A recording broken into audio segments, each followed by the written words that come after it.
got loyalty, got royalty inside my DNA. I got killer beats, got war and peace inside my DNA. I got poison, pain, and joy inside my DNA. Hello and welcome back to my channel, FIC Fantasy. Today, we're kicking off the first part of our series, What If Tanjiro Fought Douma? The author of this story is CartoonFuel from AO3. Now, let's dive into the fanfic. For her, service was as invigorating as always. She felt refreshed. She felt resilient. The sunrise bathed everyone in a hypnotic glow. Mariko sighed in contentment. It was a new day, a new week, a new dawn in the eternal CYCL. Nothing she wasn't used to, but she enjoyed it nonetheless. The day carried on as usual, luring Mariko to complete her duties, driven by whispers of eternal paradise. Oh, what a dream! Her life. Her love. Her passion. She noticed her good friend wandering by, and curiosity got the best of her. Douma, she said with a warm smile, catching up to him. Wanna play hide and seek? The boy turned to face her, his iridescent eyes practically glowing as they locked onto hers. Do you? Her brow furrowed. I wouldn't ask if I didn't want to, she blushed, masking her embarrassment with a playful scowl before sticking out her tongue. But I get it if you're busy. Douma giggled. You'd best hide, then, he said with a grin, his gaze gleaming as he began to count to 10. Because I'm it, he threatened, covering his rainbow eyes with pale hands. No cheating. Mariko yelped, darting out of the garden to find a hiding spot somewhere on the grounds. Douma sighed, a hint of boredom in his voice. He didn't have a lot of time to play, but he figured 1 or 2 rounds couldn't hurt. Nearby, his parents watched with intense gazes. Gazes he really couldn't care less about. What was their problem? Douma thought to himself as he counted out loud. So uncivilized. Ready or not, here I come. Mother is angry. Father is ignorant. Nothing new. Young Douma watched his parents from the shadows, a hint of curiosity mingling with his typical disinterest. Tension hovered in the air, an undeniable force that seemed to darken the very walls around the family of 3. I abhor you, Douma's mother declared to her spouse. Why don't you make a change then? Douma's father responded, turning his back to her. You're responsible for your emotions. Your hatred toward me is not my fault. He paused. It's yours. Big mistake. You're wrong, mother hissed, revealing a dagger behind her back. Am I now? Father retorted, a knife abruptly lodging itself in his throat before he could say more. Blood spurted from his neck, splotching onto the wooden floors beneath them. Douma stepped forward, his eyes widening. Oh. So this was death. Douma's father collapsed to the ground, his wife manically pulling the blade from his neck and stabbing him again. Over. And over. And over again. Douma's heart beat faster, though not out of fear or sadness, just a detached fascination with the raw violence unfolding before him, coupled with growing frustration at the blood staining his bamboo flooring. Please don't dirty this room. 23 stab wounds later, Douma's mother suddenly stilled. Ashamed of her actions, she rose to her feet, blood clinging to her palms and attire. What have I done? She gasped, dropping the dagger. It hit the floor with a clank. In a flash, she dug through a drawer and revealed a tiny vial. She consumed the toxic liquid inside, resigning herself to a permanent demise. Although she had requested such a poison from their apothecary, she never intended to use it on herself. Don't tell your father, she eerily whispered to her son, before breathing her last breath. When it was over, both his parents lay lifeless on the ground, victims of their own rage. The corners of Douma's mouth curled into a faint, almost imperceptible smile.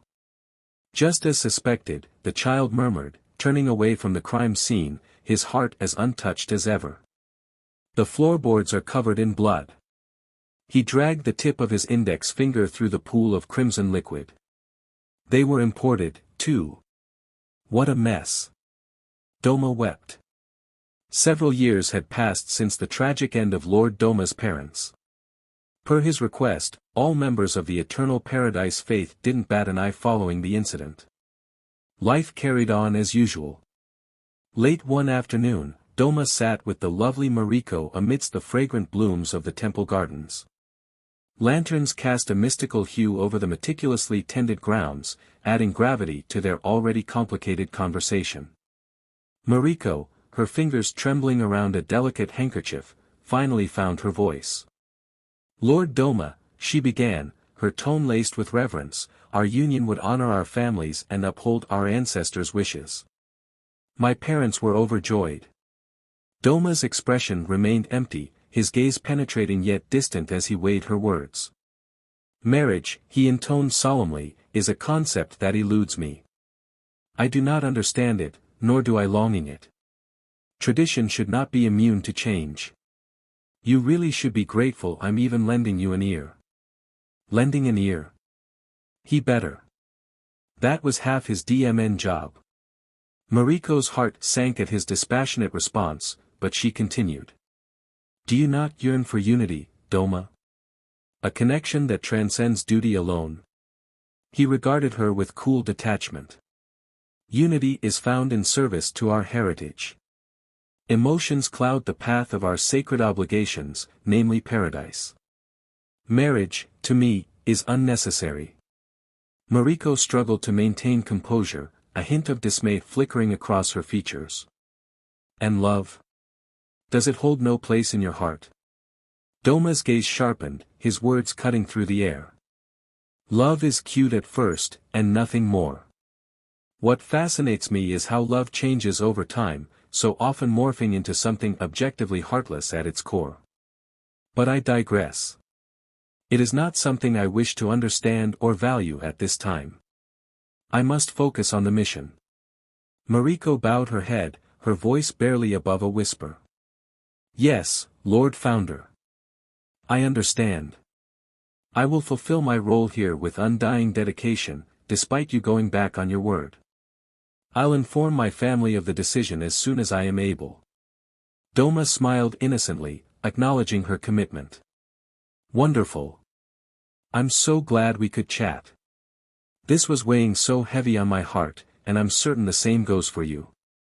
His sudden shift in demeanor wasn't unfamiliar to her, but Mariko felt a chill settle over her as she grasped the reality of their dynamic. The conversation concluded, leaving Mariko acutely aware of the intricate web of expectations woven by generations past, while Douma remained unmoved by sentiment. As Mariko turned to make her way to the kitchens, the return of Lord Douma's voice stopped her in her tracks. And Mariko, Douma smirked, seizing the woman's full attention, do not doubt your beauty for a single second. The way he said it sent a jolt of anxiety down her spine, his words hanging in the air like a haunting melody. His grin wasn't one of warmth or kindness, but something darker, she couldn't quite place it. The lanterns flickered, casting long, unsettling shadows across his face. Mariko's breath caught in her throat. Douma, she whispered, unsure if she should feel flattered or disturbed. Herself from 6 months ago would have likely run away blushing. Beauty is a fickle thing. It's captivating. And you, he rose to his feet, towering over her, are very appealing. Never forget that. With those words, he turned away, leaving Mariko standing alone in the garden, the chill of his unexpected compliments lingering in the air. What was he thinking, telling her things like that? She was growing frustrated. Ever since that fateful day when Douma was chosen to lead, Mariko had stayed by his side. She offered support and companionship to an otherwise lonely and inexperienced leader. Letting these feelings roll off her back, Mariko pressed on. Toward the kitchens to help the others prepare dinner. So appealing, and so stupid, Douma snickered quietly as he shut the doors to his quarters behind him. The moon hung high and cold in the night sky, casting an eerie silver light over the estate. After yet another long day of pointless rituals and servitude, Lord Douma, now 20 years old, returned to his room, surprised to see a complete stranger standing near his bedside mirror.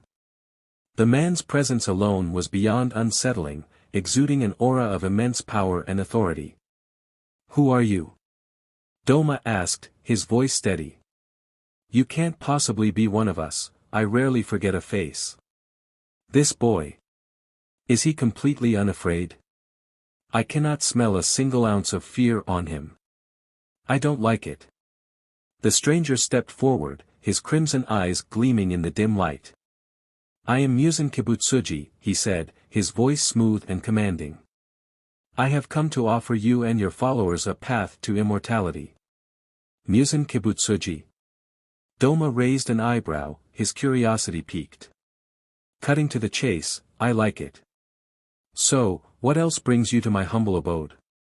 In other words, what's the catch?" "No fear whatsoever." Muzan's blood-red eyes glinted with a combination of curiosity and disdain. He had been observing Douma for some time, intrigued by the young man's cold detachment and potential for power, yet repelled by his lack of purpose. "Douma," he began, his voice soft yet domineering, "I have seen the way you navigate this world, detached from the petty emotions that bind most. While I don't anticipate you becoming one of the 12, I do envision some potential." Douma tilted his head slightly, a faint smile tugging at the corners of his lips. "How generous." Muzan rolled his shoulders, growing closer to Douma. "There is something about you. Something that could be useful. Your potential is undeniable, though your lack of passion, despite being the leader of an entire faith-based organization, is distasteful." Douma's smile widened, though it did not reach his eyes. "I live to serve, Lord Muzan. If there is a way I can be of use to you, please make it snappy. I have much to do around here." Muzan's gaze hardened. "Your servitude means nothing to me if it is not fueled by a longing for control." "Control?" Douma merely laughed. "Control is child's play. What else are you after, Go on, you can tell me anything. I don't bite." All of a sudden, Muzan extended a hand, his fingers curling with an almost predatory grace. "Accept my gift, Douma, and transcend your human limitations." Douma looked at the offered hand, his intrigue raised to the max, and what exactly is this gift? There was an eagerness in his colorful eyes begging to be let out. Muzan's lips shifted into a sinister smile. This was too easy. Strength beyond measure, and a release from the trivial concerns of humanity. Become a demon, Douma, and live out your true purpose. Without hesitation, Douma extended his hand to Muzan's. Their fingers barely touched before Muzan's grip tightened, razor-sharp nails relentlessly digging into Douma's wrist. "Good," Muzan murmured, an evil satisfaction in his voice. "Embrace it. Let my blood consume you." The pain was immediate and excruciating, but Douma's expression remained deranged, his eccentric eyes fixed on Muzan's. For a moment, Muzan let go, but it didn't last long. As Douma doubled over to catch his breath, Muzan's claws dug into his scalp. Douma's vision blurred as the transformation began. His body convulsed, a searing agony coursing through his veins as Muzan's blood worked its magic. Yet, even through the torment, Douma's mind remained clear, effortlessly detached, observing the changes with a clinical fascination. When it was finally over, Douma stood taller, his senses heightened, his body thrumming with newfound power. Muzan watched him with a blend of approval and contempt. "You are now one of us. Serve me well." Douma bowed deeply, his gesture slow and deliberate. His fingernails had transformed into bear-sized claws, a change he reveled in. "I am honored, Lord Muzan. I will not disappoint. From the bottom of my heart, thank you. Truly. How delightful. And these retractable claws, they're a nice touch." Without another word, the king of demons disappeared into the shadows. Douma stood alone in his MSTR bedroom, hypnotized by the raw, unbridled power coursing through him. His mind was still his own, cold and calculating, but now there was an edge, a hunger he had never felt before. "Thank you, Lord Muzan." The night seemed darker, the sense sharper, and the world around him teemed with possibilities he had never imagined. "Thank you." Douma's lips curled into a revolting smile as he realized. He was already hungry. The sun. How annoying. Douma wished he could reach up and simply pluck it from the sky. "I've fallen ill, Mariko," Douma explained to her through closed doors. "I cannot join you and the newcomers for a walk around the grounds today."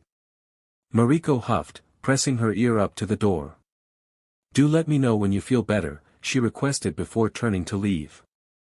Later in the week, Mariko attempted to meet with Lord Douma in the evening instead. His followers were becoming restless, confusion swirling amongst them. She knocked on his door. "Come in," came his gentle voice. Mariko entered, her eyes immediately drawn to Douma's figure, seated comfortably on his throne. He scanned her up and down, his eyes just bright enough to illuminate her perturbed expression. "You look pale, Lord Founder," she remarked. "The evening suits you better than the sun, it seems." Douma smiled, tilting his head ever so slightly. "I suppose these days I find the night much more accommodating." Mariko took a step closer, her gaze unyielding. "Your disciples are worried. They say you've been distant." "I have had much to contemplate," Douma replied smoothly, adjusting his ceremonial hat. "Change is in the air." Mariko glowered. "What kind of change?" "Nothing to trouble yourself over," he said, standing up. "Tell me, Mariko, do you trust me?" She hesitated, the tension thickening. "Of course, Douma. But your sudden seclusion, it's unlike you." "Lord Douma," he corrected her, something he'd never done before. He sighed and stepped closer, his presence imposing. "Sometimes, to protect those we care about, we must keep secrets. Even from the ones we hold dear." Mariko felt a chill run down her spine but held her ground. She was safe here. She had nothing to worry about. She knew that. And yet, why did she feel so afraid? "If you say so, Lord Douma. I just hope you know what you're doing." Douma's smile widened, revealing a hint of sharpness. "I'm getting there." The demon found himself once more dwelling on Lord Muzan. He was convinced that Muzan deserved the world, and he alone merited the worship of Douma's loyalists. The thought made Douma blush. Mariko's footsteps echoed softly as she navigated the dim corridors of the palace, her heart beating in rhythm with the unsettling silence. Undeniably, Douma had acted aloof in recent weeks, irrevocably separate from the rest, as well as his former self. He used to be deeply involved in his people's endeavors, but now, not so much. Driven by gnawing curiosity and growing dread, while everyone else was asleep, Mariko followed the faint sound of movement to an abandoned wing of the estate. As she slid open the doors, Mariko froze. Oxygen became non-existent. Blood. Everywhere. There, bathed in flickering candlelight, sat Douma, his once familiar silhouette now twisted. And haunting. His back was turned to her, hunched over multiple lifeless figures sprawled on the cold floor, blood pooling around their bodies and his kimono.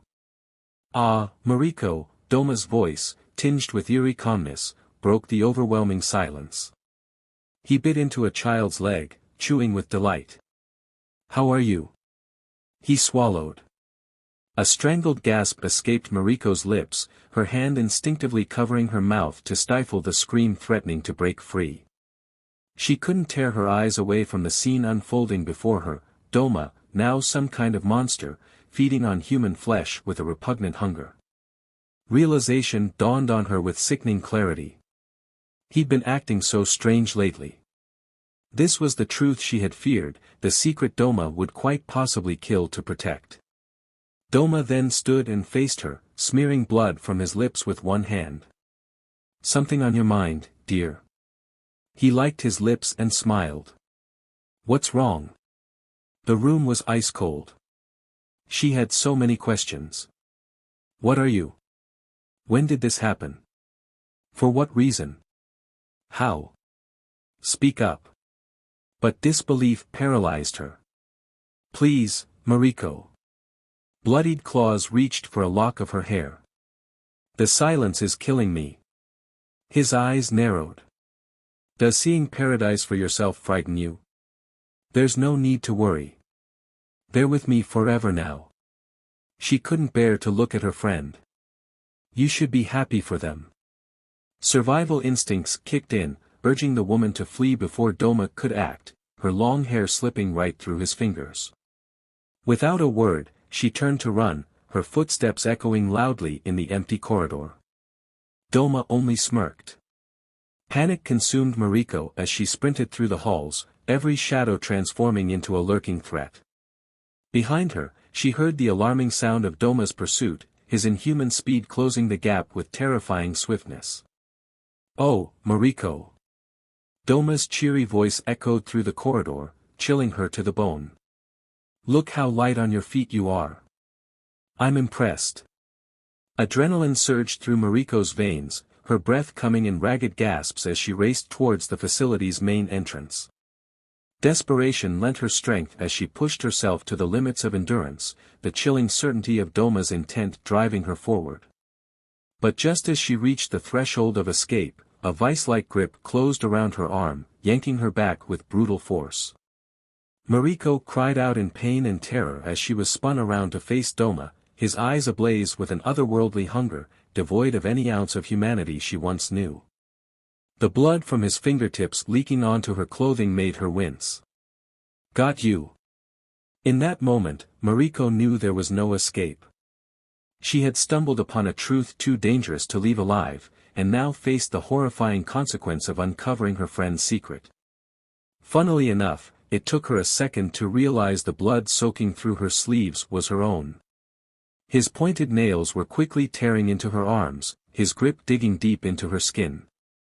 Despite all this, something within her came alive. She roughly shoved Douma away and left the property, sprinting deep into the forest. He sighed, wishing for a way out of this predicament. He could hear her frantic heartbeat gradually fading into the distance, mingling with the rustling leaves and the nocturnal symphony of the woods. His demonic abilities were still new to him, resonating with an exhilarating potency, like the beating of drums in his ears. Run, Mariko, Douma murmured softly to himself, his voice a whisper that carried a hint of admiration. Run as far and as fast as you can. Douma's thoughts drifted to Mariko. Her beauty. Her unwavering devotion. Her innocence shattered by the gruesome truth she had stumbled upon. Her scent. Her scent. Douma cringed at himself, refocusing his internal monologue. The consequences of her discovery loomed ominously in his mind, a weight that bore down upon even him as he savored the rush of power coursing through his veins. What would Lord Muzan think? He shook his head. This simply won't do. With an exasperated sigh, Douma abandoned his temple and ventured into the cool embrace of the forest. The snap of a twig drew the demon's gaze to Mariko one last time. I do wish I could have kept you longer, Mariko. Eternal paradise was appealing. And, thanks to Douma, it was all hers now. Her pretty head rolled so peacefully that night. Tanjiro's breath came in ragged gasps as he stood amidst the ruins of the Mugen train. The night was thick with the scent of blood, and the swinging of swords and the cries of demons echoed in his memory. In the midst of the chaos stood the towering figure of Upper Moon 3, the demon named Akaza. Malice swirled within his yellow orbs, piercing through the evening and staring deep into Tanjiro's soul. Tanjiro, was it? Akaza grinned, tilting his head slightly. Tanjiro nodded hesitantly, slowly reaching for his katana. You'd make a fine demon, Akaza paused, placing a hand on his hip and eyeing Tanjiro up and down. Although, I get the feeling that becoming a demon doesn't interest you in the slightest.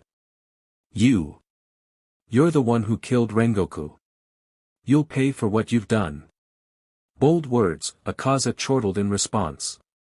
Well, if that's the case, he cracked his knuckles, narrowing his brow. Say hi to your family for me, little Tanjiro. Akaza dashed forward, reeling back a fist to strike Tanjiro.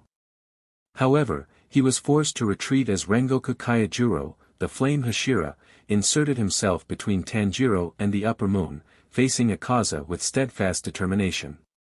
Tanjiro was baffled. Rengoku, he blinked. But you're dead. Tanjiro, stay back. Rengoku's voice was firm, though strained from his wounds. Blood stained much of his attire. I will not let this demon harm anyone else. Tanjiro, now clutching his Nichiren blade, felt his legs tremble as he watched a hauntingly familiar battle unfold. But I'm not injured. I can help. It was true, he stood upright and was in perfect health. Except his legs wouldn't budge. He strained against the unknown force keeping him in place, confusion swirling in his mind. After glaring at his useless legs, Tanjiro glanced upwards, tears forming in his eyes. Akaza's attacks were ruthless, each strike pushing Rengoku closer to the brink of death.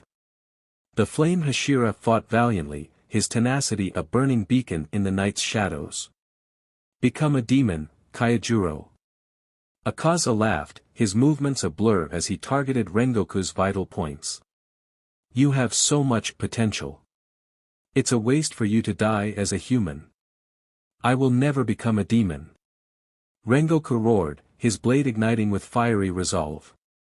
My duty is to protect the innocent and uphold justice. No. No, no, no, no. Tanjiro was on his feet this time. He actually had experience fighting upper moons. He wanted to help. He was more than capable of doing so. So why couldn't he move? Tanjiro was extremely frustrated with himself. What was wrong with him? An abrupt flash caught his eye, returning his focus back to the duel between Rengoku and Akaza. Rengoku! Tanjiro shrieked, trying to warn the Hashira and correct his past mistakes. Look out! With a final, devastating blow, Akaza's fist pierced through Rengoku's chest. Blood splattered, and Rengoku's eyes widened in shock and pain. No! Tanjiro screamed, still trapped in place as Rengoku collapsed to his knees. The flame Hashira's breathing grew shallow, his life gradually slipping away. Tanjiro, Rengoku whispered, a weak smile on his lips. Become a Hashira. Protect the others.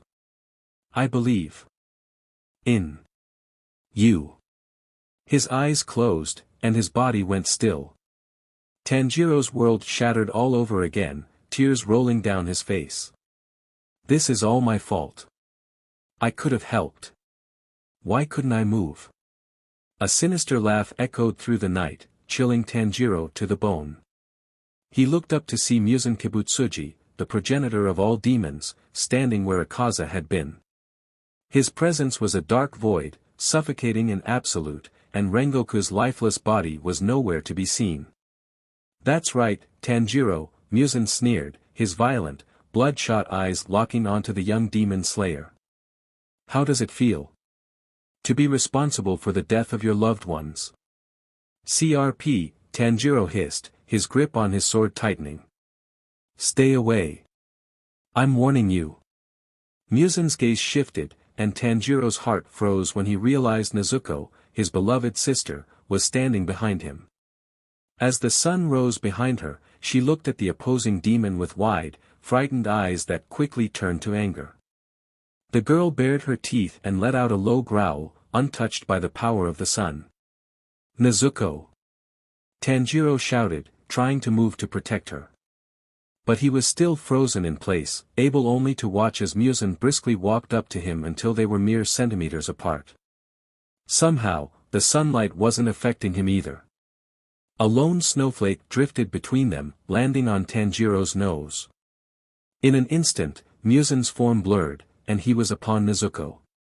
His hand sliced through her neck, his fingers wrapping around her scalp before her skull could even drop. He lazily tossed her head to himself like a baseball, blood pouring from her mouth as her eyes dimmed and her headless body toppled to the frost-covered grass. It was snowing harder now. The sickening crunch of bones breaking sent Tanjiro into a frenzy, his sister's brains and blood cascading from Muzan's fingertips as he crushed her skull. No! Nezuko! Tanjiro screamed, finally able to leap forward on the offense, but it was too late. First his family. Then Rengoku. And now Nezuko. The Demon King's laughter echoed in Tanjiro's ears as the boy realized Muzan's arm had stabbed through his chest, Tanjiro's heart still beating in Muzan's hand. Snow had already begun to collect on Nezuko's limp form. Yet, her voice still echoed in his mind. "I'll see you when you get back, Tanjiro." With a strangled cry, Tanjiro jolted awake. His body was drenched in sweat, his heart pounding wildly in his chest. Good, at least it was still there. He looked around frantically, the familiar surroundings of the butterfly mansion slowly coming into focus. It was a dream, he whispered, his voice hoarse. Just a nightmare. He peered over at Nezuko, sleeping soundly in a nearby hospital bed. But the pain in his heart was real, a stark reminder of the battles yet to come and the loved ones he still had to protect. Tanjiro took a deep breath, steeling himself for the challenges ahead. For Rengoku, for Nezuko, and for all those who had sacrificed so much, he would continue to fight, no matter the suffering he had to endure. Tanjiro's body felt sore. He wondered what today's date was. So how long has it been exactly? Tanjiro asked curiously, sipping some tea in bed. Almost a week, I think, Michiro replied matter-of-factly. Oh, Tanjiro blushed in embarrassment. I'm sorry. No need to apologize, Tanjiro, the mist Hashira smiled gently. Taking down 2 upper moons is practically unheard of. Your body was exhausted, and you probably just didn't realize it. Well, that would make sense. Michiro's expression turned serious, a hint of reluctance shadowing his features. By the way, Tanjiro, I need to discuss something with you, he began cautiously. There have been reports of people going missing in a nearby mountain region, and we suspect there might be demons involved. I know it's soon, but you were assigned to investigate while you were asleep. Tanjiro chuckled at the thought of his messenger squawking commands at him while he was passed out cold, unable to respond outside of snoring. Tanjiro's eyes then widened with concern. More missing people. We have to do something. Michiro hesitated for a moment, his gaze flickering away briefly. Yes, but the area is fraught with unknown dangers, he said. We don't know what kind of demons we might encounter. We assume low level, but... Tanjiro's expression hardened. I understand, but if there are people in trouble, I can't just ignore it. Michiro sighed softly, knowing Tanjiro's determination all too well. Right. Forever fearless you are, Tanjiro. And your skills have proven invaluable. Tanjiro placed a reassuring hand on Michiro's shoulder. I'll be careful, I promise. I've faced some very powerful enemies. I'm certain I can handle it. Michiro nodded. All right, he finally relented. I'm glad you're feeling well enough. Let's prepare you for the mission. I'll brief you on everything we know so far. Inosuke roared at Tanjiro. Damn it. I wanna kill demons in the mountains too, Hanjibo, he screeched, steam escaping his mask. Tanjiro, the boy corrected him, clearing his throat. And I'm sorry, but this mission was assigned to me alone. Tanjiro sighed, his sister wandering up to them with a smile on her face, the sun beating down on all of them just outside the infirmary. Even Nezuko has to stay behind. He patted her on the head, to which she happily hummed. I'm still trying to understand, but I think it has to do with her ability to survive in the sun. Works for me, Zenitsu replied, sniffing a flower. His gaze turned towards Nezuko, and his eyes might as well have transformed into hearts. Means I get to spend more time with her.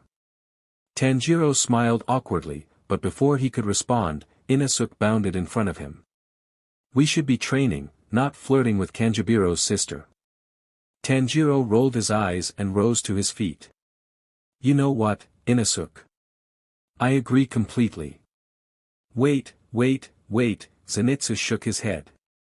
As he spoke, Nezuko inched closer to Inosuke.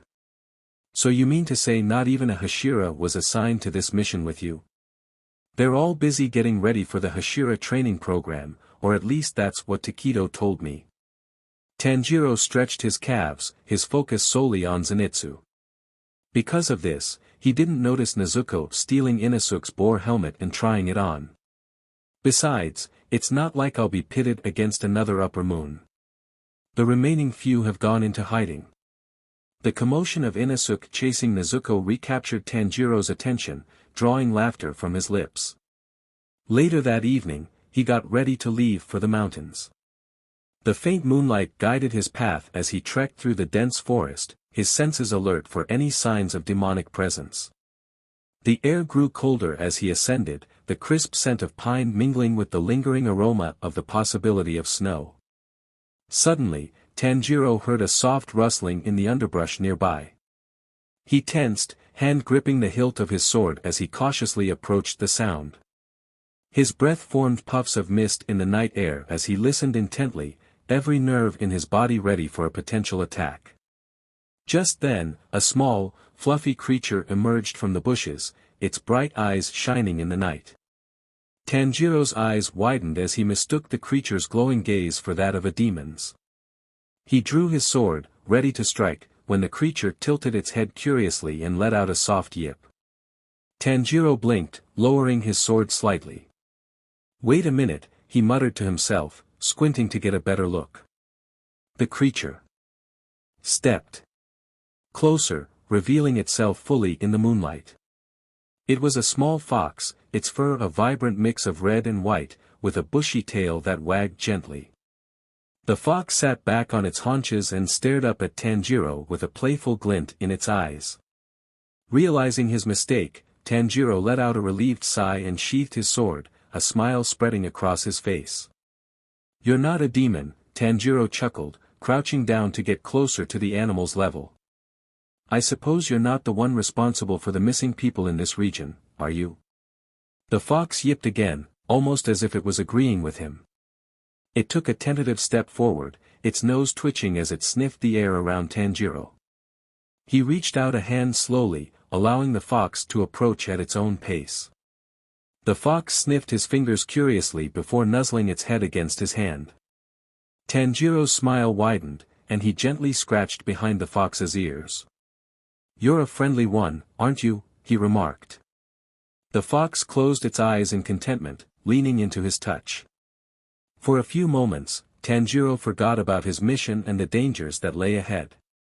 He was simply a boy in the forest, sharing a peaceful moment with a curious fox.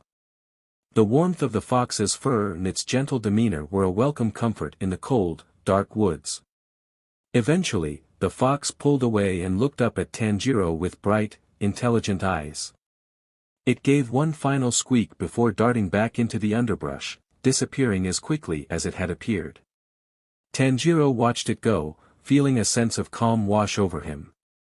Stay safe out there, little friend, he waved, standing up and brushing the dirt off his knees. As he turned around, he found himself face to face with a young woman.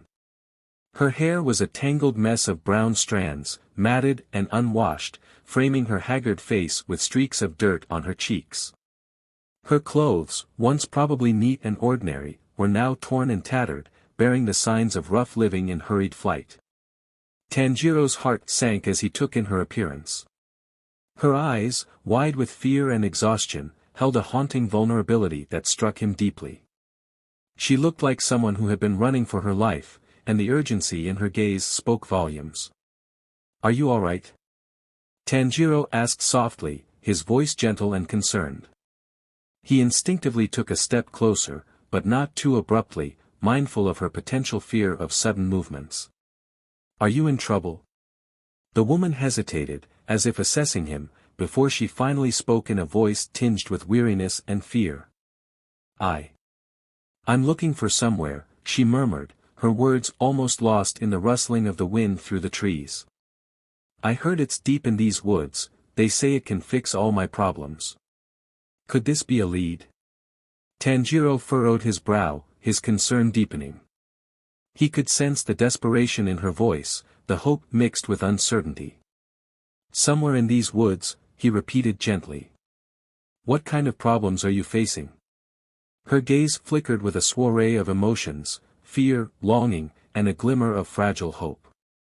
My father, she began, her voice trembling. He's not. I can't, her voice faltered, choked with terror. Tanjiro's heart went out to her. He understood now, she wasn't just running from danger, she was searching for a refuge, a sanctuary that might offer her solace and safety.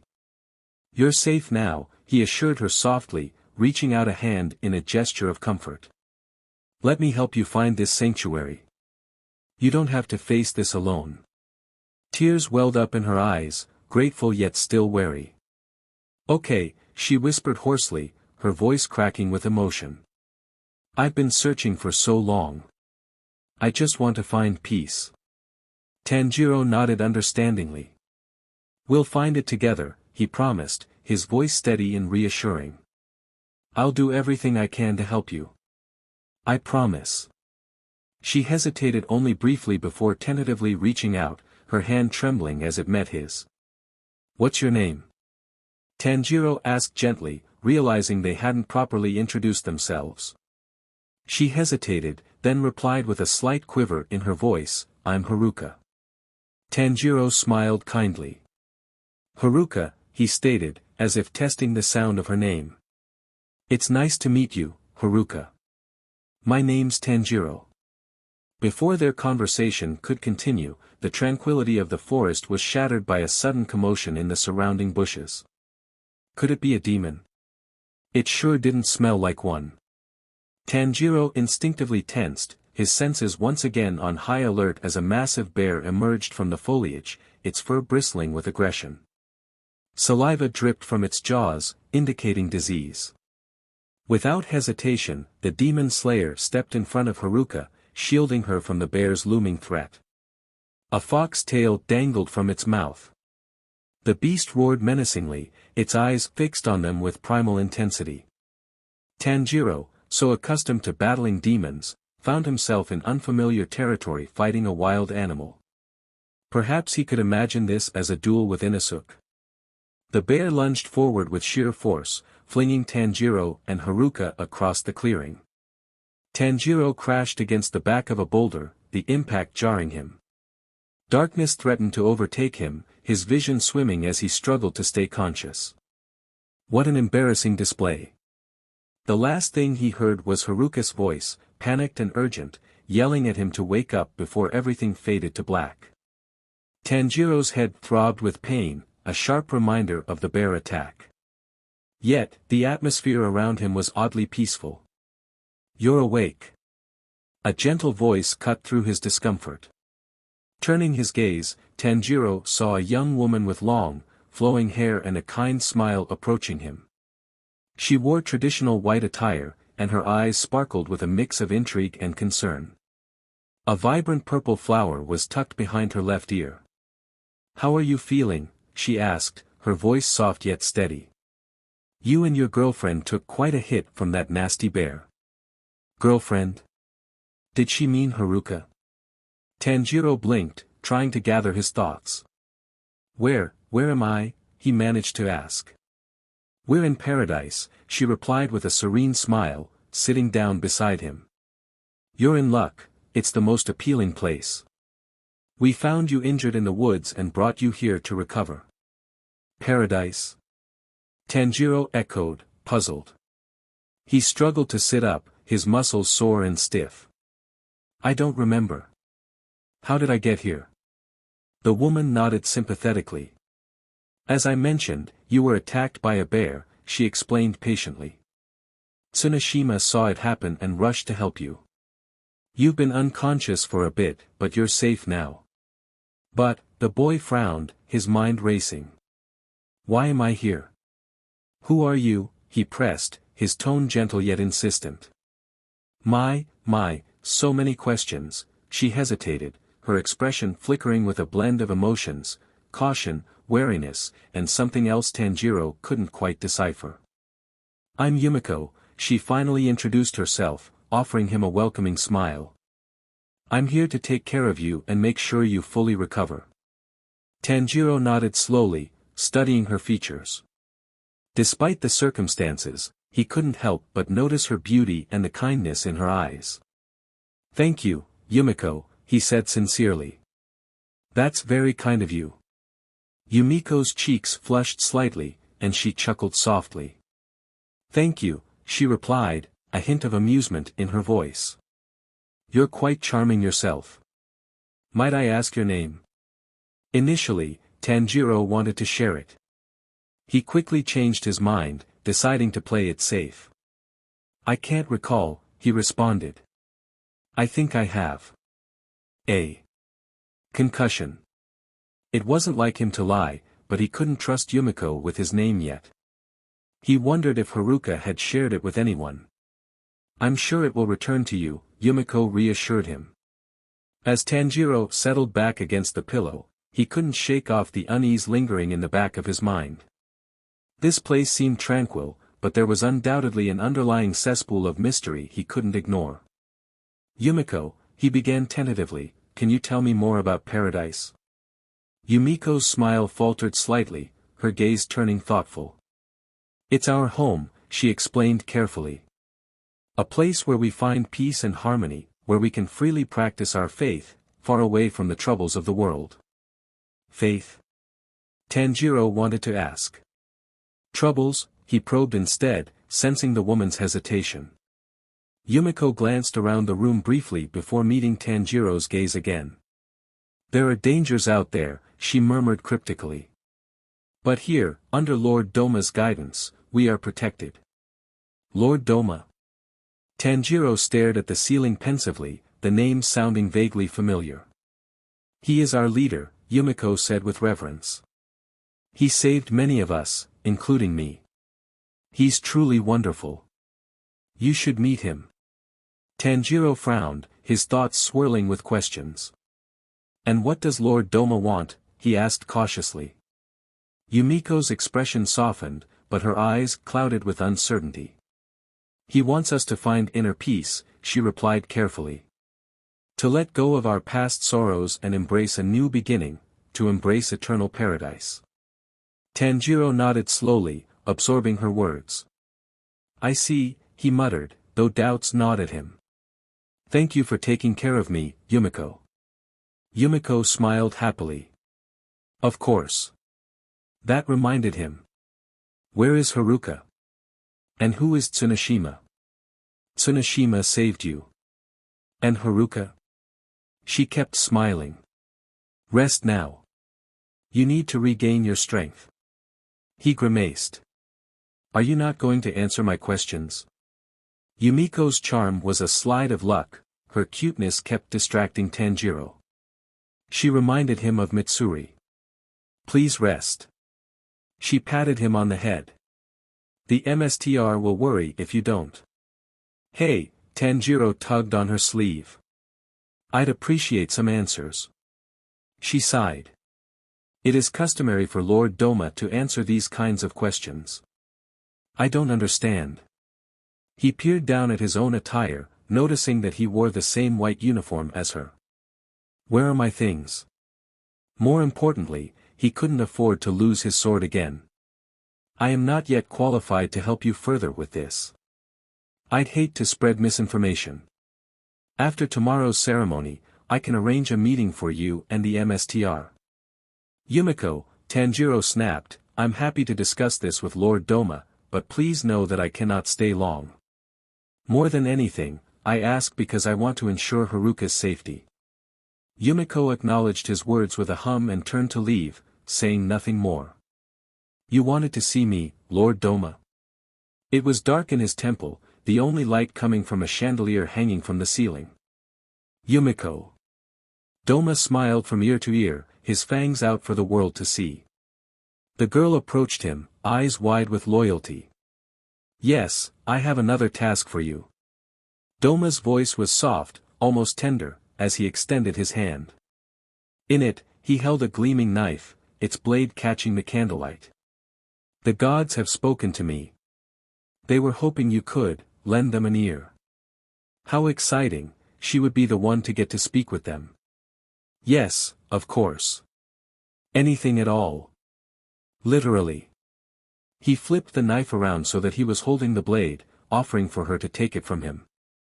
They demand a sacrifice. Oh, Yumiko swallowed nervously.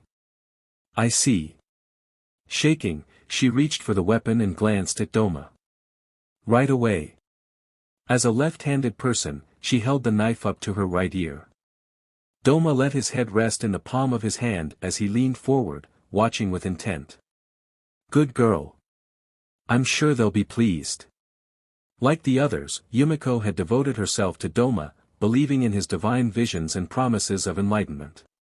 But this was something else entirely. She could barely keep the blade steady. She glanced up at Douma again, hoping to see some hint of mercy or reconsideration in his eyes. But all she saw was unwavering certainty. Do not fear, Douma said soothingly.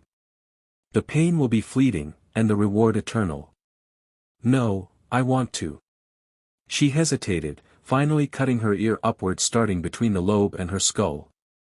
She managed to get the blade about a third of the way up, unable to go past most of the cartilage.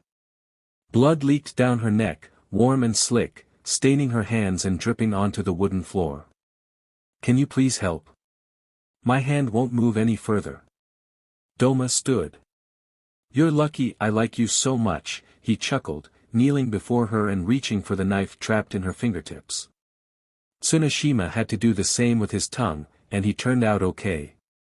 He paused, making Yumiko want to request that he hurry. She remained silent, though. Do you think you might scream?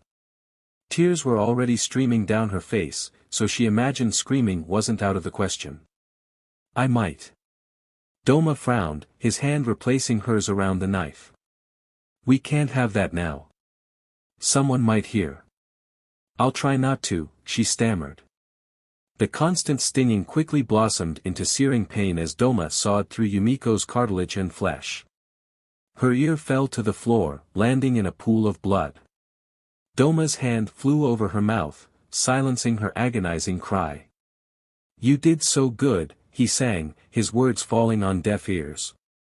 She continued to scream, pressing her face into Douma's hand to help stifle the sound of her voice. The gods will be so happy thanks to you. I'll put in a good word with them. As the world went black around her, Yumiko heard Douma's voice one last time, a soothing whisper in the darkness. What a good and faithful servant you are. And then she was out like a light. Douma sked, still holding her in his arms. Maybe we should start looking into prosthetics. He gently laid her on the floor. He turned his attention to her amputated ear, dropping the knife and sliding towards the ear on his stomach. He picked it up, slid it through some of Yumiko's blood, and took a bite. Yummy, he giggled, repeating the process and finishing the ear with a second bite. Yumiko, he smirked. You're delicious. I may need to make more of a habit of this. He rolled onto his back and hummed, gently shutting his eyes. Maybe a finger? No, Douma hesitated, opening his chromatic eyes. An eyeball? He got antsy. I will concern myself with this later. Kyujitsu's coming. I'll have plenty of disciples to tide me over. He peered over at Yumiko, still lying lifelessly on the ground. Her chest was rising and falling peacefully.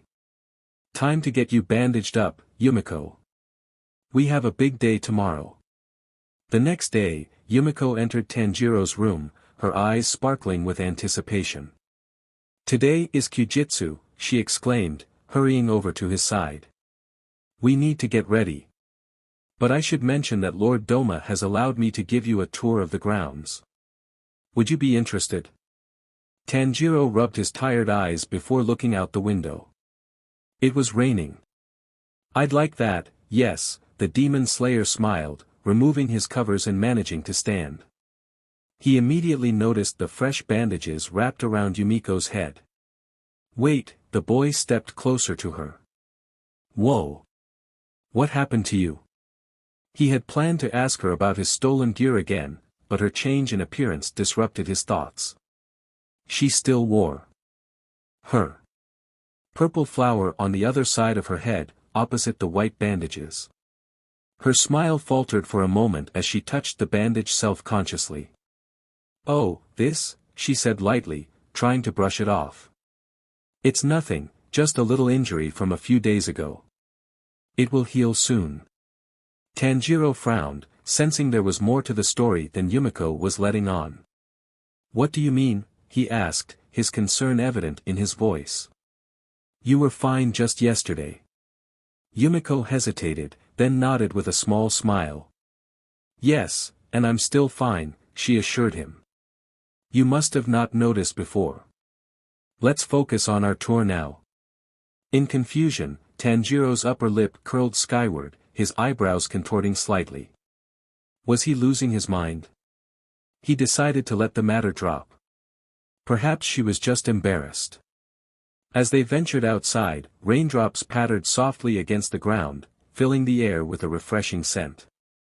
Yumiko led Tanjiro through lush gardens and intricate pathways, explaining the significance of each area within the community's sanctuary.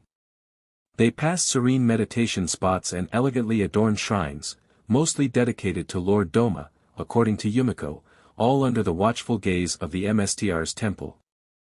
Not to mention, there were so many women. They far outnumbered the men. Had Tanjiro even spotted any men yet? Yumiko knew them all by name, greeting each and every one. Unfortunately, there was no sign of Haruka. Here to the left is the main courtyard, where we'll gather for Kyujitsu shortly, Yumiko explained, gesturing with her arm. The dining hall is just this way. As she moved forward, she accidentally bumped into a sturdy figure. Tsuna. Yumiko beamed, looking up at an intimidating man who towered at least half a foot over Tanjiro. I was beginning to wonder if I'd see you today. She turned to face Tanjiro. This is Tsunashima, the man who saved and brought you to us. Tanjiro observed Tsunashima for the first time and felt an uneasy chill run down his spine. Beneath the surface of this silent figure, he sensed mysteries and dangers not easily unraveled. Each movement, each glance from Tsunashima hinted at a past veiled in shadow, like a dormant monster waiting to be discovered in the depths of a stone labyrinth. Tsunashima's eyes, with their purple-gold hue, held a piercing gaze that seemed to penetrate beyond the physical realm, diving into areas where secrets lurked. He wore his black hair in a high ponytail, its ends dyed purple, draping all the way down his back. However, the color didn't fade. Instead of blending seamlessly, the purple of his hair stood out like the light of a full moon casting deep shadows as it rises above the horizon. Red diamond-shaped ear piercings glinted subtly against his weathered face, marked by the passage of time and bearing the scars of battles fought and choices made in service to Douma. These features belied his apparent age of early to mid-30s. A matching crimson gem was situated on his forehead, just above his thin eyebrows.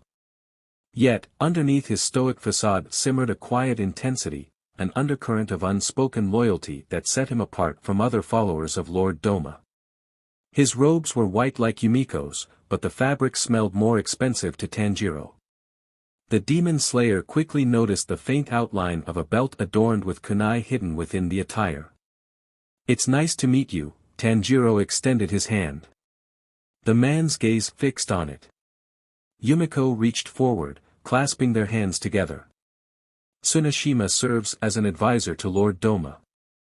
How wonderful, Tanjiro gulped, carefully shaking Tsunashima's hand. And what does that entail?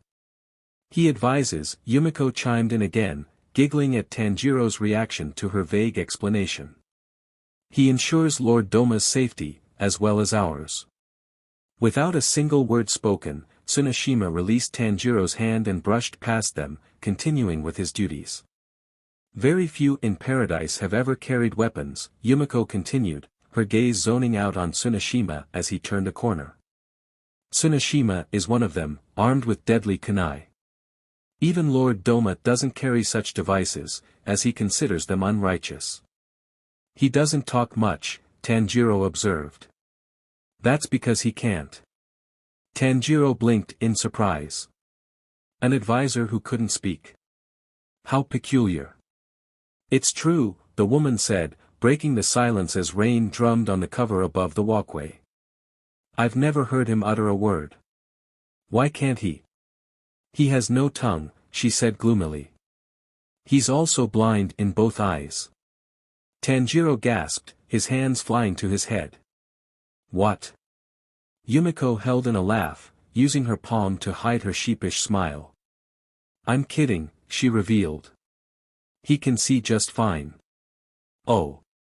Since I mentioned weapons, you're probably wondering about your belongings. She clapped her hands together. I spoke with Lord Douma. After today's afternoon festivities, he would like to meet with you. Couldn't hurt, right? Tanjiro offered an innocent smile. I'd be more than happy to meet Lord Douma. She bounced for joy, cupping Tanjiro's cheeks. He was taken aback by how touchy-feely she was becoming. That's wonderful news. I'll have someone let him know at once. You are going to love him. Everyone was instructed to grab a yoga mat for the Kyujitsu ceremony and find a spot on the lawn facing the temple building. Tanjiro followed Yumiko's lead, navigating with curiosity and caution. The cloud coverage and rain continued to bathe Paradise's central courtyard in a dark silver atmosphere.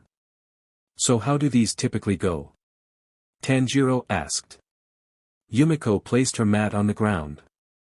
Lord Douma will swear in new disciples of the faith, update us on the community's happenings, and announce those who will attain eternal paradise at midnight. Tanjiro situated his mat beside hers. Is Lord Douma some kind of deity? Perched on her knees atop the mat, Yumiko nodded. He is. The woman quickly shushed Tanjiro. It's starting, she whispered, leaning forward and bowing. Bow, she demanded of Tanjiro. He obeyed, mimicking her actions. The other men and women around them did the same, not even lifting their heads when the temple doors slid open. Tanjiro went white, unaware that he was holding his breath.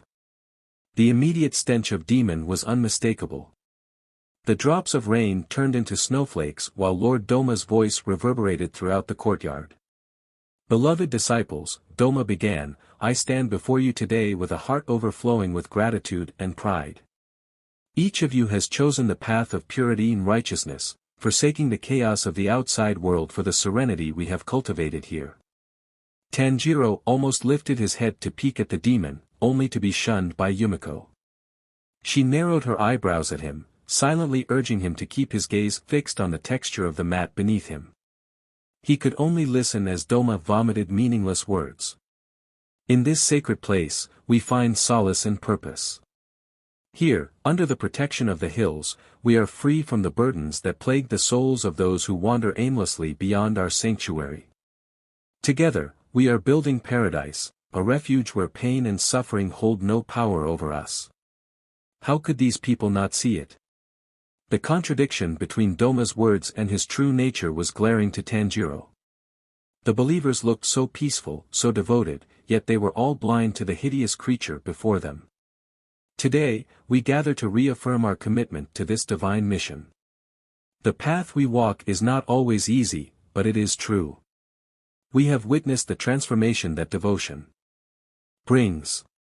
We have seen the power of unity and the strength of our convictions. He paused. It is with a heavy heart that I admit there are no new members to announce this afternoon. Still no mention of Haruka, then. But not to worry. Douma's light-hearted voice was mesmerizing, filled with a deceptive warmth that seemed to cloak the entire environment. Tanjiro felt a pang of anger and sorrow for the followers. Their unity and strength, built on the lies of a manipulative demon, felt like an insidious joke. As we partake in today's sacred monthly rituals, let us remember that our offerings, our prayers, and our unwavering values are what sustain this paradise and ensure our safety. Even the mightiest weapon pales in comparison to the strength of a pure heart. That is why I, your humble leader, choose not to wield a weapon. Weapons symbolize fear and destruction, which we transcend. Tanjiro clenched his fists, hiding his disbelief. Of course Douma didn't need weapons, he was a demon. His entire being was a weapon. The hypocrisy was staggering. Let us honor those among us who are prepared for ascension, Douma continued. For tonight, I will meet with the following esteemed disciples. Out of the corner of his eye, Tanjiro noticed Yumiko flinch, as if she were hoping and praying for her name to be spoken. Hiroto, Yuki, and Hanako. You have shown exceptional devotion and are ready to embrace the higher realm of eternal paradise. Hiroto, Yuki, Hanako. Tanjiro's mind raced as he heard Douma's words. All three names were female. It struck him as odd. Were these names chosen deliberately? Or were these women also marked for consumption by a demon, hidden behind the veil of ascension? His concern deepened, fueling his determination to uncover the truth. Meanwhile, a distracting tear fell from Yumiko's eye, the weight of the rain causing the flower adorning her hair to fall out and land on the ground. Tanjiro turned his head toward her slightly. Now, let us join in prayer, cleansing our souls and renewing our vows to the gods. Together, we will rise above, united in our quest for purity and enlightenment. Remember, my dear followers, that through faith and devotion, we transcend our mortal bonds and approach the divine. Little did anyone know, Lord Douma was reading from a script, a document over 100 years old, and not reciting any of it from memory. May the light of eternal paradise shine upon you all, now and forevermore. Toward the end, he almost sounded bored. As the ceremony concluded and the demon returned indoors, Tanjiro's resolve hardened, the snow turning back to rain. This place, Yumiko's home, was a slaughterhouse. He had to find a way to expose Douma for what he truly was. The safety of these people and countless others depended on it. He couldn't allow this monster to continue deceiving and destroying. All of a sudden, Yumiko startled Tanjiro, transforming back into her bubbly self and pulling the mat out from underneath him. Rejuvenating, right? She inquired, rolling up his mat. Her signature flower had been tucked behind her ear again. We should hurry. Lord Douma can meet with you but not once the rest of today's proceedings commence. Basically, we have a small window to work with. Tanjiro grabbed her wrists, causing the mat to fall to the floor, and locked eyes with her as people walked by, ignoring their interaction. Yumiko, he said confidently, steadying his breathing, he wasn't feeling like himself. Before I meet him, we need to talk. She pet her head, her eyes empty. Talk about what? Lord Douma. They returned to Tanjiro's guest room and closed the shoji doors. Offended by Tanjiro's behavior, Yumiko stomped her foot. What's going on? Why are you upset? I need your help with something, he requested, his fists clenched. And what's that? Tanjiro thought hard before saying, my scar. On your forehead? It's an embarrassing blemish. Do you have makeup that can cover it? Tanjiro hesitated, avoiding her gaze.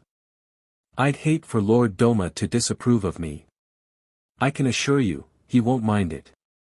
Please, he insisted, returning his gaze to her. She sighed and relaxed her shoulders. Give me a few minutes. I'll fetch some makeup and be right back. While she was away, Tanjiro quietly removed his earrings, tucking them under the mattress for safekeeping. At this juncture, his identity was valuable, and he had no intention of letting Douma recognize him. As Tanjiro and Yumiko approached the temple, their minds drifted through countless paths of future possibilities. Yumiko yearned for eternal paradise, while Tanjiro was determined to dismantle this revolting cult and save its innocent victims. Yumiko swung open the grand doors to the temple, revealing the serene interior bathed in the soft, flickering glow of candlelight. Tanjiro's steps faltered as he followed her inside, his gaze hesitant to focus on Douma, who sat upon his ornate throne, exuding an aura of quiet authority. Tanjiro remained profoundly unsettled by the man's blatant lack of concealment regarding his identity as a demon, save for the lone crown atop his head. His vivid, otherworldly eyes gleamed with an unsettling brilliance, reflecting the upper moon. 2. The characters for Upper Moon and 2 stared back at Tanjiro without remorse, causing the demon slayer to freeze. Upper Moon. 2. Tanjiro strategically bowed, avoiding Douma's intense gaze, and attempting to further disguise himself. Oh no. Yumiko's soft voice attempted to interrupt his thoughts but didn't fully succeed. Lord Douma, this is the boy you wish to meet. Douma greeted Tanjiro with a toothy grin. Welcome. His demon scent was overwhelming. I trust Yumiko's been taking good care of you, His smile widened as Yumiko obediently bowed. Tanjiro nodded silently, a bead of sweat forming on his temple. No, he couldn't afford to sweat. His makeup could come off. I'm Douma, the Upper Moon continued, his vicious grin unwavering. And you are? Takeo, Tanjiro blatantly lied, borrowing his long-deceased younger brother's name. If he weren't in the presence of a high-ranking demon, lying wouldn't have come as naturally to him. Douma snickered, clapping his hands together with a disgustingly jagged smile. Such a nice name. He dramatically sighed, sinking further into the large cushion that was his throne. Yumiko stood in the back of the room, listening attentively. You had questions for me, didn't you? Tanjiro tried to calm his racing heart, noticing Tsuneshima lurking in the shadows behind Douma. My apologies, Lord Douma, he replied, clearing his throat. Yes, there are some things I'd like to address. He was trying not to stutter, but it was challenging to get words to flow out of his throat. Douma eyed Tanjiro, reaching for a bowl of candy. He tossed one into his mouth nonchalantly. What is it? The sickening crunch of the demon biting down made Tanjiro cringe. This boy, Douma thought silently, is unusually afraid of me when compared to the others. I wonder why. Tanjiro gulped, realizing Douma could likely sense his discomfort. There was a woman named Haruka with me when I was rescued. How is she? Douma froze. Oh, he replied, his voice tinged with sadness. She's dead, I'm afraid. Tanjiro's hair stood completely on end. Because you ate her, is what he wanted to say, but he held his tongue. Instead, he replied, how did she die?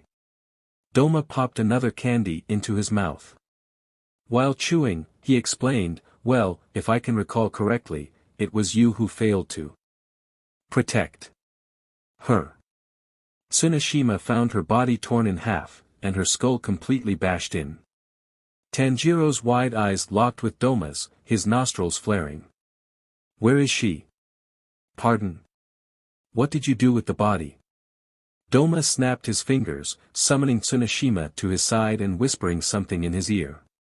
The girl was buried in the woods, Douma explained to Tanjiro, pulling away from his advisor and setting aside his bowl of candy. But why this sudden interest in dear Haruka's remains? He leaned forward in his chair, studying Tanjiro with renewed interest, his chin resting in his palms. It's not like you knew her. Because, Tanjiro persisted, it's important to honor the departed. Douma's smile faded into a knowing smirk. Of course, he murmured, his voice almost mocking. But you see, Takeo, in our sanctuary, we embrace a different perspective on life and death. We don't mourn the passing of flesh. We celebrate the transcendence of one's soul through me. Tanjiro's suspicions bit at his heels. I see, he replied carefully, exchanging a wary glance with Yumiko. But Haruka was never part of your little cult, so how could she reach such significant heights? Time itself froze, Yumiko and Tsuneshima both locking their gazes on Tanjiro and holding their breath. For the first time in years, Douma's usually cocky grin momentarily shifted into an unamused straight line. His smile returned seconds later. "Oh, how bold of you! But we are merely a community of believers seeking purity and enlightenment. Surely, you see the beauty in that?" He rose to his feet and descended from his raised platform, towering well over 6 feet tall yet shorter than Tengen. "I don't," Tanjiro snapped, a risky statement for a demon slayer who wasn't even carrying his sword. He jolted and winced when Douma withdrew a golden war fan from behind his back, using it to cover his lower face. "What is it you were eating just now?" Tanjiro questioned, before allowing Douma to respond to his stance on their religion. The upper moon's cheekbones rose, his eyes shut, suggesting a wicked smile from behind Douma's weapon. "Hard candies," he beamed, flicking the fan closed and revealing his fangs. "Would you like to try one? Careful, though, you might break a tooth." Tanjiro knew better, his expression a mix of horror and disbelief. "No, thank you," he managed, his voice barely above a whisper. "More for me," Douma hummed, settling back into his throne. Tanjiro felt like he could properly breathe again. He needed to report this to the Demon Slayer Corps at the earliest opportunity, but would Douma let him leave? "With your permission, I'd like to stay a little longer, but I intend to leave in 1 or 2 weeks, Tanjiro asserted, assuming Douma wouldn't act out with both Yumiko and Tsuneshima in the same room. "However, when I arrived, my things were taken from me. I'd like Lady Yumiko to return them to me until I go." Douma's eyes instantly jerked to Yumiko. "Yumiko," he said in a sing-song manner. "Kindly return Takeo's belongings to him." The demon shifted his attention back to Tanjiro. "Is there anything else I can help you with?" "I don't think so." Tanjiro bowed deeply, hiding the disdain decorating his expression. "Thank you, Lord Douma. You and Yumiko are excused, then," Douma said, crossing his left leg over his right as he reclined deeper into his chair. "I do hope you enjoy the rest of Kyujitsu." He signaled for Yumiko to lead their guest out of the temple. After they left, Douma sighed and snapped his fingers again. Tsuneshima magically appeared in front of him. "Please keep an eye on our guest, Tsuneshima," the upper moon commanded. "I get the feeling young Takeo knows something we don't. This will be fun." Yumiko entered Tanjiro's guest room with his belongings, setting them atop and near the windowsill. He had been waiting patiently since they left the temple, arms folded across his chest in frustration. She carefully rested his Nichiren blade against the wall, then turned to face him and nodded in respect. "Per Lord Douma's request, here are your items. Can't you see what's really happening here?" Tanjiro suddenly asked, narrowing his eyes at her. "Excuse me?" Yumiko responded, lifting and tilting her head. "Lord Douma is not what you think he is," Tanjiro declared, approaching her. The cogs in Yumiko's head turned ever so slowly as she examined his determined expression, daylight cascading in through the window. "Then what is he?" "Douma is what we call a demon," he stated. "Part of Muzan Kibutsuji's upper ranks." Her cogs continued to spin. "Such creatures do not exist," she expressed. "Besides, we owe everything to Lord Douma. It will take more than a mere boy stumbling upon our peaceful home to overturn what I know to be true." Tanjiro couldn't believe what he was hearing from this woman. She hadn't even attempted to understand the implications of his words. But he had a war fan. It felt dangerous, like he could have taken my head off with just one swing. "His fans," she scoffed. "Mere gifts. He doesn't use them as weapons. He said so himself." "He lied." "Nonsense. He's going to eat you, Yumiko." Tanjiro carelessly blurted, avoiding Yumiko's gaze right afterward. At this point, he was desperate. He recalled Nezuko's lifeless form, completely limp in the crimson-stained snow, moments before transforming into a demon. Little did he know, Yumiko's heart had started doing somersaults. What? The demon slayer hesitated. In my world, monsters known as demons roam the earth. Yours? He sighed. You might not think so, but... No, she snapped. What was that you just said? Tanjiro glanced at his sword. He'll eat you. His gaze returned to her, realizing this was her concern. You and everyone else here. Why do you think he had you cut off your ear? This place is a sharp sting spread across Tanjiro's cheek as the air went still. She had slapped him. How dare you, Yumiko hissed, turning to leave. Lord Douma could never. He loves us. Subconsciously, she gently pressed her palm against the bandages covering her severed ear. More than anything. He may love you, Tanjiro sighed, rubbing his sore cheek. But it's a twisted type of love. Upon taking her leave, Yumiko twirled around to face Tanjiro. We have much to do, Takeo. After all, it's Kyujitsu. Meet me in the central courtyard in 15 minutes, she instructed, slamming the door shut behind her. And leave the sword, she barked through the closed door. Tanjiro spent some time meditating before heading out. Unfortunately, his concentration was interrupted by incessant knocking. Takeo, a voice came from behind his door, belonging to Yumiko. It's been nearly 15 minutes. Tanjiro opened one eye. Yes, but not quite, he confirmed, rising to his feet. Be right out. We don't have all day. Tanjiro groaned, heading toward her voice. She's becoming a bit of a nuisance, he thought to himself. Once he'd opened the door, the young man was greeted by his loyal caretaker. Hello again, Yumiko, he smiled subtly. Takeo, she forced a smile in return. Ready? He nodded. What's on this afternoon's agenda? Yumiko led him to the building she had pointed out as the bathhouse during their tour, gesturing for him to enter first. After you, she said calmly. Tanjiro gave her a funny look, which she quickly picked up on. During Kyujitsu, it is customary to bathe before the evening feast. Most everyone should have already done so by now. A shudder sprinted down Tanjiro's spine. What? Douma not a fan of unclean food? It took everything in him not to ask her that question. Why? Just take a stupid bath. Yumiko barked, catching him off guard. Startled by her outburst, Tanjiro stepped inside. The warm glow of lanterns flickered on the walls, creating gentle shadows that danced across the floors. Windows were few and far between. Yumiko moved with practiced grace, guiding Tanjiro to a changing area where he could prepare for the cleansing ritual. Please undress, Yumiko instructed softly, gesturing towards a screen. The bath is just beyond. Tanjiro went to remove his robes but quickly froze, realizing she was just standing there, waiting. And waiting. And waiting. Tanjiro cleared his throat. What's the matter? Yumiko responded.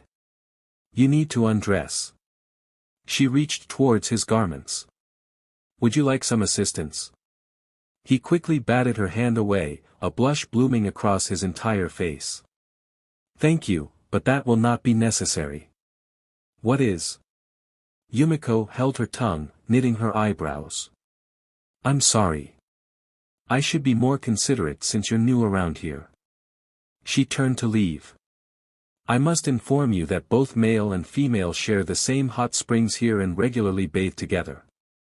We believe the body is nothing to be ashamed of.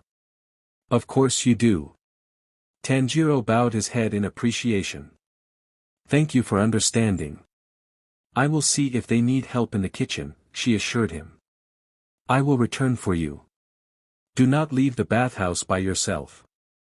You're leaving me alone. She paused before disappearing behind a wall.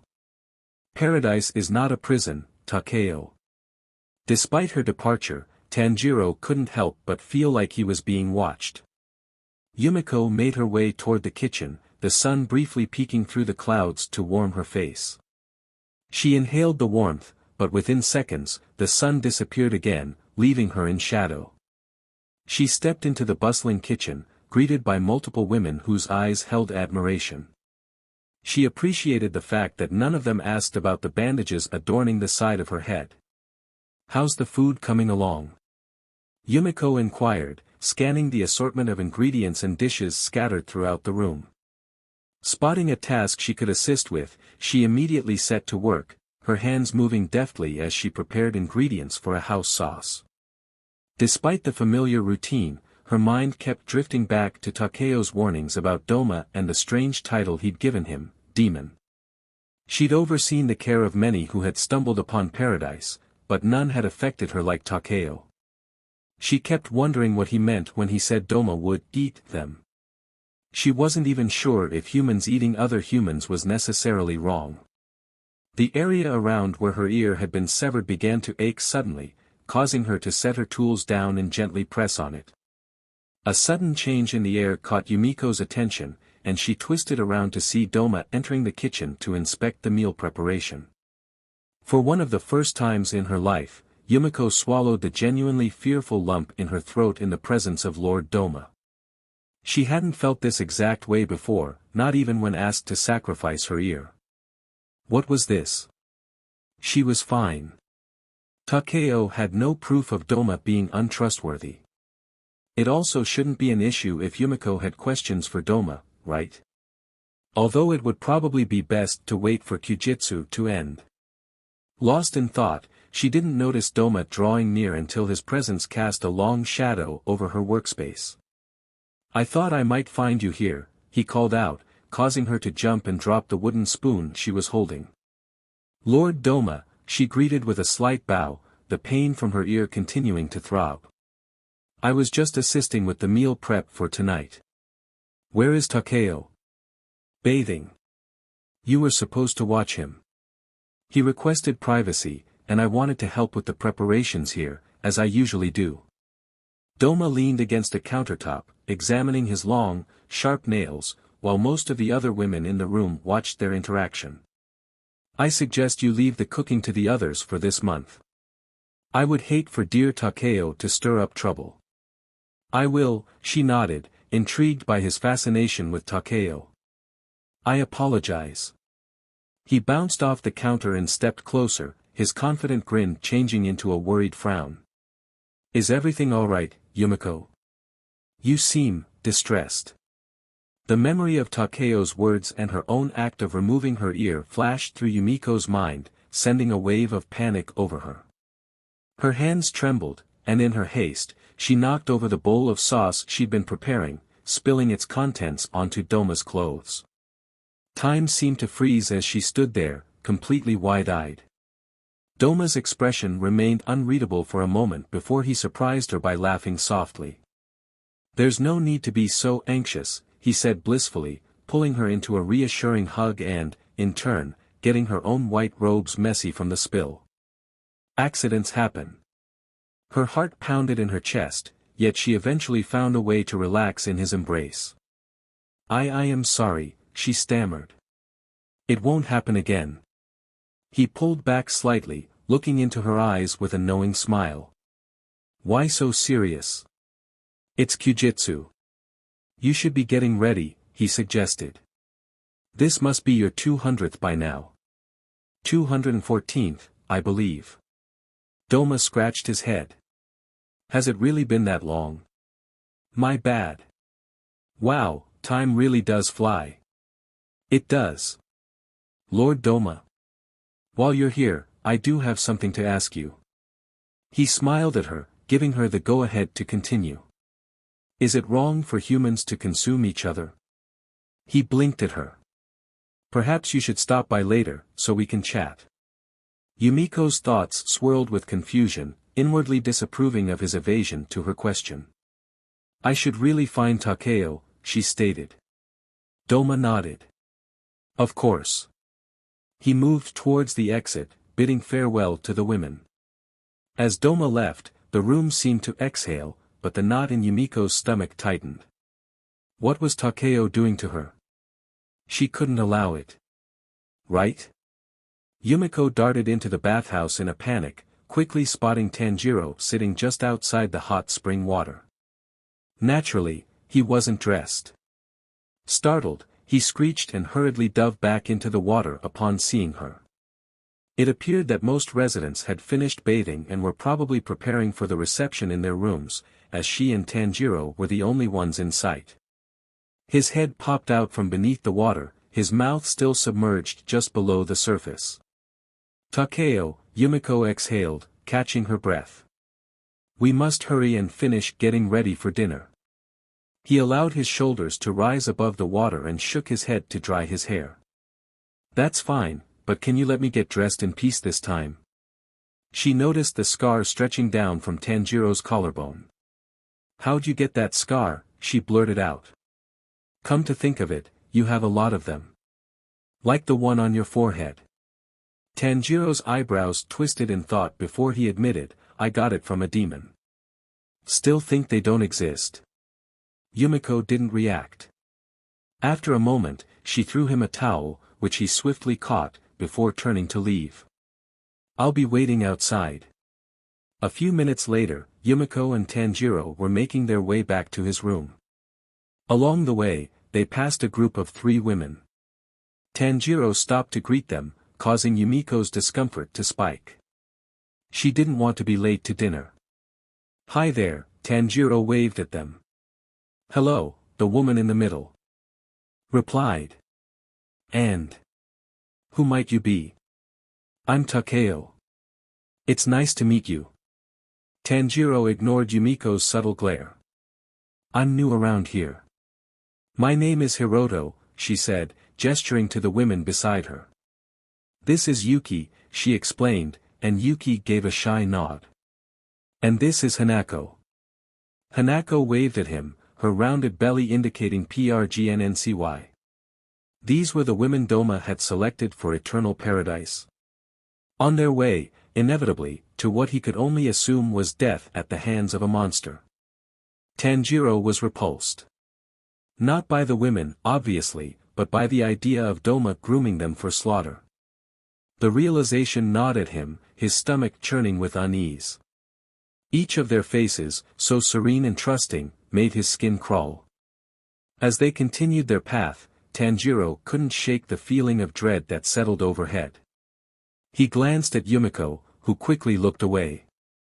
They passed a door that was slightly ajar, and though Tanjiro didn't have much time to look, he caught a glimpse of more hospital beds, tubes, and bags of blood hanging throughout. A faint hum, almost like a chant, echoed through the area. Tanjiro couldn't pinpoint its source, nor could he tell if he was the only one hearing it.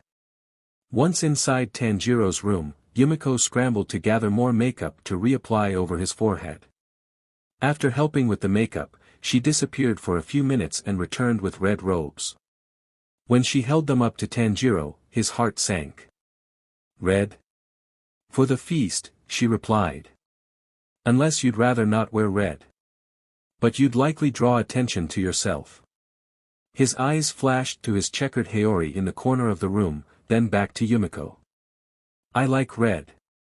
After changing, Yumiko helped tie Tanjiro's short hair into a ponytail. She did the same with her long hair, dusting herself off afterward. Ready to leave? She asked. What's being served? Tanjiro asked, observing her as she walked to the doorway. Lamb, Yumiko replied, with Tanjiro looking at her. It's not common in Japan. That much I know. He hesitated before commenting, never had it.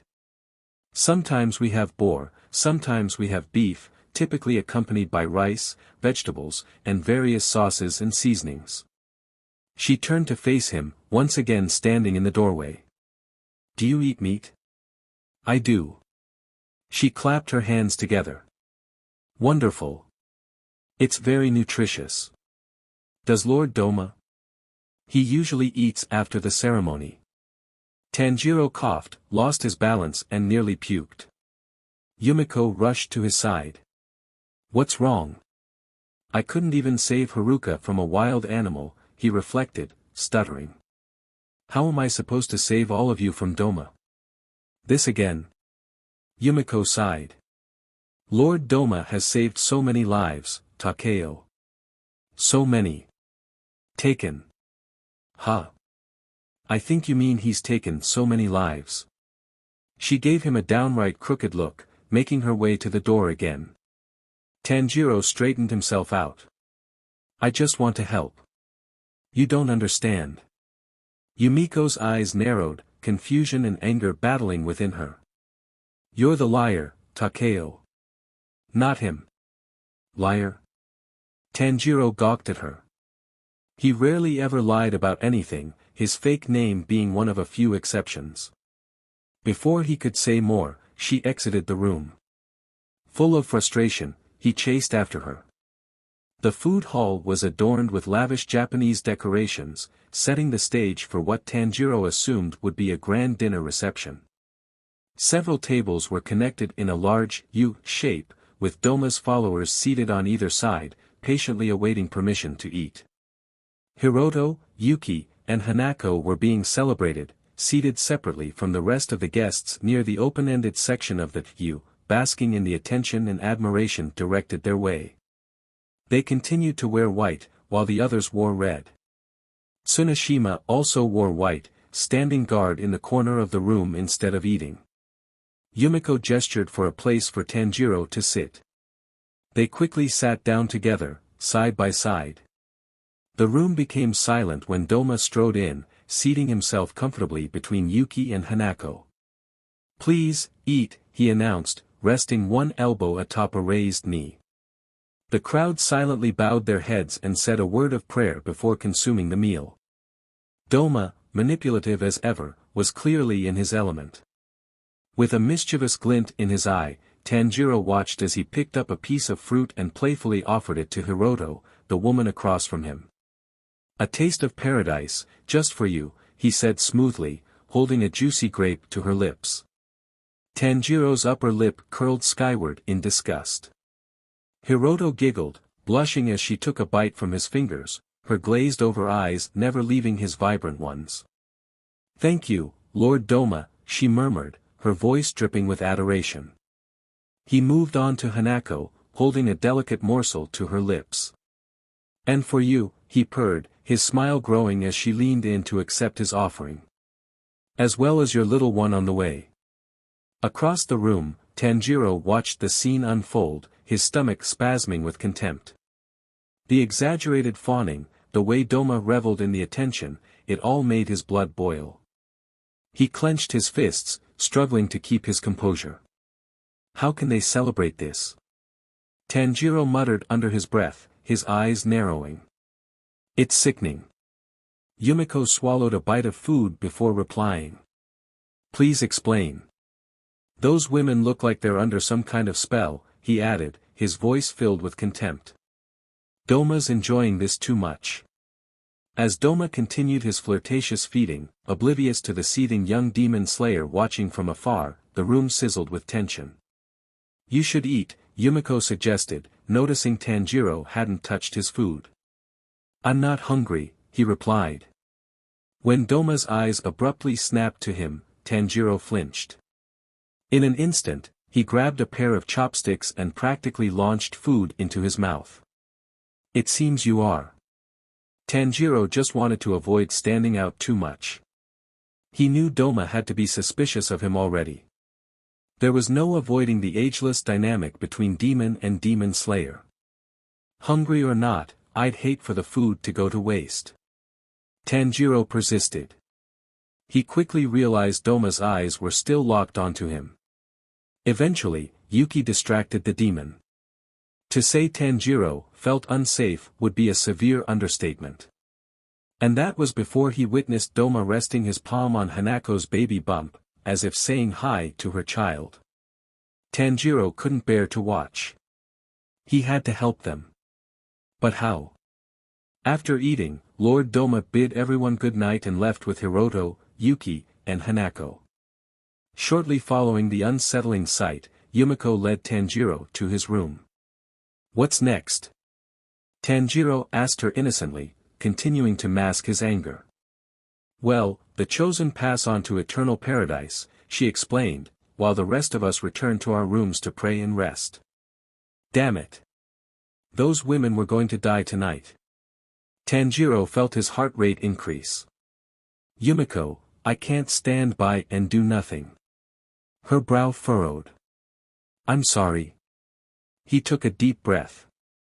I need you to listen to me carefully. Can you do that? She gestured to the bed. Sit. He sat while she leaned against the counter across from him. Speak. What was he? A DMN dog? I really do believe you're in danger here. She frowned. Takeo.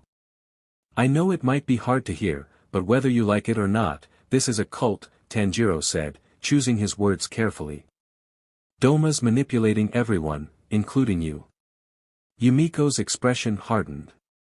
No, Lord Douma is our savior. He promises nothing but eternal paradise. That's exactly what he wants you to believe, Tanjiro continued, his voice steady but urgent. But think about it. Why are some people chosen to pass on while others are left behind? What really happens to them? How old is Douma even? Has he ever aged a day? Her eyes narrowed, anger flaring. They go to eternal paradise, and Douma would never lie to us, she insisted.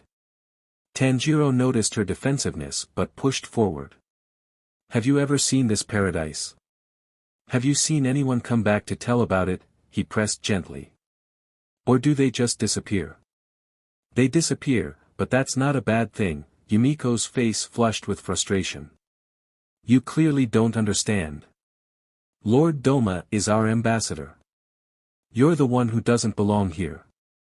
Yumiko, please, Tanjiro pleaded. He's using kind words and promises to control you. Look at how he treats his followers. The favoritism, the way he makes people compete for his approval. It's not healthy. Enough, she hissed, standing straight. I won't listen to any more of your lies, Takeo. You're trying to poison my mind. Tanjiro reached out, trying to calm her. I'm only trying to help you see the truth, Yumiko. But Yumiko was too stubborn. You're the one who needs to be contained. For your own good. Before Tanjiro could realize what she was doing, she left and slammed the door shut. When he heard the clicking sound of a lock, he ran to investigate. She had locked him in. For the first time in his life, the thought of headbutting a woman crossed Tanjiro's mind. Yumiko, please reconsider, he called out, pounding the door with his fist. Her eyes were cold as she turned away from the door in the hallway. You'll thank me later, when you've come to your senses.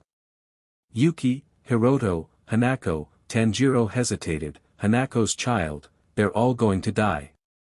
No response. Damn it, he muttered, clenching his fists. He grabbed his weapon, ran to the open window, and jumped out. Inside the temple, Douma now sat before the three female disciples, their eyes filled with anticipation. Are you three, remembering Hanako's preborn baby, he corrected himself, for ready? They all lowered their heads in a small bow. What should we expect? Yuki asked curiously. Maintaining an eerie smile, he whipped his fan open to hide his mouth so he could lick his lips. On your knees. In a single line, they all knelt. He could sense a hint of fear coming from Hanako, the gloss over her eyes beginning to fade away. Your deaths will mark the end of this month's Kijitsu, Douma revealed, his gaze flashing to Hanako. Deaths. Hanako murmured, glancing at the other women. And now, you will become part of me, eternally, Douma replied smoothly. His voice grew louder as he clapped his hands together. Doesn't that sound fun? Actually, Lord Douma, Hanako peered up at him. I don't know if I'm ready. Douma sighed, his smile never faltering. I'm afraid it's a bit late for that, dear. With a chilling calmness, he drew his war fans. In one swift motion, he cut Yuki and Hiroto's heads off at once, their bodies crumpling to the floor. Hanako fell backwards, struggling to breathe at the sight of her friends. Before she could react further, Douma stood over her in the blink of an eye. See? Painless, he told her, leaning down. You have nothing to worry about. He grabbed her chin. Do you not longing eternal paradise? She tried to shake her head, but Douma wouldn't allow it. Instead, he forced the woman to nod. The vice-like grip he had on her chin was impossibly strong. Are you afraid? It's okay. Everyone fears death. This time, he let her nod. She could feel her companion's blood pooling on the floor around her legs and hand. Well then. Eternal paradise with me is the perfect solution to that. This can't be right, she whispered. You said you didn't carry any weapons. Relax. He released her chin and fully knelt down in front of her, his face inches from hers. Once I eat you and your friends, you'll live inside me forever. Hooray! After processing his words, Hanako veered away and vomited on the floor. Douma shivered at the sight. Goodness, he chuckled. Didn't you hear me? You won't actually die. He stood up slowly, his gaze fixed on Hanako with an unsettling intensity. Such delicate creatures, he mused, now pacing around her as if examining a prized possession. It's fascinating how fear can consume you, isn't it? Hanako struggled to regain her composure, her mind racing with horror and desperation. She glanced around, hoping for any sign of escape, but the room felt like it suffocated her. Embrace the peace that eternal paradise offers, Douma continued. It's a gift, a release from all earthly pain and worry. I can end your suffering. I'm the answer. She balled her fists, tears streaming down her face. Let me go, she begged, her voice trembling. Douma pet his head, feigning sympathy. Oh, you poor thing, he hummed, kneeling beside her once more. But you've already chosen. You came seeking salvation, and now you shall have it. With a swift motion, he reached out to touch one of her temples, driving a sharp nail into it. Hurts, the woman murmured. Oh, I'm sorry. Allow me. Hanako's eyes widened in terror as she felt a cold, consuming darkness envelop her senses, and then eventually, she felt nothing. Pathetic. I almost feel bad, Douma commented, sticking his index finger in his mouth and cleaning the blood off it. Must be the full moon. When Tanjiro reached the temple, he was too late. He peered through a small crack between the doors, only to see exactly what he had predicted. Blood drenched the floors, and the three women were nowhere to be found. He wanted to barge in and kill Douma on the spot, but he knew better. This wasn't just any demon, and Tanjiro was on a solo mission, meaning he was completely alone. Speaking of which, he didn't see Douma either. Feeling absolutely defeated, Tanjiro made the trek back to his room, climbing in the window and collapsing onto his bed after stowing his sword underneath. Damn it, damn it. I can't run. I could fight. No, not yet. I can't fight yet. Which leaves hiding. But when he thought of Haruka, Hiroto, Yuki, and Hanako, the sense of failure overwhelmed him, and tears started to collect in his eyes. Just then, a Kasugai crow landed on the windowsill and started shouting at him. Nezuko is worried. Would you like to request backup? Tanjiro quickly shot up and held the bird's beak, trying to get it to stop talking. He shushed the animal, fighting against it as it frantically flapped its wings. Stay here, Tanjiro commanded, and be quiet. Be quiet. Got it. Tanjiro clamped its beak shut again and sighed. Don't say a word, he instructed, slowly letting the bird go. Finally, the crow did nothing but offer him a blank stare. He scrambled to find paper and ink, quickly writing a message to the Demon Slayer Corps. Dear Demon Slayer Corps. I hope this letter finds you well. I am writing to provide an urgent update on my solo mission. While investigating disappearances in a remote area, I discovered a cult that refers to themselves as the Eternal Paradise Faith, led by Upper Moon 2, Douma. He manipulates villagers with promises of an afterlife in paradise, only to consume them. His influence is terrifyingly deep. I am gathering information and trying to expose Douma's lies without endangering the villagers further. However, I may need additional support to confront Douma and dismantle his cult. Please advise on any instructions or reinforcements that can be provided. P.S. Nezuko, I miss you and hope you're safe. Stay strong and take care of yourself. Sincerely, Tanjiro Kamado. Take this letter to Mr. Joe, he asked of the bird, handing over the parchment. He'll know what to do. The bird took it in his beak and silently flew away. As soon as the crow was out of Tanjiro's sight, a kunai pinned its wing to a tree. Tsunashima approached the crow, taking the letter and looking it over. His expression remained unchanged until he reached the final word. The next morning, Tanjiro awoke to a knock on his door. Expecting Yumiko, he called out, "Yumiko." When the door opened, Douma stood there, his unsettling smile stretching wide. "Good morning, Takeo," Douma said cheerfully. "I thought I would personally come by today." Tanjiro's eyes widened in shock, his heart pounding and his body tensing with fear. "How are you feeling?" Tanjiro instinctively reached for his waist, realizing too late that his sword was not there. He had hidden it under his bed, a precaution to keep his true identity as a demon slayer secret from Douma. His eyes darted to the hospital bed, knowing the sword was somewhat within reach but not wanting to give away its location. "Where is Yumiko?" Tanjiro demanded to know, trying to keep his voice steady. Douma's smile remained frozen in place.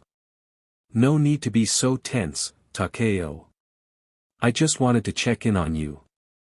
I couldn't help but notice you seemed incredibly off-put during yesterday's festivities. I know you're new around here, but this place hasn't been named Paradise for nothing. Relax while you can, before you choose to leave and get spit back into the real world." Tanjiro balled his fists, his body ready to spring into action if required of him. "I asked you a question," he reiterated abrasively. "About that," Douma chuckled, hiding his face behind one of his war fans. This time, Tanjiro didn't flinch at the sudden movement. "Dear Yumiko passed away unexpectedly last night." Disgusting, Tanjiro seethed inwardly, vengeful veins protruding from his forehead. He must have been egging Tanjiro on. "How can you say such a thing with a smile shamelessly plastered on your face?" "I'm only kidding." Douma snickered, leaning forward so he and Tanjiro could meet eye to eye, the fan still a barrier between the two. Tanjiro's right eye twitched. "And I'm not laughing. She's at the blood donation center," Douma continued casually, pushing past Tanjiro to inspect his belongings. As he entered the room, a chill seemed to settle in, the air growing noticeably colder around them. "Quite the gear you have."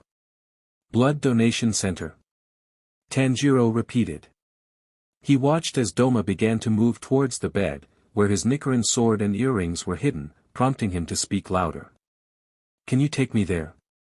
Douma flicked shut the Japanese war fan and returned it to its holster. "How come?" He turned to face Tanjiro, his gaze lidded with what he could only assume was demonic bloodlust. "Looking to donate? Or perhaps reunite with your precious caretaker? Am I not good enough for you?" "The latter," Tanjiro stated firmly. "But if I did donate, what exactly would I be donating to?" Douma's smile widened, his colorful eyes glinting with amusement. "You'd be giving to our humble cause, of course. We're always in need of fresh blood around here." Douma completely dodged his question. Why was Tanjiro not surprised by that? "I'm gonna need more information than that." Douma hummed before suggesting, "Walk with me." As they walked together, a light mix of snow and rain cascaded from the heavens. Tanjiro cursed to himself on occasion, hoping the sun would peek through just enough to scorch Muzan's upper-rank puppet alive. Douma glanced at Tanjiro with a serene smile. "You know, Yumiko has been quite exceptional. Her potential for ascension to eternal paradise at the next Kyujitsu is rather promising.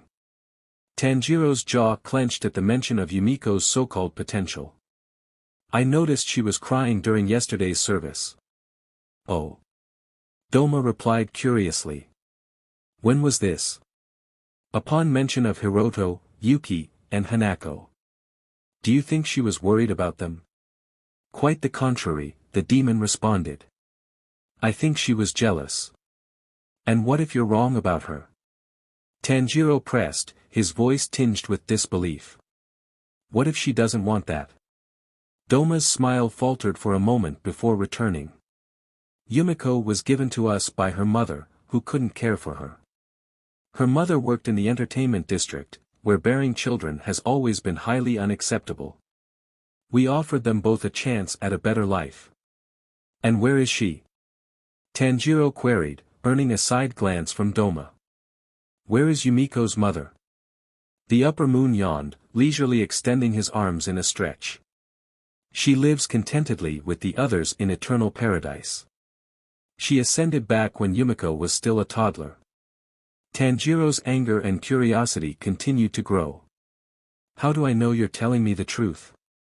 Douma glanced at Tanjiro once again, his expression unreadable. Why do you harbor such ill thoughts of me, Takeo? We provide purpose and salvation to those lost or in need. All I see is manipulation and exploitation. Douma halted in his tracks. Because you still see us as a cult, correct? Or is there more to it than just that? Tanjiro spun around and held Douma's gaze, his voice firm.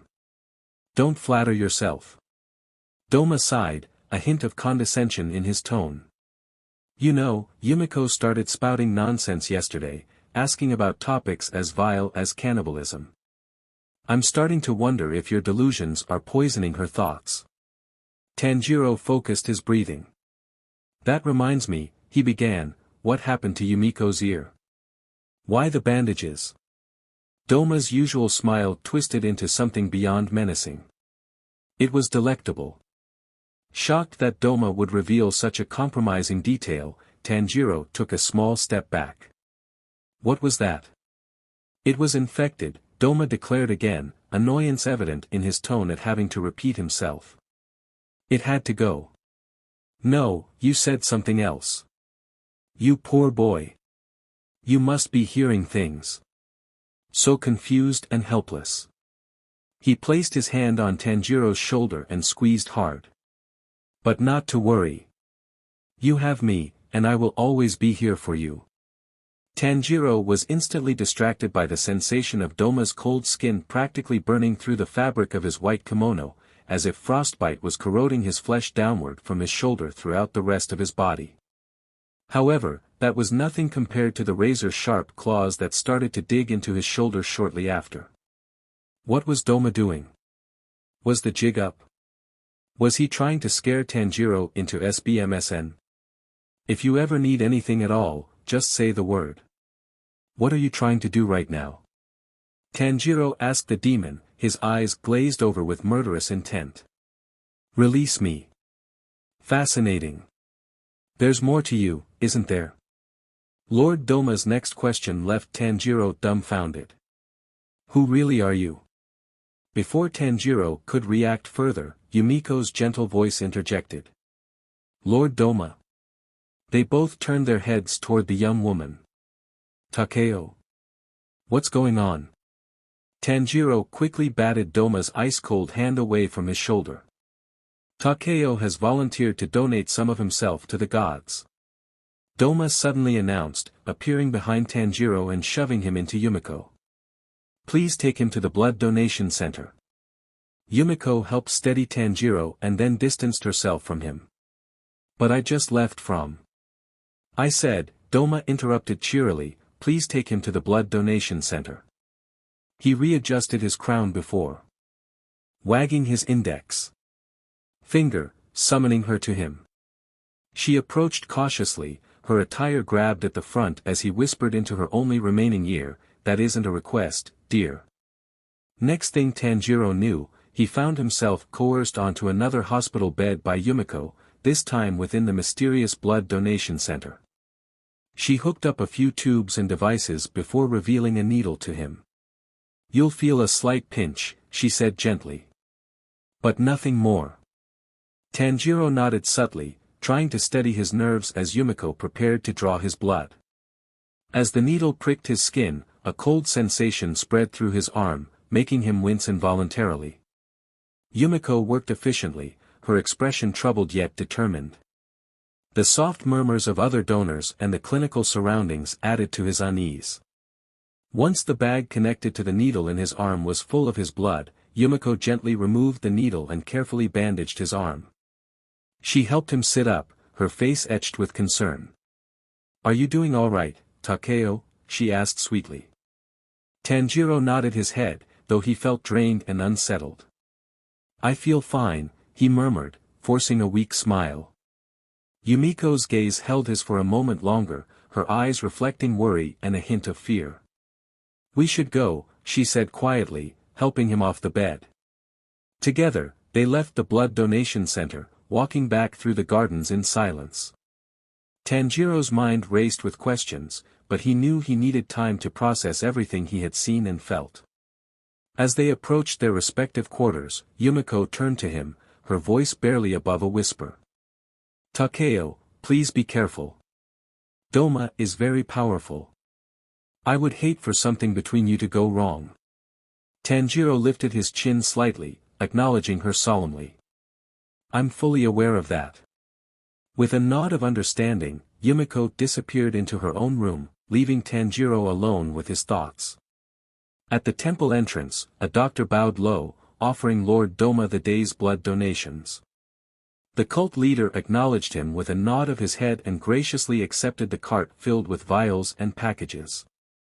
With a smooth gesture, he dismissed the doctor, closing the temple doors with an abrupt click, leaving the man standing outside bewildered by the unexpected brevity of their exchange. Alone in his courtroom, Douma delicately sorted through the cart's contents until he found a bag labeled Takeo. Carefully pouring its crimson contents into a crystal glass, he added a splash of sake, blending the metallic scent with a delicate aroma that elicited a soft, almost musical chuckle from Douma. Behind his throne, a small pouch concealed grisly remnants of human skin, bones, and muscle. "Can't have freshly squeezed tomato juice without a bit of garnish," Douma mused, sprinkling the macabre ingredients into his drink.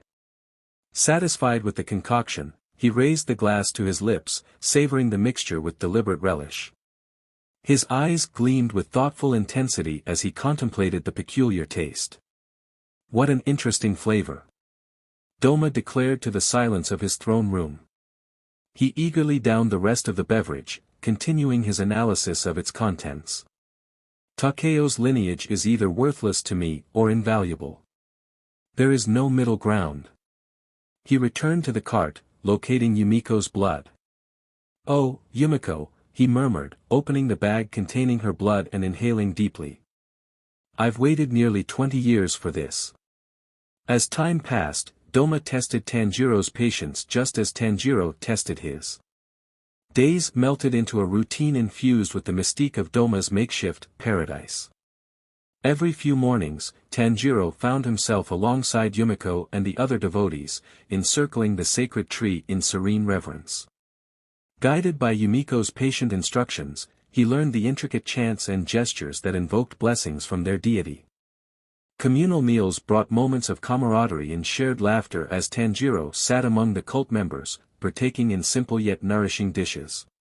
Conversations flowed effortlessly, spanning tales of past adventures, aspirations for the future, and the intricacies of life within paradise.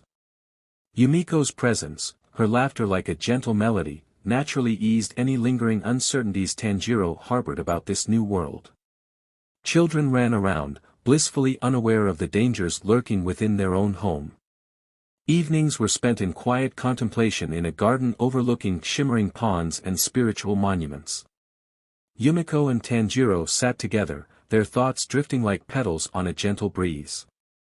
They shared stories of their pasts, dreams flickering in the depths of their eyes, and the challenges that had shaped their journeys, Tanjiro's reoccurring mention of demons becoming more and more believable. In these serene moments of shared vulnerability, a bond of trust started to deepen between them, weaving threads of companionship that transcended their differences. But Tanjiro's days were not without their own secrets. Each night, after the others had retired, he would slip away to his room, where he engaged in rigorous training. The dim light of his lantern illuminated his movements as he practiced his breathing techniques, honed his swordsmanship, and reviewed strategies for confronting demons. His dedication to this nightly regimen was driven by a need to remain sharp and prepared for the day when he would finally reveal the truth and face the dangers lurking within Douma's paradise. A few times, Tsuneshima walked past Tanjiro's room while he was training, but he chose to ignore the sounds coming from within. Throughout it all, Tanjiro patiently awaited the opportunity to reveal the truth to Yumiko once again, hoping for a better outcome than the last. Ceremonial nights stood as vivid markers of the cult's devotion, led by Lord Douma and one of the cult's elders. The members of the faith gathered for rituals that spoke of ancient traditions and unyielding belief. Yumiko's voice resonated with reverence as she explained the significance behind each gesture and offering. Tanjiro observed strategically, interpreting for himself the pulse of a misled community united in imaginative purpose and faux spiritual devotion. In these experiences, Tanjiro not only learned about the rituals and values of the eternal paradise faith but also discovered a profound sense of belonging among its members. Yumiko's steadfast guidance and loyalty illuminated his path, revealing a world where faith would potentially intertwine seamlessly with everyday life. Yet, beneath the serene facade of Douma's enigmatic paradise, lurked the harsh reality that death awaited them at every corner. After a long day of preparing for Kyujitsu, which was now a mere 2 weeks away, Yumiko accompanied Tanjiro to his room. "I hope you have a restful evening," Yumiko said to him, bowing respectfully. "I must replace my bandages. I shall see you tomorrow, Takeo." Tanjiro took a deep breath, knowing what he needed to do. Could this be the right time? "Would you like some help?" he asked. She froze in the doorway, her shoulders rising and falling. He knew the missing ear was Douma's doing. "I want to." What was left of her ear began to throb again, the constant pain and endless ringing nearly bringing tears to her eyes. She turned to look at him. Without another word, he gestured gently for her to sit on the edge of his bed, where both moonlight and candlelight cast a gentle pattern of warm color across the floor and comfort her. When she finally nodded, he fetched a basin of lukewarm water and clean cloth, setting the materials down beside the bed. She sat down, and his hands moved with practiced gentleness as he began to unwind the bandages, revealing the scarred remnants of her ear. The cut was incredibly clean, noticeably intentional, and just as disturbing as he'd imagined. Essentially, after several days of attempted indoctrination, the sight of the injury served as a stark reminder of the bloodthirsty dangers prowling within the supposed paradise they inhabited, grounding the young demon slayer back to reality. Yumiko closed her eyes briefly, a shudder running through her as Tanjiro discarded the old bandages and cleaned the wound with meticulous care. The silence between them spoke volumes.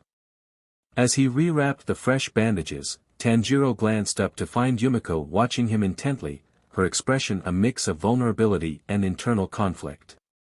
"You know you didn't have to do this," she murmured, her voice barely above a whisper. "I told you," Tanjiro repeated, meeting her gaze with empathy, something he was well accustomed to. "I wanted to." She hesitated before saying, "Can you tell me more about the outside world?" He blinked at her. "What would you like to know?" She thought before cluelessly admitting, "Everything." "If we knew everything," Tanjiro spoke, his voice carrying a philosophical weight, "life wouldn't hold the same meaning. It's in the pursuit of understanding, and in fighting for what's right despite the uncertainty, that I believe we find purpose." "You had mentioned your family. Where are they now?" "They were killed by a very powerful demon," Tanjiro sighed. "My sister, Nezuko, is still alive. But she was transformed into one of them. And this is matter of fact." He contemplated her question before taking another deep breath. Unfortunately. After moments of silent contemplation, Yumiko continued, her voice steady with newfound conviction. Just so you know, I haven't shared anything you've revealed to me with Lord Douma, she stated firmly, rising to her feet. You haven't? Tanjiro raised both eyebrows. I appreciate that. Thank you for trusting me. I wouldn't call it trust. I'd call it convincing me otherwise of him, Yumiko explained, her tone resolute. She noticed his sword underneath the bed frame. Of Lord Douma. Do you really think he's a demon? I know he's a demon. Tanjiro stood. Listen to me very carefully. He's been slaughtering and feasting on your people for years. Douma told me he plans to do the same to you at the next Kyujitsu only 2 weeks away.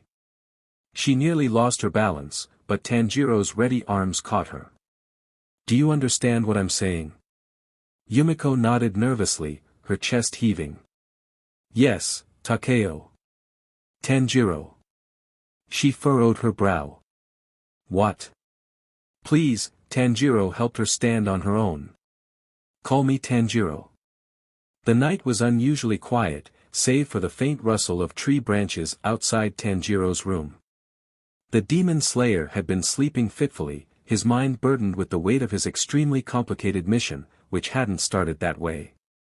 All of a sudden, the unusual sound of a shoe scuffing against the floor caught Tanjiro's attention, causing him to freeze and sharpen his senses. His eyes flashed open, a sense of unease blanketing him along with the covers. His heart pounded as he adjusted to the lack of light, using his sense of smell to pick up on the presence now slinking around in the privacy of his recovery room. As his vision cleared, he noticed a shadowy figure crouched in the corner. The figure was motionless, blending seamlessly with the darkness. Tanjiro's breath caught in his throat as he recognized the silhouette and the person's scent. Tsunoshima, he whispered, his voice barely audible yet incisive with suspicion. As expected, Tsunoshima remained silent, his eyes reflecting eerily in the cold moonlight like a cat's. He knowingly gave himself up but not before spying Tanjiro's Nichiren sword hidden beneath the bed. Taking a step forward, the tatami floor creaked beneath his weight. What are you doing awake? Tanjiro demanded, keeping his voice low but firm. He sat up completely, prepared to act if necessary. And in my room of all places? Tsunoshima moved with startling speed, closing the distance between them in an instant. Before Tanjiro could react, Tsunoshima held a kunai to his throat, the cold metal pressing against his skin.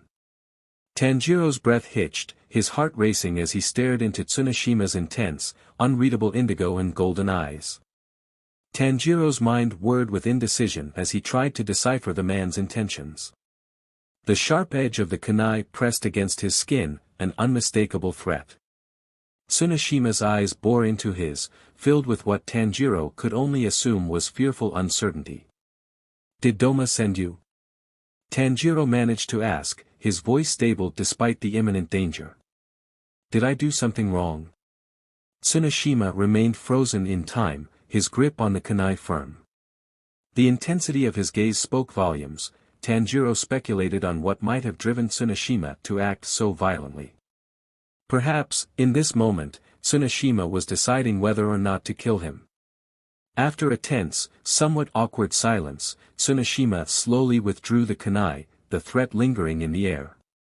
He stepped back, never breaking eye contact.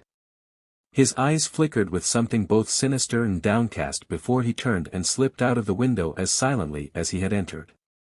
With his mind racing, Tanjiro clutched his chest and caught his breath.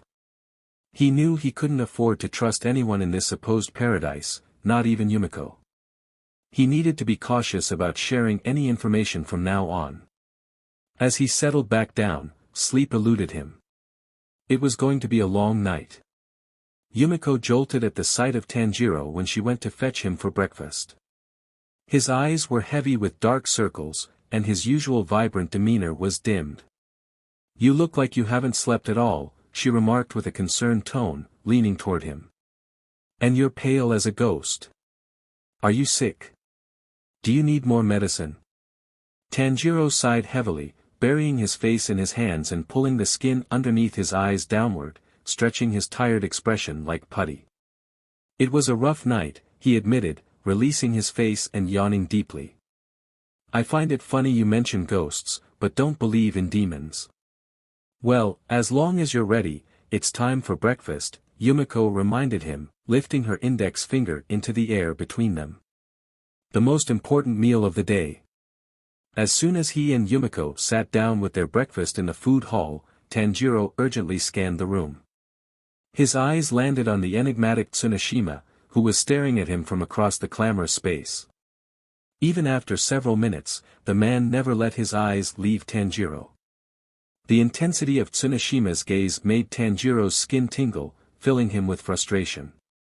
After stabbing his main course with a fork, he leaned closer to Yumiko and murmured, "What else can you tell me about Tsuneshima?" Yumiko paused, considering the question. She lowered her voice. "Tsuna's always been a bit of a mystery. He's been here longer than most and seems to have a close relationship with Douma." "I know all that," Tanjiro practically cut her off, eager to know more. She quickly shushed him. "I can't put my finger on it, but I always feel safe whenever he's around." She paused, recalling Tanjiro's words from the previous day about Douma's true identity.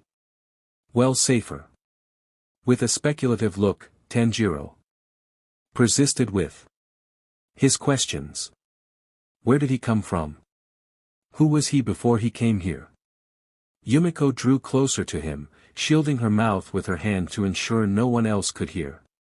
"It's kind of difficult to learn that from someone incapable of speaking, Tanjiro," she whispered. "But be my guest. Why don't you ask him, eh?" Before Tanjiro could inquire further, the signal for the end of breakfast sounded, and the hall erupted in the noise of moving chairs and chatter. Yumiko continued to peer over at Tanjiro, a sudden curiosity manifesting in her gaze. "What about you?" His round, red eyes offered her a blank stare. "Me? You've been here for a while now, but you rarely talk about yourself." Tanjiro smiled gently, scratching the back of his head. "There's not much to tell." He stood up, giving her his signature reassuring smile. "I'm just an ordinary person trying to save my little sister from a curse." Yumiko sighed in response, understanding that he likely had a reason for not giving her a straight answer. With this deduction, she decided to back off. They then joined the stream of people leaving the hall. As they walked, she leaned in closer to Tanjiro and whispered, "I'm going to jump in line with the others to meet with Lord Douma again, as I sometimes do. If I were to stop, I have a feeling he might notice a change in behavior from me." She must have meant her growing suspicion of him, thanks to Tanjiro. "Can you please return to your room in the meantime?" Tanjiro nodded thoughtfully, though his mind was still fixated on Tsuneshima's unsettling stare drilling into the back of his head. As they neared the exit, Tanjiro gave Yumiko a subtle nod. "Yes, but first, I'm going to have a word with Tsuneshima," he informed her. She acknowledged him with a peaceful hum and continued with the crowd, glancing back once before moving on. Meanwhile, Tanjiro discreetly slipped around a corner, disappearing from sight. Keeping to the shadows, he made his way around the building. Finding a spot where he could peer into the hall without being seen, he crouched low and watched intently, his eyes fixed on Tsuneshima. Observing Tsuneshima as he left the food hall, Tanjiro tracked his path until the advisor reached what Tanjiro presumed to be his quarters. Pure determination flickered in the demon slayer's eyes. "If this is the game Tsuneshima wants to play, then it's my turn," he muttered to himself. Seizing the opportunity, Tanjiro marched up to Tsuneshima's door and ceremoniously knocked.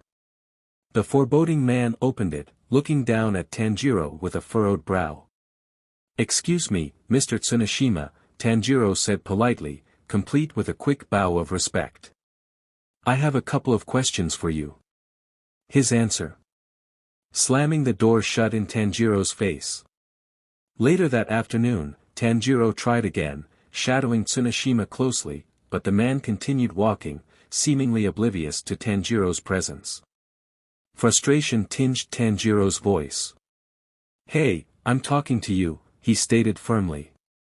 "Mr. Tsuneshima." Still receiving no response, Tanjiro sighed inwardly, his positive energy waning slightly. "I won't give up," he declared, mimicking Tsuneshima's every move. Approaching Tsuneshima once more, Tanjiro's voice was earnest yet firm. "Pardon me, Mr. Tsuneshima," he said politely. Growing exhausted, Tanjiro blurted, "Can you at least tell me why you've been spying on me?" However, Tsuneshima still continued to ignore him, inwardly rolling his eyes at Tanjiro's question. Frustration boiled over in Tanjiro. "I humbly request an answer," he exclaimed, his temple pulsing with irritation. Several hours passed. Realizing Tsuneshima wouldn't acknowledge him or provide any explanation, Tanjiro sighed deeply in defeat. "Fine then, have it your way," he muttered under his breath, resigning himself to continue his investigation from a distance. After attending to his followers' many trivial and mundane problems throughout the day, Douma reclined in his chambers, savoring a snack with unsettling delight. A woman's remains rested in both of his palms, her flesh still fresh enough to satisfy his appetite. He indulged with a serene expression, relishing every bite. Suddenly, Akaza materialized directly in front of him, the abrupt appearance startling Douma so much that he nearly dropped his tasty treat. His initial surprise melted into a delighted smile. "Ah, Lord Akaza! What a surprise!" He then burped quietly, covering his mouth in embarrassment. "To what do I owe the pleasure?" Akaza's eyes blazed with fury as he took in the scene, watching Douma slurp up more small intestines like al dente pasta. "Douma," he spat coldly, barely containing his anger. "What's that?" "Her name's Kyoheim." Douma reached behind his throne and held up a skull, chunks of soft flesh and strings of matted hair hanging from it. "Isn't she appealing?" Akaza visibly cringed. "I hate you." "You asked." Douma chuckled, his gaze flicking to the vein bulging on Akaza's forehead as he casually wiped a trace of blood from his own lips. "Come now, Akaza. No need to be offended. What brings you here in such a foul mood?" Akaza's voice was cold and sharp as he delivered the news. Gyokko and Hantengu were killed by the Demon Slayer Corps. Douma's expression shifted, a shadow of sadness crossing his face. "Ah, that. I sensed it when it happened," he murmured, his tone unusually somber. "It's a pity. I was quite fond of them. But," he added, his smile returning, "I'm again relieved it wasn't you." Akaza's fury simmered endlessly. "Lord Muzan was going to send Lord Kokashibo to report to you. Instead, he requested that I do it as punishment for," he held up his fingers in quotation marks, once again disrupting the hierarchy. Douma stifled another chuckle. "How'd you do it this time, silly?" Akaza gritted his molars and, barely above a whisper, replied, "By badmouthing the fact that you hadn't been reported to yet. Or invited to the meeting, for that matter." Douma's eyes widened slightly, his jagged teeth gleaming in the dim light upon realization. "You cared enough to defend me in my absence. Not only that, but to visit and let me know. How considerate of you." "I didn't have a choice," Akaza growled, his voice still tight with anger. "Neikime teleported me here." "Oh." Douma's smile turned wistful and he sighed, dramatically wiping the last bit of almost dried blood from his face.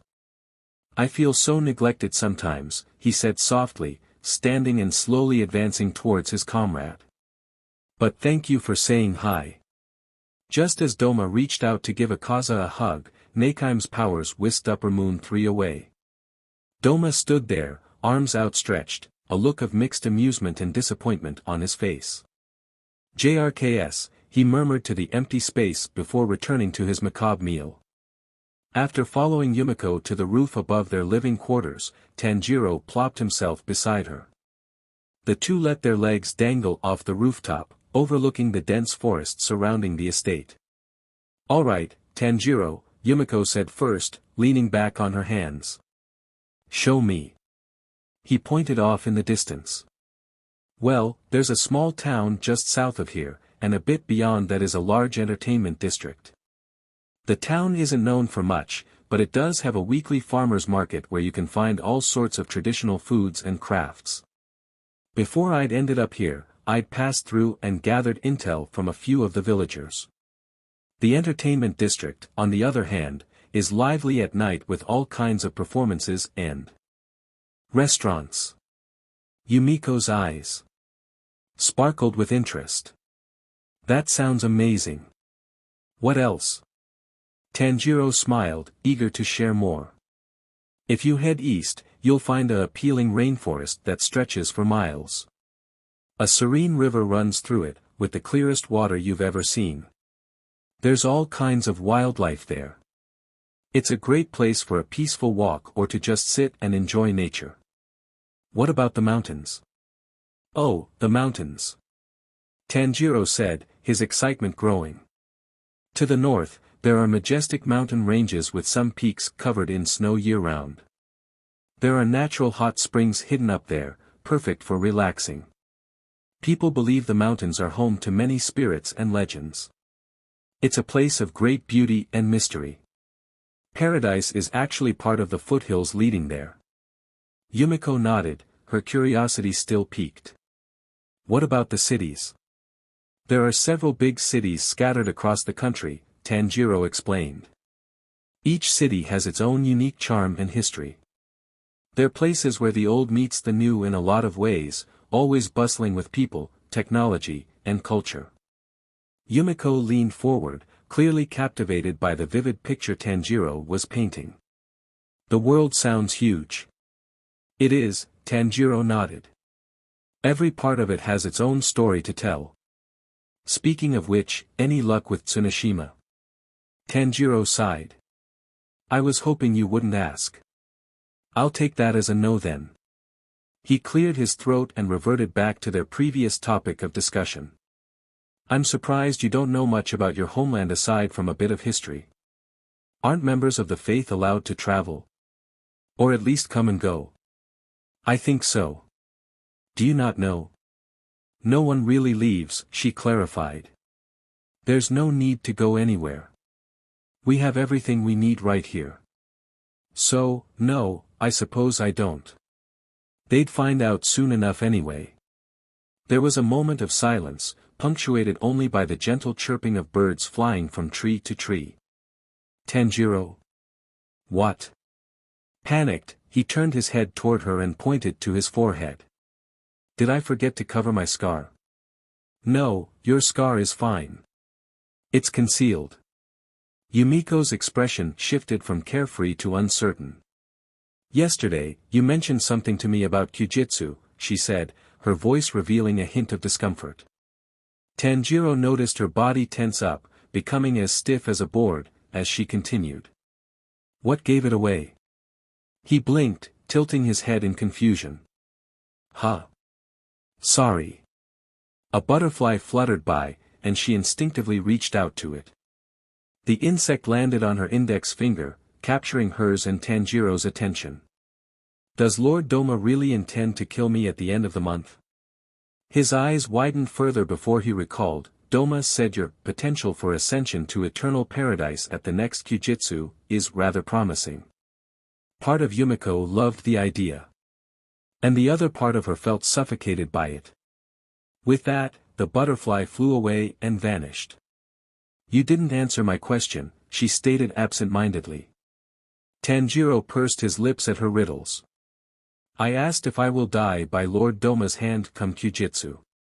If things don't change, then yes, that's a possibility, Tanjiro said, his voice tinged with concern. When his words were met with more silence, he quickly added, but don't worry. I'm here to help, and I've been thinking hard about how we can save everyone. We can find a way together. It wasn't the concept of death that frightened Yumiko. It was the realization that her entire world was being flipped upside down by a man-eating demon, or maybe it was Tanjiro who was trying to flip it right side up. She needed to let go of what little control she possessed, broaden her horizons, and learn to trust others. That's what was terrifying. After a few seconds, her shoulders relaxed slightly, and she looked him in the eye with a hazy gaze. What do you have in mind? Tanjiro's expression brimmed with hope as he shared his plans to rescue the others. Yumiko furrowed her brow, her eyes reflecting concern but also a courage she didn't know she had. Beneath her composed exterior, a storm of doubt and fear brewed. Despite this, she listened intently, holding her questions until he finished outlining a strategy to escape the web Douma had woven over the past 100 years. As Tanjiro spoke, Yumiko's nods grew more hesitant until her gaze became as steady as ice and her body remained motionless. Inside, her heart pounded with anxiety. What if Douma saw through his plan? What if she were to fail? The weight of new responsibility pressed heavily on her shoulders. However, she stuttered, what if Lord Douma doesn't even choose me to begin with? Her voice trembled with a hint of returning regret, almost somberly. He hasn't for the last 18 years. It made Tanjiro a bit extra suspicious of her. If he doesn't choose you, we'll adapt our plan. Anne. Do you really intend to kill him? That's the idea, Tanjiro said, swallowing the lump in his throat. I don't really like it either, but I can't let him keep hurting innocent people. Tanjiro, she addressed him again, avoiding his gaze while fidgeting with her robes, be honest. Why do you carry a sword? Is it because you fight these creatures often? You seem experienced. Tanjiro watched a bird fly overhead, taking a moment before he responded. I'm what you'd call a demon slayer. It's my duty to protect people from them. I apologize for being so forthright with this, but why has killing Lord Douma been so challenging? Why such an elaborate plan? Demons are exceptionally powerful, Tanjiro explained cautiously. Douma is the third strongest among thousands. She blinked at him in disbelief. Is that why the kanji for upper moon 2 reflects in his eyes? So they can see the symbols in his eyes. That answered that. Yes. After a moment of dreadful silence, Tanjiro's words cut through the cool air. I'm counting on you, Yumiko, he emphasized, his eyes meeting hers with unwavering determination. This is our best chance to confront Douma, and I'm grateful to have you with me. In an attempt to steel herself, Yumiko took a deep breath. Okay, she affirmed softly. I'm ready. Yet, even as she spoke, a piece of her questioned if she truly was cut out for this. I really hope I can get some rest tonight, Tanjiro yawned, rising to his feet and extending a hand to his companion. I'm exhausted. Yumiko took his hand and stood, careful not to lose her balance on the roof, then offered him a reassuring smile. Why not try the hot springs? It might help clear your mind a bit. Upon entering the bathhouse, Tanjiro let out a small sigh of relief. He saw old man Riku, a bald elder who had shared stories with him about the Eternal Paradise Faith's history, soaking in the hot water. Nearby was Yuami, a kind woman he'd met about a week prior. Hello, Takeo. Yuami greeted him. Noticing her BRSTS nearly peeking out above the water, Tanjiro reflexively brought both hands up to cover his eyes. Ah, I'm so sorry, he exclaimed, his face turning bright red. I didn't mean to intrude. Both she and Riku laughed at him. How many times must we remind you not to react like that, young man, the old man guffawed. Tanjiro chuckled anxiously, doing his best to cover himself as he eased into the water. Still just getting used to things, I guess. Suddenly, someone leapt into the water behind Tanjiro, causing a splash that disrupted the calm surface of the bathhouse hot springs. The sudden disturbance made Tanjiro tense up, and he immediately sank into the water, leaving only his eyes and nose exposed. Seeing the individual, Tanjiro inhaled some water and broke into a coughing fit. It was Douma. Of course it was. So much for rest, relaxation, and clearing his mind. With his usual flamboyant energy, the demon wrung out his long, platinum hair, waved hello to the humans in the room, who seemed surprisingly comfortable with his presence, and then was drawn to Tanjiro's coughing. Takeo.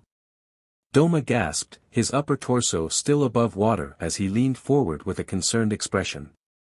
He still wore his red and black long-sleeve shirt, even in the bath water. Tanjiro wondered if it was part of his flesh. He was without his crown. Are you alright? Swallowed too much water. Ouch. I bet it burned your throat a little, too. No fun. He feigned sympathy, adding, is there anything I can do to help? You could go away. Tanjiro finally steadied his breathing after a few moments of pounding his sternum with his fist. I'm fine, he said, successfully hiding his disdain for the demon. What are you doing here? Douma rolled his eyes, earning a giggle from Riku and Yuumi. I live here, he said with an egotistical sigh. And what about you? Actually, I was just getting out, Tanjiro said, trying to sound casual as he made his way toward the towel he had set beside the water. That's not what I meant, the demon clarified, causing Tanjiro to halt in his tracks and remain in the water. Why are you still here? Tanjiro recalled that he had planned to leave 1 to 2 weeks after his first encounter with Douma. He turned to face the cult leader. I like the food, he said with a smile, fishing for a particular response. Douma and the others laughed. It is quite tasty, isn't it? He glanced at the nearby woman. And so nutritious. Subtle. Indeed. Tanjiro beamed. But I really must be going now. Disappointed, Yuumi groaned. Ah, but you just got here, she announced loudly. The girl's right, Douma tilted his head, a playful grin on his lips. What's the rush? The water's perfect. Tanjiro forced another smile, hiding his growing discomfort. I have some things to take care of, he said, hoping to end the conversation quickly and leave. Douma's smile widened, and he leaned back in the water, looking completely at ease. Aren't you curious to know more about my dear advisor? He asked, his tone light yet insinuating. Tanjiro paused, Douma's question catching him off guard. Tsunoshima, he echoed, trying to keep his voice steady. What about him? Douma chuckled, his eyes glinting with mischief. He's been acting quite strange lately, don't you think? Always lurking around, watching everyone. Makes you wonder what he's up to. Tanjiro felt a knot of suspicion tighten in his chest. I hadn't noticed, he lied, keeping his expression neutral for once, something he'd been working on since infiltrating the entertainment district alongside Tengen. Douma's gaze sharpened, though his smile remained. Oh, come now, Takeo. You're an observant boy. Surely you've seen something. Or maybe. You've heard something. Tanjiro's mind raced. People talk, he said noncommittally. But I prefer to focus on my own tasks. Douma laughed, a sound that felt out of place in the tranquil setting of the bathhouse. Ever the diligent worker, aren't you? Tanjiro gave a curt nod, his discomfort growing. If you'll excuse me. He faced old man Riku and Yuumi. Good seeing you both, he bid them farewell. They also bid him adieu as he climbed out of the water, wrapped himself in his towel, and headed toward the exit. Once Tanjiro was gone, Douma lowered himself into the water, his eyes the only part of him visible as he blew bubbles on the surface. His gaze swept across the water and landed on Yuumi again, her eyes shut as she relaxed. He lifted himself enough to let his chin rise above the surface. Leave us, Douma said to Riku, gesturing toward Yuumi with a slight nod of his head. The command caused Yuumi to furrow her brow, but nothing more. Riku, understanding his instructions, climbed out of the water with a respectful bow and departed. Douma's gaze lingered on Yuumi, his expression shifting to one of calculated intrigue. You know, Yuumi, Douma began, his tone taking on a conspiratorial edge, you don't need to be selected on Kyujitsu to reach eternal paradise. There are other ways. Yuumi's eyes fluttered open, her expression one of excited curiosity. "Really?" she gasped, sitting up and facing him completely. "What do you mean?" Douma's smile widened, though it held a cold edge. "Most hot springs have many spiritual properties, you know." Unbeknownst to you and me, he began to lower the temperature of the water with his demon blood art, doing so subtly at first until it became almost uncomfortably cold. Yuami's relaxed demeanor shifted to one of discomfort as she clung to her sides with both arms. "It's getting cold," she said, trying to keep her voice steady. "Why is it getting sea cold?" Douma's eyes gleamed with chilling amusement. "Oh, it might get too cold for you soon," he said with a sinister edge. "You wouldn't want to freeze, would you?" "Ooh, I've got an idea." His tone turned eerily nonchalant as he added, "Perhaps a hug will keep you warm." Yuami shivered, her voice trembling. "What does any of this have to do with Eternal P Paradise, Lord Douma? Curious, aren't you?" Douma extended his toned arms, his gesture clearly inviting her closer. "Why don't you come over here and find out?" Tanjiro's encounter with Douma in the hot springs had left him with a gnawing sense that their plan might be compromised. So, when he saw Yumiko trimming bushes in the garden, he approached her with that concern in mind. "Yumiko," Tanjiro began, his voice low but urgent, "I need to ask you something." Yumiko looked down at him from atop a stone ledge, her eyes widening slightly at his serious tone. She set her shears aside and asked, "What is it?" Tanjiro took a deep breath, carefully choosing his words. "Have you shared any information about our plan with Douma?" Her reaction was immediate, eyes widening further with a mix of shock and hurt. "I would never do that. I even told you I hadn't. Is this because I have a bad habit of locking you in your room?" She started bowing excessively, making Tanjiro feel a bit embarrassed. "I promise I won't do it again." After their chaos had died down, Tanjiro studied her intently, searching for any hint of deceit. But all he saw was sincerity and pain in her eyes. He wanted to believe her, but the stakes were too high for blind trust. "Douma seemed to know more than he should," he revealed, his voice softer now. "That's all." Yumiko shook her head vehemently, her hands clenching at her sides. "I swear, I haven't told him anything." Tanjiro hesitated before replying, "I believe you. But something's not right. We need to be cautious." "I understand," Yumiko nodded, her expression resolute despite the lingering hurt. "Like you said, I'm on your side, Takeo." At the mention of his fake name, she winked at him. With Kyujitsu less than 24 hours away, the mystery surrounding Tsuneshima was driving Tanjiro crazy. After weeks of no new information and the unsettling realization that he might have been under surveillance, Tanjiro knew he had to take action. At sunset, Tanjiro crept silently through the hallways, his footsteps barely a whisper against the wooden floors. His heart pounded as he approached Tsuneshima's room. Taking a deep breath, he slid the door open just enough to slip inside, careful not to make a sound. With Tsuneshima on duty, the room was left unattended. The space was sparsely furnished. As Tanjiro scanned the area, his eyes fell on a letter partially hidden beneath a stack of papers on a counter. His pulse quickened when he realized it was the very letter he had thought he'd sent to the Demon Slayer Corps. Why did Tsuneshima have it? No wonder Tanjiro hadn't heard from them. Questions and suspicions raced through his mind. Continuing his search, Tanjiro noticed a closet slightly ajar in the corner. Opening it carefully, he found what seemed to be an ordinary storage space with neatly arranged robes. However, he soon discovered a hidden feature, a false back at the rear of the closet. Sliding it aside, he uncovered two Japanese scythes wrapped in cloth, along with a long and heavy chain coiled within the wrappings.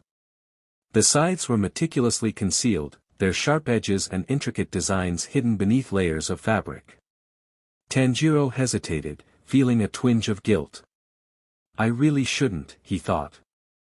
Yet his curiosity overcame him, and he reached for the concealed items. He unwrapped one of the scythes with care. As the cloth fell away, the blade shimmered with a silver hue. The exquisite craftsmanship reminded him of the swordsmith village. It was unmistakably a Nichiren weapon, an item of immense power and significance used by members of the Demon Slayer Corps. The long chain seemed integral to the weapon's mechanism, adding to its formidable nature. Tanjiro's eyes widened as he grasped the gravity of what he had uncovered. On a shelf within the closet, a small framed family portrait stood out. Its smiling faces were a jolting contrast to the grim atmosphere of the room.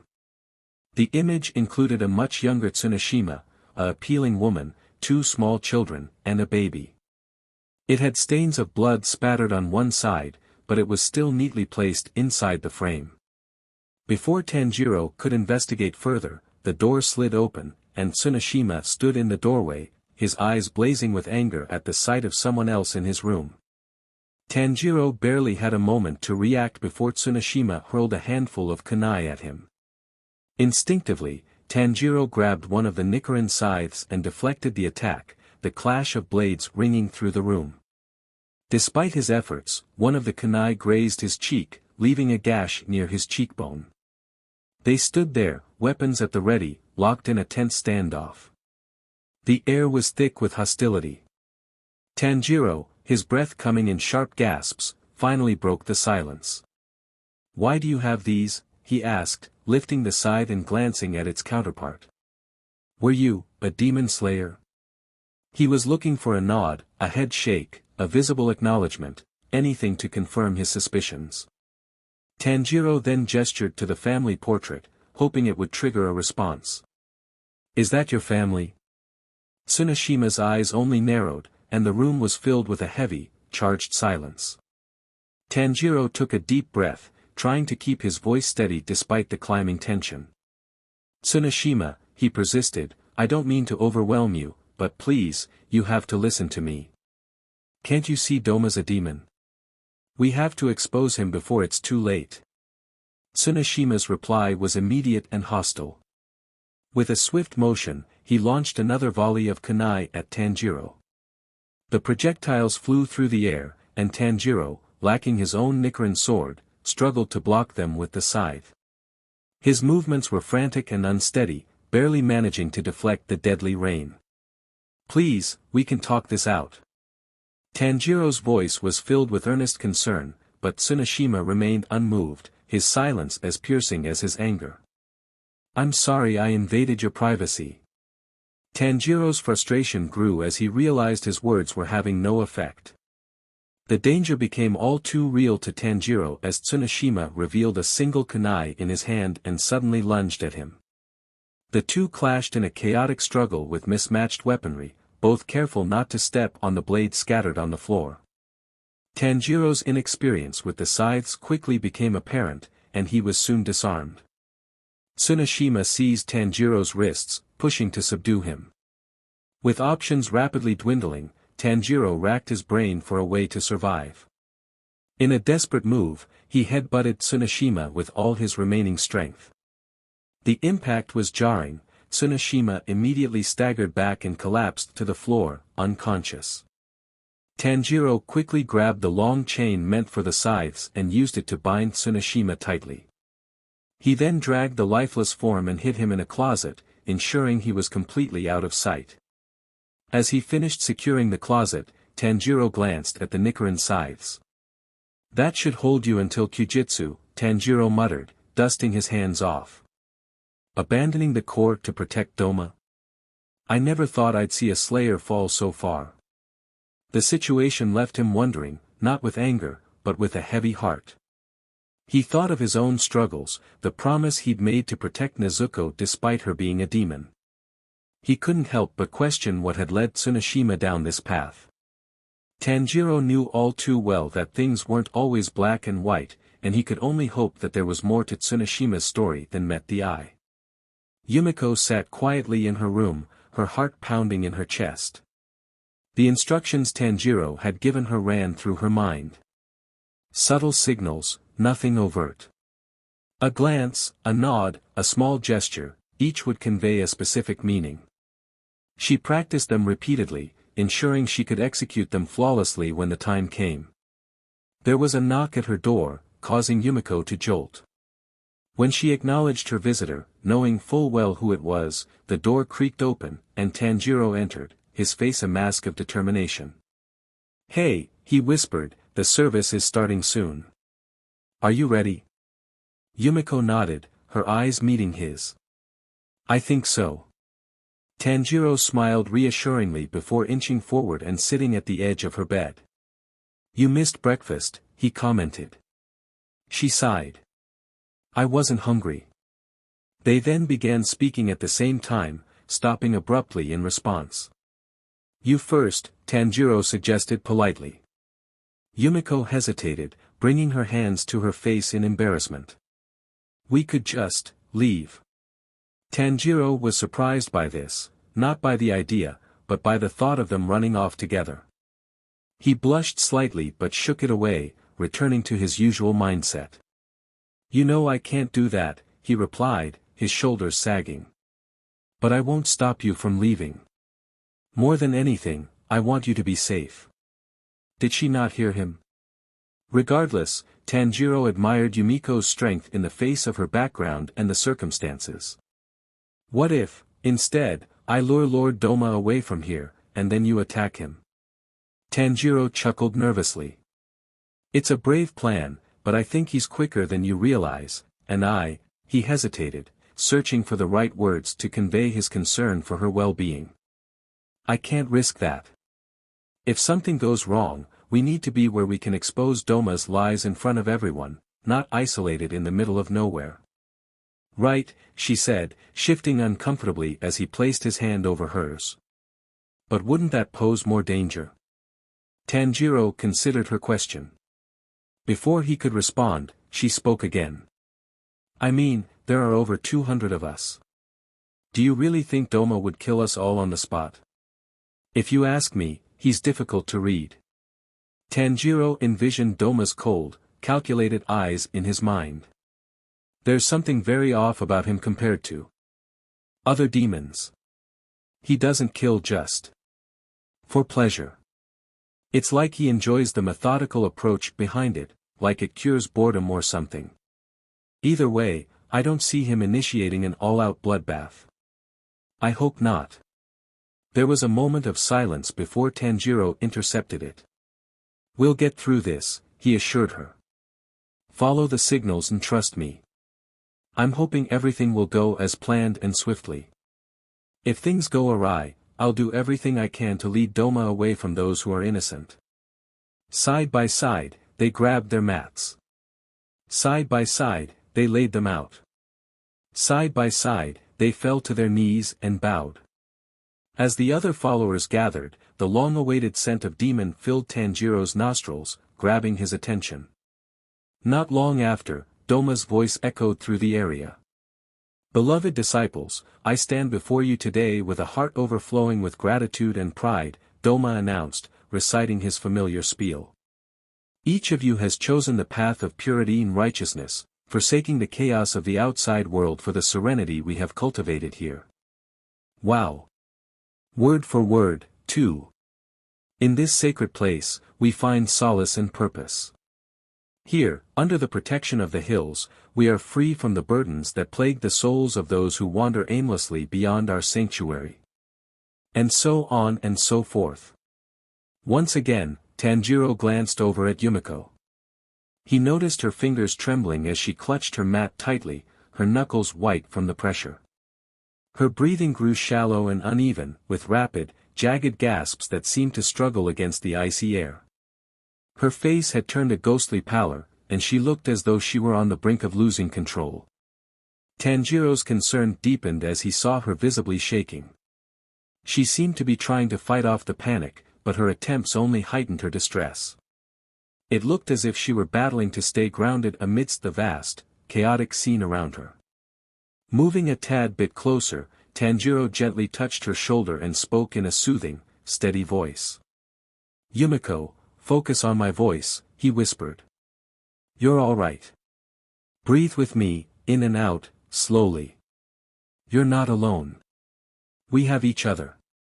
As Tanjiro spoke, Douma acknowledged 3 new members of the faith. Yumiko's gaze, initially unfocused, gradually settled on him as she struggled to synchronize her breathing with his calm rhythm.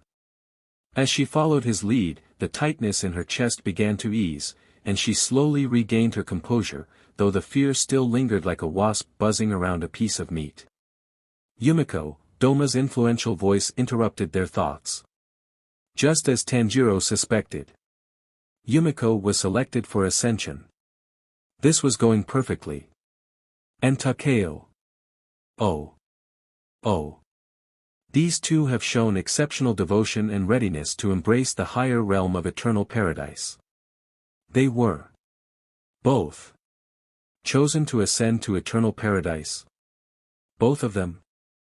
Yumiko's heart skipped a beat. Tanjiro, or Takeo, froze beside her. Tanjiro was never once regarded as a member. This wasn't part of the plan. She peered over at Tanjiro, who gave a subtle nod. The awkward silence that followed only made matters worse as Yumiko and Tanjiro rose and approached Douma. It was fortunate that Tanjiro had left his sword in his room, otherwise, he might have acted impulsively at the sight of Douma's smug grin as he followed Yumiko to the front of the courtyard and up the steps. They eventually stood on either side of him, maintaining a respectful distance, as he drawled on with the rest of the ritual, reading off what appeared to be a script. Tanjiro's crimson eyes scanned the large crowd, and he fought back tears at the sight of hundreds of innocent men, women, and children.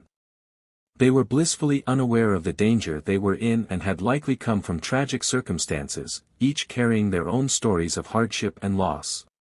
He also noticed a few cultists casting him downright nasty looks. It clicked, they must be jealous. Despite having been around for only a month, he was already selected for eternal paradise. May the light of eternal paradise shine upon you all, now and forevermore, Douma concluded. That bored tone of his was back again, but there was a hint of something else, too. Tanjiro couldn't place it. Without warning, Douma clapped his hands together, snapping Tanjiro and Yumiko out of their trance. Congratulations, he beamed at them, throwing his arms around the pair and pulling them close. It's your lucky day. Well, not lucky, more like prophesied, but you get the point. Tanjiro shivered, as expected, the demon's casual embrace felt cold rather than warm. This guy truly had no regard for personal space. Now. With that, Douma practically tossed them down the short flight of wooden stairs. Go change into your finest attire. It's Kyujitsu. Tanjiro and Yumiko burst into his room, nearly breaking the doors. Heaving, he collapsed to the floor, while she fell onto the bed, exhausted. While Tanjiro caught his breath, he pondered something deeply. Douma had chosen him for a reason, but Tanjiro wished he knew why. Part of him wondered if Douma suspected he was a demon slayer. It felt like they were both playing a game, each waiting for the other to make the first move. So what do we do? Yumiko asked between bated breaths. Tanjiro shot upright, glancing at his supplies. We stick to the plan. She nearly fell off the bed. But that means. He stood, collecting his demon slayer uniform and checkered haori. You'll have to cover for me, Yumiko. He then grasped his sword and laid it atop the counter. Yumiko peered over the bed and watched as he used the nearby bucket of water on the ground to wash the makeup off his face. Realizing what he was up to, Yumiko reached under his pillow and gathered his Hanafuda earrings. When Tanjiro turned to grab them himself, he was surprised to see her offering them to him. Thank you, he said with a smile, taking and putting on the earrings. Where was Tsuna? Yumiko asked, her concern on full display. He wasn't there this morning. He's being held for the moment, Tanjiro answered her vaguely. We'll address it when the time comes. Yumiko's worry deepened. Need I remind you that he's not a demon? Tanjiro met her gaze with a reassuring nod. Don't worry. I would never harm him or think of him as a demon. The girl's next question piqued Tanjiro's interest. Do you think, once we've escaped, I'll have the chance to meet your sister? She paused briefly. Even though she's also a demon. Tanjiro's eyes softened as he offered her a kind smile. Without a doubt. He dusted off his folded uniform, which he hadn't worn for a month. I'm sure you'd get along very well. Tsuneshima awoke in darkness, the taste of dried blood from a wound on his forehead lingering in his mouth. Bound by the long chain connecting his two swords, metal nearly cut into his forearms. Panic surged through him as he fought against the restraints, the oppressive weight of the chain making every movement a struggle. Driven by frustration and desperation, Tsuneshima wrenched the chain apart with sheer strength, the links snapping with a loud clang and falling to the floor as his weapons tumbled to either side of him. With a burst of energy, he burst out of the closet, crashing to the floor and gasping for air as he stumbled back into his quarters. He grabbed his swords from the floor, their heavy weight both reassuring and oddly unfamiliar after so long without them. His colorful eyes swept over the blades for a moment, and his grip tightened. Firmly. Each step he took was fueled by anger and urgency, his mind racing. He'd hate for Lord Douma to be upset with his failures. Bursting outside, he drew in deep breaths of fresh air and quickly scanned his surroundings. Determined, he made his way to Takeo's room, but the kid was nowhere to be found.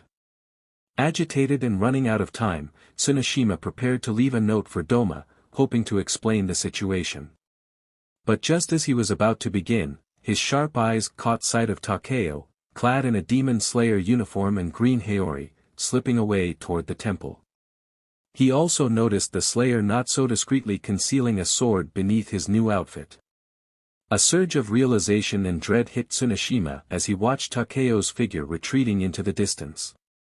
The boy was on the move, and if he reached the temple unnoticed, it could spell disaster. With renewed urgency, Tsuneshima sprinted after him, his swords gripped tightly in his hands as he prepared to confront whatever awaited him. The dinner was as lavish as always, the room filled with the scent of incense and the murmur of the cultists. Yumiko's heart raced as she took her seat next to Lord Douma, struggling to maintain a calm demeanor. Douma's excited gaze was immediately drawn to her, a broad smile spreading across his lips. Yumiko. Welcome. His eyes then flicked to Takeo's empty seat. Where is Takeo? He asked, his voice deceptively gentle. Yumiko frowned. I'm afraid he wasn't interested in eternal paradise. Douma's gaze lingered on her before shifting. And Tsuneshima? I haven't seen him all day. A chill ran down Yumiko's spine. Perhaps he went to look for Takeo. She lifted her chin with a forced smile and cheerfully said, "Let's eat." She took a bite of her food, watching to see if Douma would join her. Instead, he propped one knee up, rested his elbow on it, and placed his chin in his palm, gently smiling at her with half-lidded eyes. Yes, let's. He remained in that pose, moving as little as possible, but he never touched his platter of food. The temple was just ahead, and Douma had been distracted at dinner. If Tanjiro could just slip inside the temple doors, he could hide and prepare to assassinate Douma. With resolve burning in his heart, young Tanjiro pressed forward, adrenaline coursing through his veins. The temple entrance loomed ahead, promising a critical opportunity. But just as he neared it, Tsuneshima burst from the shadows, one of his swords slicing through the sky with fierce determination. Tanjiro quickly retaliated, reaching for his weapon, but the clash of their blades sent him crashing off course, slamming into the trunk of a massive tree. Disoriented and struggling to regain his footing, Tanjiro felt the force of the blow driving him further from his goal. As he fought to realign himself, Tsuneshima reappeared before him, his brows twisted into a menacing scowl, clearly intent on stopping Tanjiro at all costs. Tsuneshima. Tanjiro called out, adjusting his grip on his sword and preparing for conflict. I don't want to fight you. There's still time to escape this place and make things right. Join me, and we can bring down Douma together.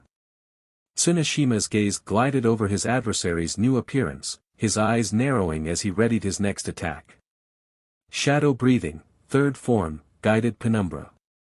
Tsuneshima moved with blinding speed, forcing Tanjiro to scramble to deflect his attacks. The chains, now shattered, whipped around him, nicking his shoulders and hip, slashing through his uniform.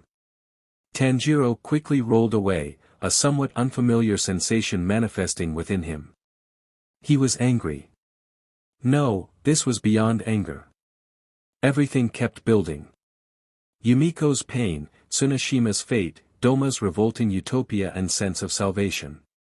It felt as though Muzan was standing on Tanjiro's doorstep, about to offer him the battle of a lifetime. Tanjiro was upset, dare he say, even vengeful. But he refused to take it out on Tsuneshima. And so, he ran. Tsuneshima froze in confusion at the sight, watching Tanjiro race deeper into the woods. Upper Moon 2. Douma. Douma. Douma. Douma. Tanjiro snapped, turning around to face Tsuneshima, who had decided to chase him down. This has to end, Tanjiro growled, raising his weapon. If it means protecting those I love, I will fight you. But I won't hurt you, Tanjiro thought. I need an attack that won't seriously injure him. Tsuneshima narrowed his gaze. Water breathing, fourth form, striking tide. At that, Tsuneshima flew backward, blocking the flurry of attacks but affected by their consecutive power and impact. Tanjiro's earrings fluttered in the breeze, the gray hue of the forest creating an eerie ambience. He glared at Tsuneshima, his eyes burning with fury and his heart ablaze. I refuse to let Douma hurt Yumiko, Tanjiro stated firmly. And I refuse to let him hurt you too. Tsuneshima's nose crinkled, and for a brief moment, he looked at the dirt beneath him, eyes filled with confusion. Afterwards, his gaze returned to Tanjiro, eyes illuminated with internal conflict. Shadow breathing, fifth form, gloom dust. Tsuneshima vanished from view, making Tanjiro's instincts flare. In a heartbeat, the ex-slayer reappeared beside Tanjiro, hurling him across the clearing into a medium-sized boulder. Tanjiro coughed up blood but quickly recovered, using the rock to steady himself. Tsuneshima stood between him and paradise, and Tanjiro knew he had to find a way to get past him. The former Hashira lunged at Tanjiro again. Tanjiro swung his katana in response. The clash of their blades created a shockwave that reverberated through the forest, sending tremors through the ground. Enough! Tanjiro hissed, angrily disarming one of Tsuneshima's scythes with a swift swing. You may not be able to speak, but I ask that you at least listen for once. Tsuneshima stilled, his vibrant eyes locking onto his opponent's. Please. Tanjiro sheathed his sword. My family was killed by demons. I understand something similar may have happened to yours. Shadow breathing, ninth form, oblivion abyss. The attack was fast but sloppy, completely manageable for Tanjiro. It was this attack that caused Tanjiro to identify just how out of practice Tsuneshima must have been. Not with kunai, however. A mere second later, a kunai lodged itself just underneath Tanjiro's collarbone. He shouted in pain, bouncing atop a tree branch in order to remove the small blade. This isn't going to work, Tanjiro imagined. He clearly wants me dead, but I refuse to attack in the same way. Another kunai sliced a small section of his hair, becoming stuck in the tree trunk beside him. He glared down at Tsuneshima, growing tired of the man's ignorance. Tanjiro wasn't a stranger to the kind of pain Tsuneshima had to have been going through, and he intended to communicate the similarities between them. Which led him to wonder if Douma himself had a similar history to the other demons he'd faced. Shortly after dinner, Lord Douma led Yumiko to the temple, a few elders following behind them. The air was thick with anticipation, a tension that seemed to coil around her chest. Douma's presence, endlessly imposing, felt even more suffocating tonight. Yumiko, Douma began, his voice smooth, tonight is special, isn't it? I can feel it in the air. He walked beside her, his gaze never leaving her face. Yes, Lord Douma, Yumiko replied, her voice steadied despite the turmoil inside her. It's Kyujitsu. Oh. That's not quite what I meant, he snickered. I mean compared to other Kyujitsus. She gulped silently, but Douma noticed the movement of her throat. Is that so? Amichim. Doma's smile widened, a predator's smile. You know, Yumiko, there's something quite enchanting about this evening, too. The stars are aligned, the air is crisp, kind of feels like fate, doesn't it? The young woman nodded, her thoughts racing. She had to stay calm, had to play her part perfectly. After all, Tanjiro was counting on her. As they approached the temple, Doma's hand brushed against her lower back, guiding her inside.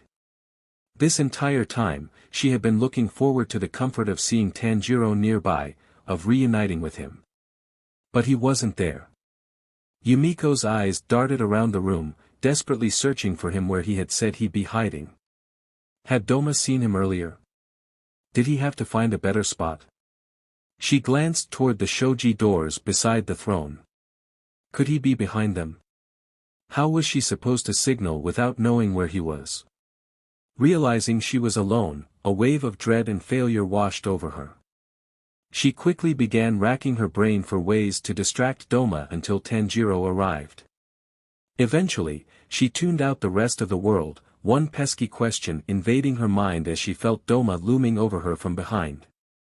Where are you, Tanjiro? Where are you, Tanjiro? Yumiko, Doma's voice cut through Yumiko's thoughts from behind.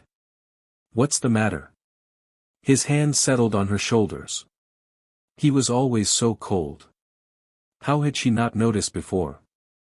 I thought you'd be excited, but you've been anxious all day. Is it because Takeo finally ran off without you?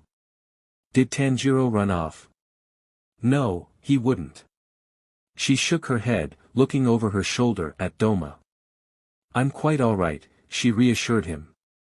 What you might have sensed was, she hesitated, gently reaching for one of his hands and removing it from her shoulder. My eagerness. The demon blinked at her. Ensi, are we? Of course. I've been looking forward to this day for years. Yumiko then moved further into the room, aiming to distance herself from Douma. Where do you think you're going? He asked, his voice laced with curiosity. She turned to face him and sat back on her heels, her hands resting gracefully on her thighs as she struggled to keep her composure. Uneasy with her back to the throne, where Tanjiro had planned to hide, she was even more uncomfortable with her back turned to Lord Douma. After a moment, she offered him a respectful bow. Well, she began, her voice steadied despite her brewing anxiety, what comes next? She lifted her head, meeting his gaze with feigned cheerfulness. How should I prepare for this ritual? And aren't you going to take your place on the throne, or do you plan to keep lurking in the back of the room? A sharp pain radiated from the spot where her ear had been severed, interrupting her words as she instinctively pressed her hand against the tender area. Even after a month, the injury still flared up unexpectedly. Usually whenever Douma was around. Noticing her wince and raise a hand to her bandages, Doma's eyes sparkled. My. So many questions. Just sit there and leave the heavy lifting to me. As he spoke, Douma stepped forward, knelt in front of her, and leaned closer, his presence looming ominously. Yumiko's heart raced as she inched back, trying to maintain some distance. His face was inches from hers as he closed his eyes and smiled, tilting his head. And soon, that little injury of yours will be as good as new, he said soothingly, and you won't feel any more pain at all. That does sound nice, she stammered a bit. But surely there must be some preparations, some rites I must perform. Douma's smile wavered ever so slightly, revealing a flicker of annoyance. He was unaccustomed to her asking question upon question. There's no need for such things. Your faith is all that's required. Yumiko's mind raced as she searched for a way to keep stalling him. Are you ready now, Yumiko? She watched with wide eyes as he leaned closer and closer, and in a moment of panic, she blurted out, "Tea." Her sudden outburst made even Douma flinch. "Tea?" he repeated, his voice flat. "Yes, tea." Yumiko repeated, forcing a bright tone. "Could we perhaps have some before I ascend? Doesn't that sound delightful?" Douma's eyebrows remained motionless, like two jagged caterpillars baked in the sun, while his rainbow eyes concentrated on her. "Unless there's tea in eternal paradise, of course. But even if there is, I doubt you'd be able to join me, right?" After a moment's pause, he gave a bubbly reply, "Sure thing. Just stay put, please." Then he stood up and walked down one of the side hallways, closing the door behind him. This was new. Yumiko had never been left alone in the throne room before. She wondered if now would be a good time to confirm some suspicions and, more importantly, to check if Tanjiro was in the rafters as he'd said he would be. Although Douma said to stay put. The following thought that popped into her mind made Yumiko feel a bit empowered. "I don't have to do a thing he tells me," she commented to herself with a stubborn huff. "He has no right to boss me around anymore. That's right, Yumiko's her own." Wait, Yumiko's getting distracted. With a closed fist, she bonked herself in the head. "Focus, Yumiko." Worried she was losing her mind due to her current situation, she took a deep breath, gathering her courage. She glanced towards the rafters above the throne, where Tanjiro had initially planned to hide. This might be her only chance. Carefully, she stood up and made her way towards it, her footsteps soft on the wooden floor. As she approached Douma's plush throne, her heart pounded louder with each step. She tilted her head back, straining to see into the shadows of the rafters. But it was too dark to make out anything clearly. Suddenly, the shoji door slid open, and Douma stepped back into the room, his eyes immediately locking onto Yumiko. His smile was gone, replaced by a flustered, confused stare. "What are you doing?" he asked, his voice eerily calm. To someone else, it might have sounded almost comforting. But not to Yumiko, not at all. She froze, scrambling to come up with an excuse for her actions. "I was just getting a bit bored and thought I'd stretch my legs," she lied, trying to keep her voice steady. Douma's eyes examined her for a moment, though his expression remained outwardly pleasant. "Ah, I see. Well, I trust the tea will help with that. And perhaps the main course as well." Yumiko shivered at the unsettling implication of his words. Douma's smile widened as he savored her discomfort. "Or should I say, the main event." He then returned to the center of the room with a tray holding a teapot and 2 cups, setting it down with practiced grace. "As requested, I present your tea. I trust the chamomile will be to your liking." Relieved that he hadn't questioned her further, Yumiko offered him a vivid smile. "Thank you, Lord Douma. You're the best." The demon poured the tea and handed her a cup, steam rising from its contents. "Ah, thank you. It's always lovely to be appreciated. I take pleasure in the adoration, as it complements my role in serving those who revere me." Yumiko nodded, taking a sip of the tea. "Must be tough." "At times, yes. How do you like your tea? Do let me know if it's too hot." As they sipped their tea, though Yumiko wondered if Douma was actually drinking his, her heart pounded in her chest. Tanjiro was out there somewhere, and they had to see this through. "I can hear your heart from here, you know," Douma randomly announced, his gaze piercing through her. Yumiko forced another smile, her hands trembling.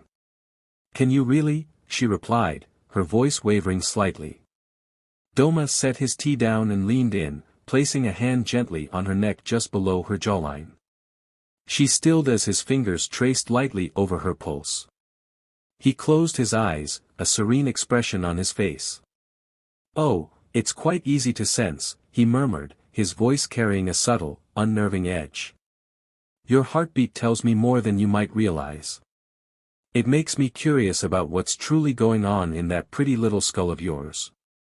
Yumiko's body tensed, her discomfort now unmistakable. The icy touch of his fingers on her skin made her shiver involuntarily. She continued to remain frozen in place, her mind screaming at her to pull away, but she knew she couldn't afford to show more fear than she already had. Her breath hitched, and she could feel her heartbeat quicken, which she didn't think was possible under his touch. Yumiko forced a tight, uneasy smile, trying to mask her growing dread. "Is that so, Lord Douma?" she stuttered, her voice barely above a whisper. "I'm not certain what's gotten into me." As he withdrew his hand, his sharp nails gleamed in the light while he twirled a strand of her hair around his finger. "You may not be," he smirked, "but I am." Oh no. He totally knew that she knew. Damn it, Tanjiro. Where was he? Desperate to further stall, she blurted out, "Do you have any sake?" The upper moon hesitated, his hand still lingering in her hair.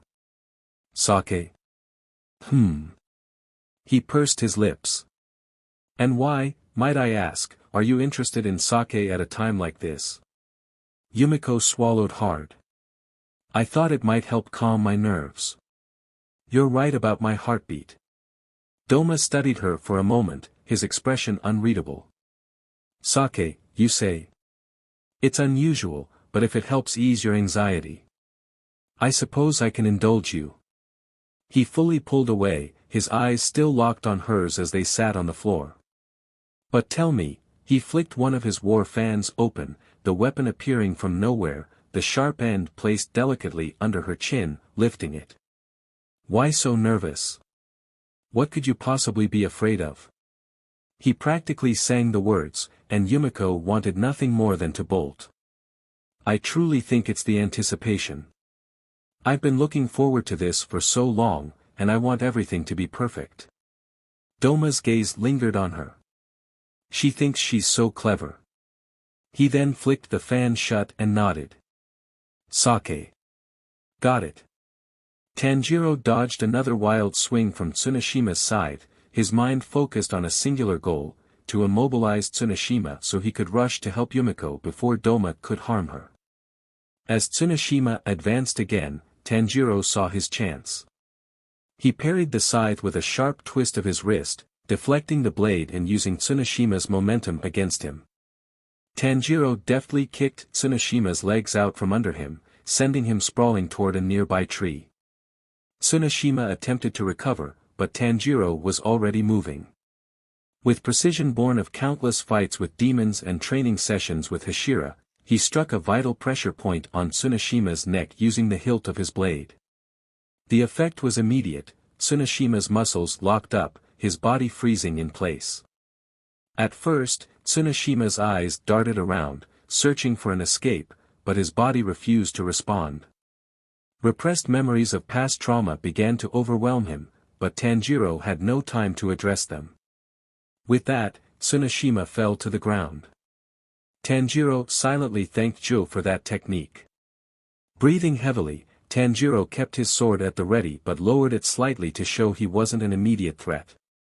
"You really aren't making this easy on me, Tsunoshima," Tanjiro sighed. "Please either stay out of my way or join me." He glanced at Tsunoshima's weapons once more, noticing their color. "Silver, huh?" he observed. "I thought your breathing style seemed unique." "He'll have to tell me more about it later." "I really am sorry," Tanjiro added softly, stepping back. "But I need to help Yumiko." With a deep breath, Tanjiro focused his energy, channeling the power of thunder breathing. He surged forward in a burst of speed, the air crackling around him as he zoomed back towards the temple. Every second counted. Douma and Yumiko sat facing each other, a lacquered tray with a sake bottle and cups between them. He watched her with a serene smile as she poured, her hands trembling just barely. She took a sip and liked her lips to consume the leftover liquid.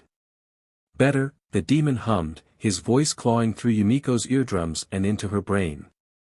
The young woman forced a smile for the umpteenth time, cheerfully replying, "Much better. Thank you for sharing it with me." "Of course." She stared at him, puzzled as an imaginary clock ticked in her mind.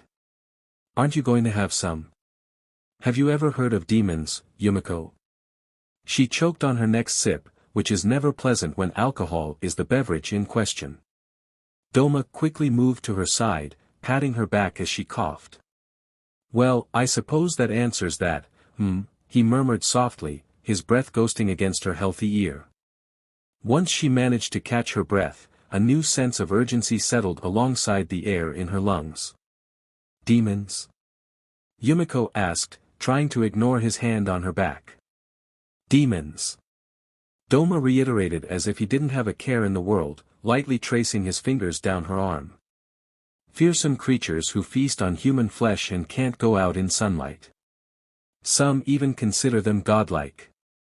Isn't that fascinating?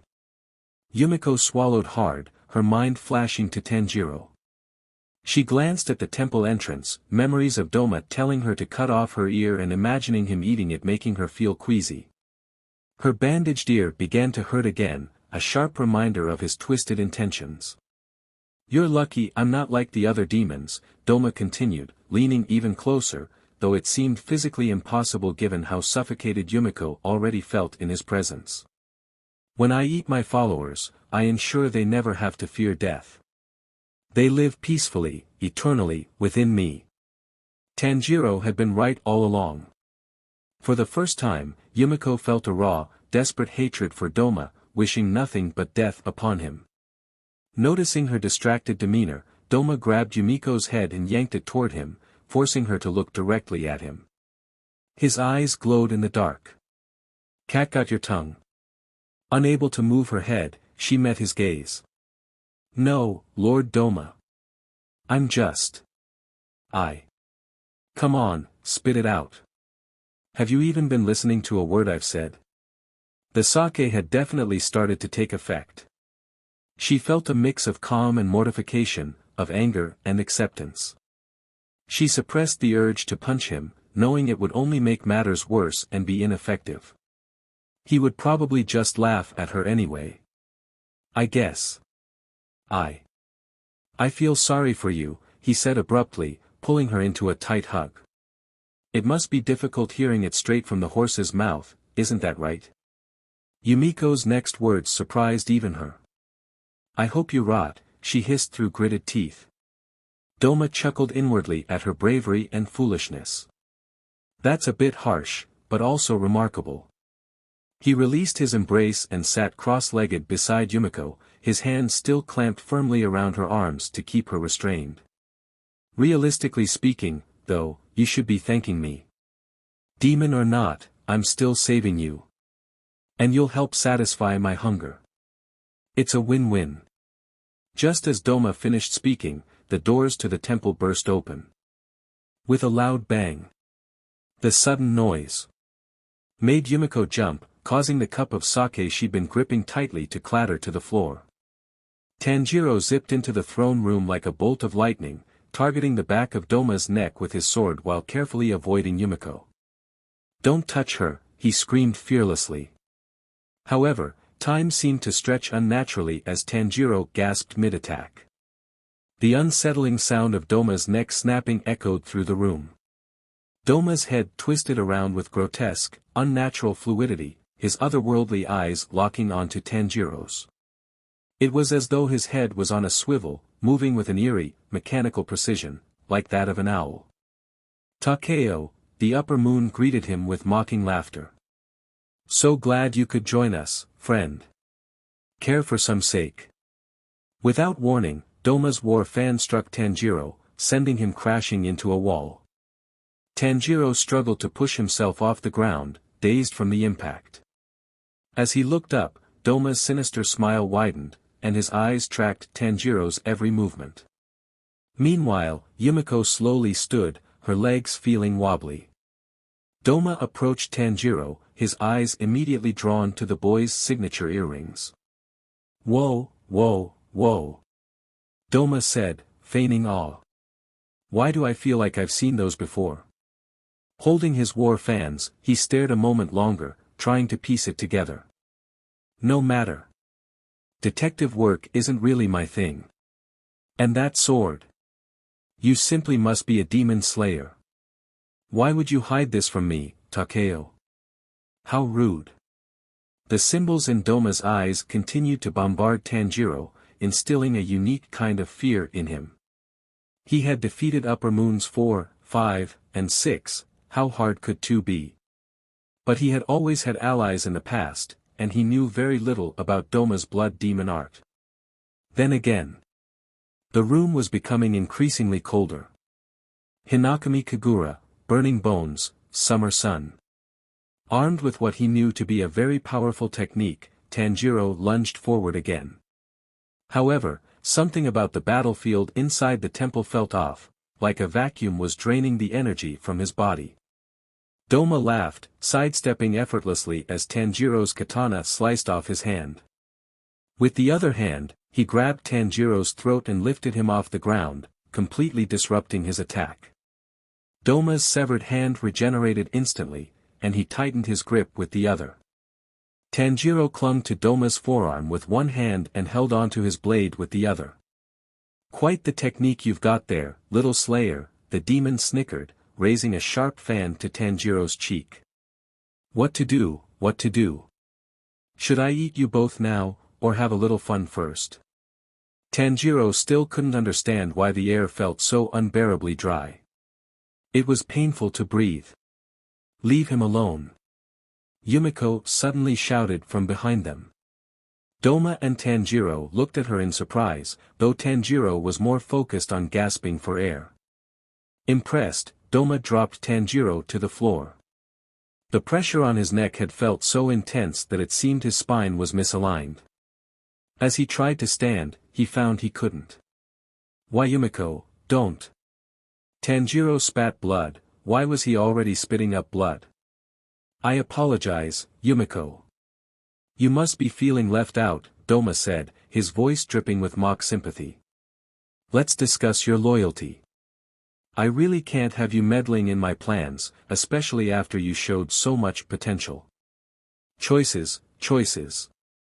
You were planning to kill me from the start, Yumiko shot back. For the last time, I wasn't going to kill you, Douma retorted plainly, his smile turning cold and cruel and his eyes twinkling with mockery. I was going to preserve you, stupid girl. He turned back to Tanjiro, who was still struggling with his bizarre injuries. And then there's you. I must commend you on your persistence, Takeo. It's almost admirable. Your little plan was quite amusing. Did you really think you could outwit me with such a pathetic scheme? I knew you were desperate, but this is truly laughable. How charmingly naive the two of you are.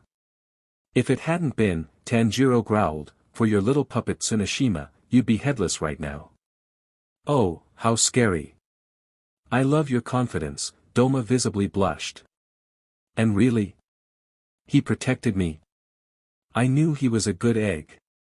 Tanjiro finally rose to his feet, though his lungs felt as if they were imploding. What is this? I thought you'd never ask. Douma began to explain his blood demon art in vague terms.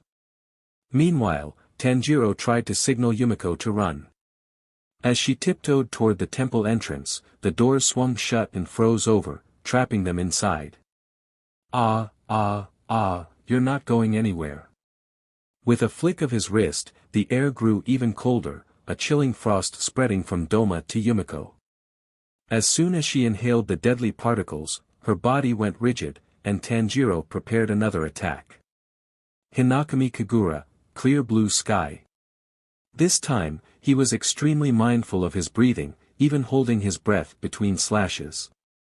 Tanjiro's attack struck with fierce precision, slashing through the air and leaving a deep gash across Douma's back. The wound healed slightly slower than usual, causing Douma's eyes to widen with a flicker of genuine admiration. He hadn't expected Takeo to adjust so soon. Ah! Douma mused, his voice tinged with a sinister amusement. You're adapting quickly, aren't you? But the cost was evident. Tanjiro stumbled, his breaths coming in ragged gasps. The intense exertion and the damage to his lungs from holding his breath between strikes took their toll. He fell to one knee, blood dripping from his mouth as he coughed violently. Doma's gaze shifted from Tanjiro, his expression growing colder as he turned his attention to Yumiko. Are you really just going to stand there while he does all the work? Yumiko was too preoccupied with her ill-bred breathing to react. Before she could respond, Douma practically teleported directly in front of her. Get up, Tanjiro. Tanjiro thought to himself. Get back up. Perfect. That works for me. Douma exclaimed, sheathing his war fans with a flourish before grabbing both of her wrists. Let's make things more interesting and play a little game, shall we?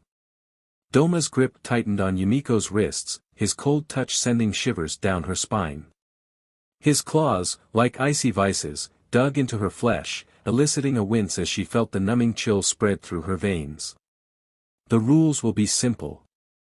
With a brutal yank, he dragged her toward the center of the room, each step leaving a trail of frost. The air grew colder, the temperature dropping to an almost unbearable degree, and ice spread beneath their feet, creeping outward like a nest of snakes. Douma spun her twice, the icy floor cracking and groaning beneath them. If you manage to keep your voice down, I might ease up a bit. But if you scream like last time. Tanjiro, lying on the cold floor, battered and weaker than usual, strained to rise. His vision blurred, the edges of his sight darkening as the physical toll of his battle with Douma weighed heavily upon him. He felt intense cold seep into his ribcage, sapping his remaining strength. His muscles trembled, protesting every effort to move. But he refused to give up. With a determined grunt, Tanjiro pushed himself up onto his elbows, his breathing ragged. The world around him seemed to spin, and he had to blink several times to clear his vision. Every breath felt like inhaling shards of glass, his lungs burning from the frigid air and the strain of his previous exertion. He saw Doma's cruel grin, a stark contrast to the growing panic in Yumiko's eyes. Tanjiro. Yumiko's voice was a desperate whisper, barely audible over the pounding of his own heart. Please, don't give up. Tanjiro. Douma chimed in, turning his head. Not only did you hide the fact that you're a demon slayer, but you lied about your name too. You're something else, boy. Now I'm not sure whether to call you Tanjiro or Takeo. I wonder. Tanjiro's resolve hardened. He planted one foot on the ground, then the other, using every ounce of his willpower to push himself upright. His legs wobbled, threatening to collapse under him, but he forced them to hold steady. Blood dripped from the corner of his mouth as he gasped for breath, the metallic taste mingling with the icy air while his heart hammered in his chest. Oh, look at you, Douma said, rolling his eyes. Still trying to stand. How touching. Tanjiro's fists clenched, his nails digging into his palms. That's enough, Douma. This should be between you and me. Release her. Douma laughed, the sound cold and hollow. You still don't understand, do you? She belongs to me. Besides, pain, suffering, fear, they are the truest forms of spiritual enlightenment. After all, I learned from the best. Tanjiro knew who Douma was alluding to, and the suggestion only spurred him on. After I kill you, Kibutsuji is next. Douma blinked at him, his hold on Yumiko wavering slightly. You might be crazier than I am, kid. Let's see you try. Tanjiro watched in horror as Douma continued to manipulate Yumiko like clay, the ice beneath her feet climbing up her legs and frostbite chomping into her skin. She cried out in pain, the sound like a knife to Tanjiro's heart. He took a shaky step forward, then another, his determination fueling him despite the overwhelming odds. He couldn't let Yumiko suffer. He wouldn't. Tanjiro's heart pounded as he struggled to his feet, his breaths coming in desperate gasps. Douma stood near Yumiko, his face a serene mask of sadistic delight. His movements were deliberate and slow, savoring every moment of their torment. Do you see now? Douma's voice was smooth, tender as always. This is what happens when you're a foolish human like yourself. You live in misery, you procreate, and then you return to nothingness. Douma's grip on Yumiko tightened, his fingers cold and unyielding. He leaned closer, his breath visible in the chilly air, and looked deeply into her eyes, intoxicated by her fear. It's embarrassing, truly. Turning back to Tanjiro, who was fighting to move with every ounce of strength he had left, Douma's smile widened. You're trying so hard, little slayer. Douma said manipulatively. It almost hurts me to say this, but effort alone won't save her. With a playful, almost childlike giggle, Douma raised his war fan and traced it lightly along Yumiko's collarbone through the fabric of her kimono. She shuddered, a tear finally escaping her eye. Please, Douma. Tanjiro's voice cracked, a combination of fury and despair. If you have any humanity left, stop this and listen. Douma chuckled, a light, almost carefree sound. Humanity. You heard me, Tanjiro coughed, eyelids heavy. Deep down, you're no different from every other demon I've faced, I'm sure of it. The twinkle of Douma's fangs only heightened Tanjiro's uncertainty. You're a breath of fresh air, you know that. Douma dragged the fan down Yumiko's arm, cutting deep and drawing a fresh line of blood. Her scream pierced the air and Tanjiro's soul alike. His eyes locked onto Douma's, resolve hardening despite the overwhelming odds. At this point, he wondered. How was he still alive? Please, Tanjiro snapped, gripping his weapon and getting into a ready stance. You can't possibly be this cruel. Douma's eyes sparkled with pride. Today was a good day. The entertainment was unending. Besides, was there anything better to do?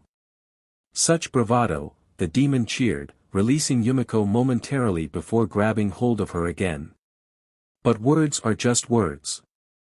Let's see if you can learn through fun. He sheathed the fan and gripped one of Yumiko's index fingers, the pressure causing her to whimper in shock. With a sickening tear, he seamlessly ripped off her finger, blood splattering onto the cold stone floor.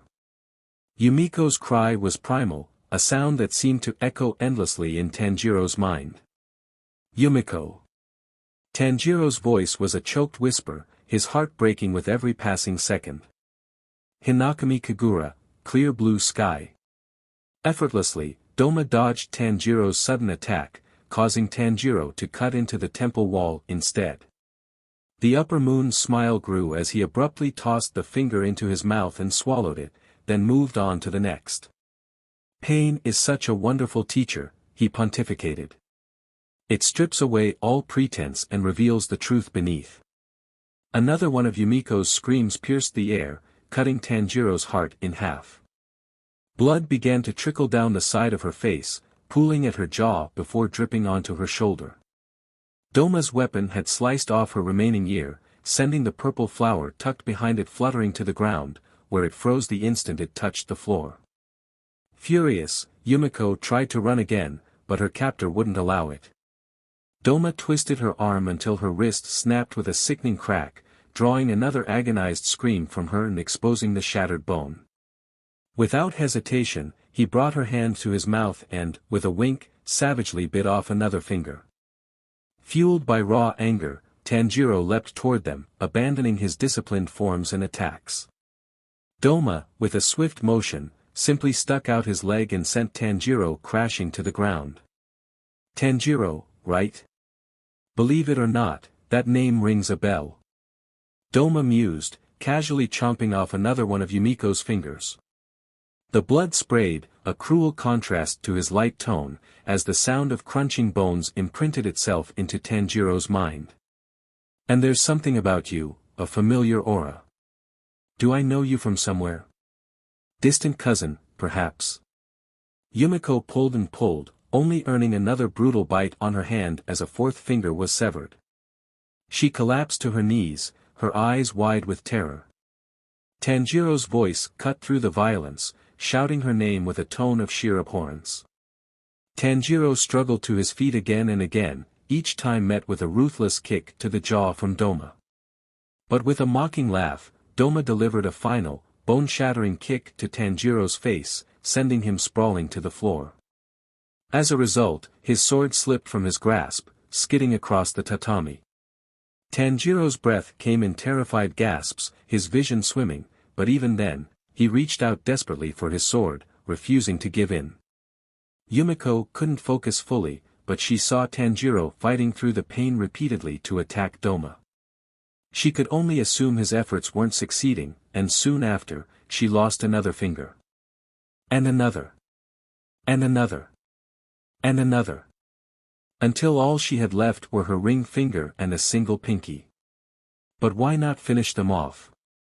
Blood was everywhere, dripping down her neck, torso, and arms, covering the floors, leaving Yumiko uncertain whether she should feel grateful for her survival or not. It was probably because even screaming had become a struggle for her, and she had grown quiet. "Your fingers are amazing," Douma remarked, finally releasing Yumiko and letting her crumple to the floor. "I can't wait to have the rest of you." When Douma finally stepped back, Yumiko was barely conscious, her body a canvas of suffering. Both her ears were gone, and only a couple of her fingers remained, the rest reduced to bloody stumps. Tanjiro slumped in his invisible chains, tears streaming down his face, his spirit shattered by the sight of his friend's current condition. Douma wiped his blood-stained mouth and turned to Tanjiro with a look of amusement. "I'm absolutely astounded," he chuckled, his tone reeking of mockery, "that the Slayers would send someone like you to face me. You can barely stand, let alone fight." Tanjiro gritted his teeth, his eyes blazing with determination despite the overwhelming odds. "I was never sent to face you, Douma," he spat back, his voice vengeful. "I was just investigating missing people. But now that I've found you, I won't let you hurt anyone else. I will stop you. If not me, fate will catch up to you when you least expect it." Douma's grin widened, his chromatic eyes glinting with sadistic glee. He then flung one of his war fans at Tanjiro, the weapon sticking into the floor through Tanjiro's clothing and effectively pinning him down. Such heroic words. "But you're way out of your depth." He flicked the other crimson-streaked fan with a casual air, admiring Yumiko's pained expression with morbid fascination. "You know, Yumiko would make a very headstrong demon, given how rebellious she is.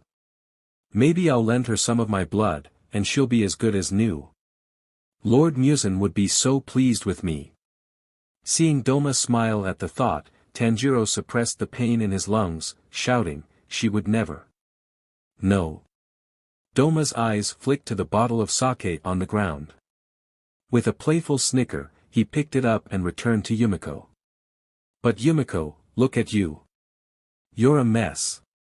He cupped her jaw, examining her ears and the now bloodied bandages. "If you won't let me turn you into a demon, the least I can do is clean you up a bit, don't you think?" With that, he poured the remaining sake over her head, letting the liquid seep into her fresh wounds. He smiled, delighting in the sound of her discomfort like music to his ears. His little loyalists wouldn't dare intervene, they knew better than to get close on Kyujitsu. After all, this was a sacred day. In response to Tanjiro's incessant shouting, Douma said, "It's fine, really. I'd much prefer devouring her myself anyway. No hard feelings." Before Douma knew it, Tanjiro had managed to weakly throw the fan that had pinned him to the ground. The blade sliced into Douma's temple, and Tanjiro nearly stood upright. He must have removed the fan while Douma was distracted. "How can you smile after everything you've done? How many lives have you ruined, how much suffering have you caused, and you still think you deserve to exist?" His eyes burned with tears. "You talk about pain like it's some kind of game, but you don't know a thing about what it means to be human. You don't understand what it means to care for others, to protect those you love, to sacrifice everything for them." Tanjiro's voice rose, filled with the intensity of his emotions. "I swear, Douma, even if it costs me my life, I'll stop you. I'll make sure you can never hurt anyone again. You don't deserve to be forgiven, you deserve to be erased." Douma's eye twitched as he pet his head. "Are you done with your little tantrum? Stupid child. You're wasting so much energy just kneeling there, yelling at me. Tanjiro tightened his jaw, summoning every ounce of energy he had left. He refused to let Douma have the last word. After taking a focused breath, he shot forward. Run, Yumiko. If you can, he commanded, his voice echoing through the cold chamber as he readied his sword. Now. Get out of here. Despite her injuries, Yumiko gathered her remaining strength and stumbled toward the temple entrance. The freezing air bit at her skin, but she forced herself to keep moving, each step a desperate bid for freedom. Douma's eyes followed her, amusement dancing in his gaze. And so begins the escape attempt, he mused, taking a casual step forward. Tanjiro intercepted him, his Nichiren blade flashing in the dim light. You're not getting past me. I must say, Douma chuckled, effortlessly deflecting Tanjiro's attack with his fans after retrieving the second one, bold, but stupid. Pathetic, even. Like the rest of your ideas. Tanjiro's heart pounded violently, but he stood his ground, each strike fueled by sheer willpower. You demons are the pathetic ones. Giving up on life, and for what? Power. Control. Immortality. All of the above, Douma stated plainly, launching one of his fans at Yumiko. The blade embedded itself in the wall just in front of her, forcing her to stop. Isn't it obvious? That was it. Tanjiro had had enough. This heartless BSTRD was going down. Shut up. Tanjiro roared as the room erupted with the clash of metal and Douma's chilling laughter. But Tanjiro knew he couldn't hold out forever. He needed a plan. With a sudden, incredibly aggressive strike, Tanjiro forced Douma back just enough to create another opening.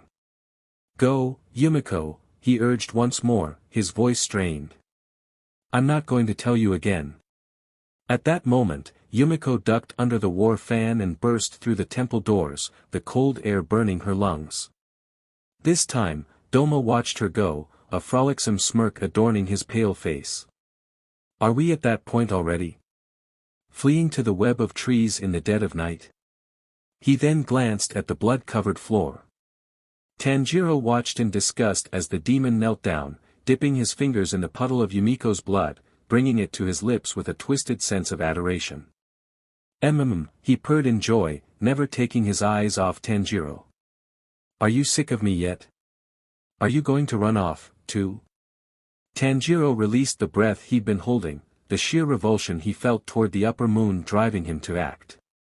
With a singular focus on protecting Yumiko, he raced toward the entrance, fully intent on getting her to safety.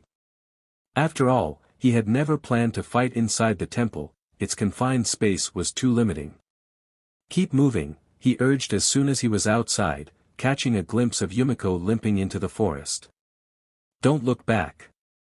Instead of pursuing immediately, Douma lingered, leisurely licking blood from his fingers. Wait for me. After collecting his war fans and stepping outside, he looked around. Oh well, I'm certain I'll catch up. His voice dripped with confidence as it echoed through the trees. Sheathing his weapons, he brought a hand to his chin, a cruel smile spreading across his face. Tanjiro would make an interesting demon, too. I wonder what Lord Muzan would think of that, considering Jutaro and Daki were such insolent failures. With that, he surged forward, the woods seeming to close in behind him. Tanjiro's heart pounded as he trailed Yumiko into the dense forest, the undergrowth crunching beneath their feet while the moonlight struggled to pierce the canopy above. The darkness pressed in on him, but the fresh air, free from icy poison, sharpened his senses, every rustle, every snapping twig registered as he ran.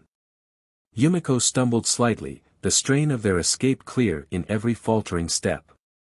Tanjiro quickly reached out to steady her, his hand warm against the cold, clammy skin of her wrist, which was covered in blood, sweat, and sake. Keep going, Yumiko, he urged gently, his brow furrowing at the sight of her injuries. Just a little bit further, okay? Unbeknownst to them, Tsuneshima, who had been lying in wait, stirred from his unconscious state. His eyes fluttered open, noticing the pair darting through the trees. The sight jolted him fully awake. With a groan of pain, he gritted his teeth, quickly assessing the situation. He then pushed himself up, discreetly hiding his scythes under his robes as he prepared to follow. Meanwhile, Tanjiro noticed Yumiko slowing down even more. She was breathing heavily, each step becoming more laborious. Without a second thought, he gently pulled her to a stop. "Yumiko, wait," he said, his voice laced with concern. He quickly examined her, noticing the deep gashes and the blood soaking through her clothes.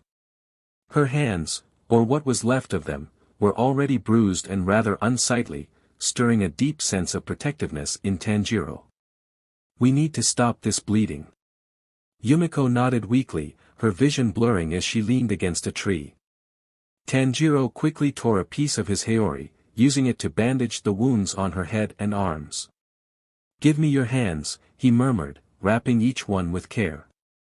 "This should help," he whispered, securing the makeshift green and black checkered bandages. "But you need to hide now, Douma is close." Once again, Yumiko nodded, her strength waning. "Tanjiro," she whispered, tired eyes filled with worry. Please, be careful." "Don't worry about me," he replied, giving her a reassuring smile before helping her find a small crevice in the roots of a large tree where she could hide. "I'm a professional. But, your jaw looks like it's about to fall off." Frowning, he slumped his shoulders. "You don't have to be so brutally honest." "Hey," she snapped, reaching for his hand but literally unable to grasp it. "No matter what happens tonight, at least I'll face it knowing the truth, so, thank you. Thank you for trusting me." With that, Tanjiro darted further away, ready to continue the fight as the air suddenly grew colder, frost creeping over the grass and trees. His instincts flared, and he spun around just in time. Douma lunged from behind a large tree, his glowing eyes mere centimeters from Tanjiro's terror-filled gaze. "Found you." Douma beamed, his fangs gleaming in the moonlight. "What a lovely night for a walk in the woods." Tanjiro barely had time to draw his sword before Douma was upon him, the air around them freezing as Douma uttered, "Blood demon art, freezing clouds."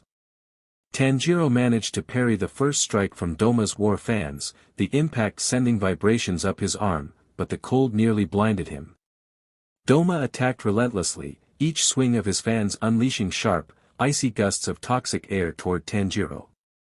So fast. Tanjiro noted inwardly, disheartened by his own lack of speed.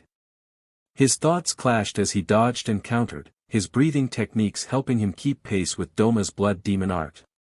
Initially, Tanjiro could sense that his adversary was holding back, with the upper moon's attacks meant to probe rather than overwhelm. However, as the fight dragged on, Tanjiro began to suspect that Douma might be shifting to a more serious approach. "It's been too long since a demon slayer stumbled upon my humble stomping grounds," Douma mused, his voice tangled with unnerving amusement. "A powerful one, no less. But so very slow. Blood demon art, wintry icicles."